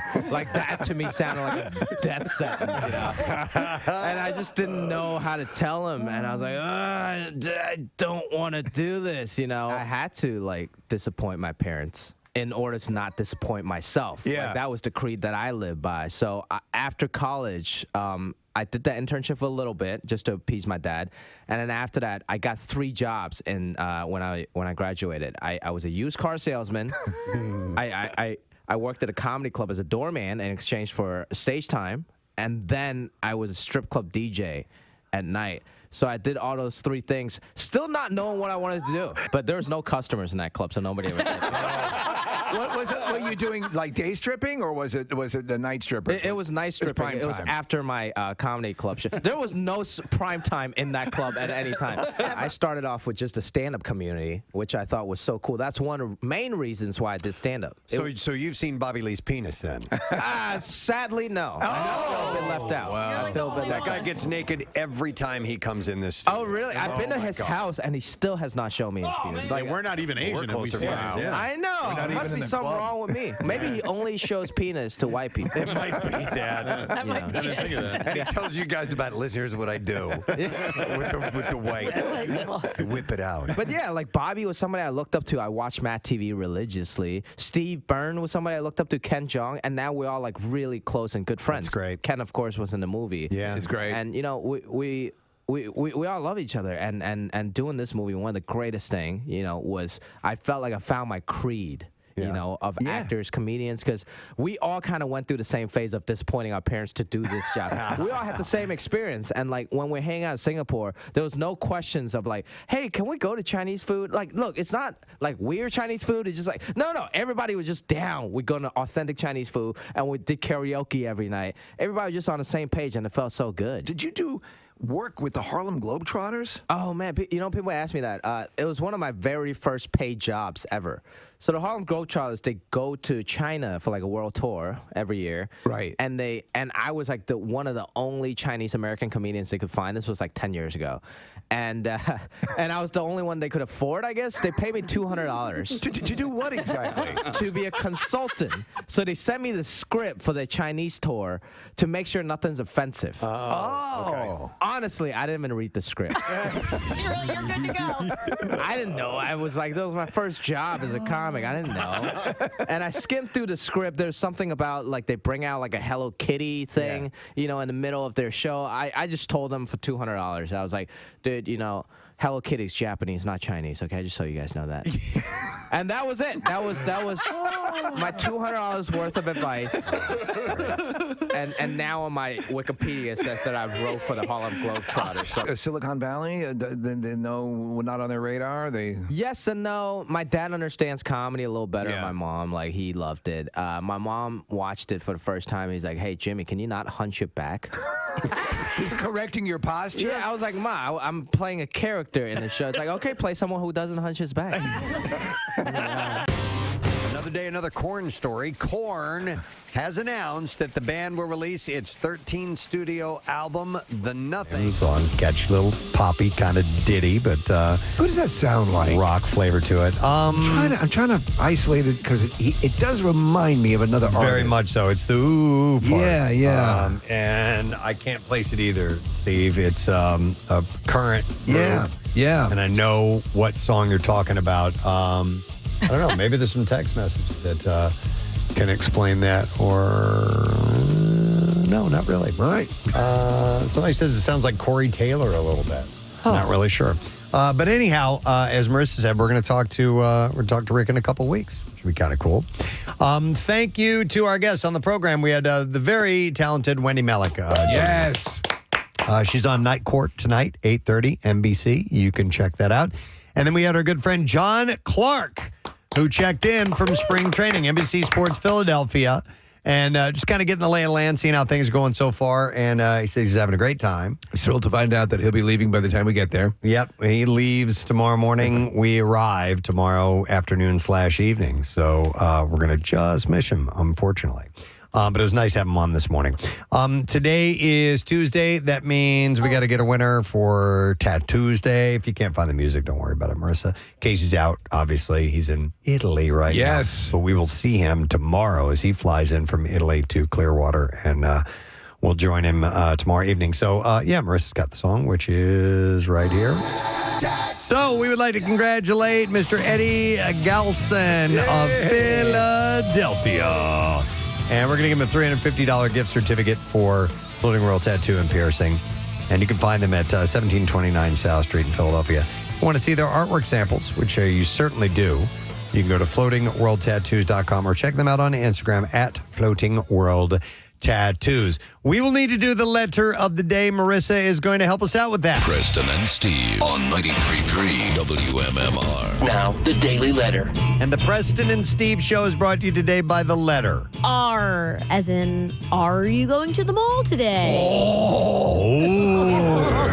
As in regurgitated. All right, we're going to give you a $500 prize if you get it right on Friday from Paramount Pictures. Novocaine. You can go see Novocaine in 4DX with seat motion and environmental effects that put you into the heart of the action, and you will feel it in 4DX. Paramount Pictures Novocaine stars Jack Quaid, and that is in theaters this Friday, mind you. Want to thank our sponsors. The Preston and Steve Show is brought to you today by Acme Markets, fresh foods, local flavors. Also brought to you by Dunkin', and the Preston and Steve Show runs on Dunkin', and by Marvel Studios. Don't miss Captain America, Brave New World, now playing everywhere, and IMAX and on 3D. Tomorrow on this very show, our buddy Paul Mercurio is going to be on the show. We will also be leaving for Florida tomorrow and reuniting with Casey. So we got to do everything to prep for that. Yes. So we'll give some stuff away. We'll chat. We'll have a good time tomorrow. That's it. We're done. Rage on. Have yourself a great day, and we'll see you tomorrow, my friend.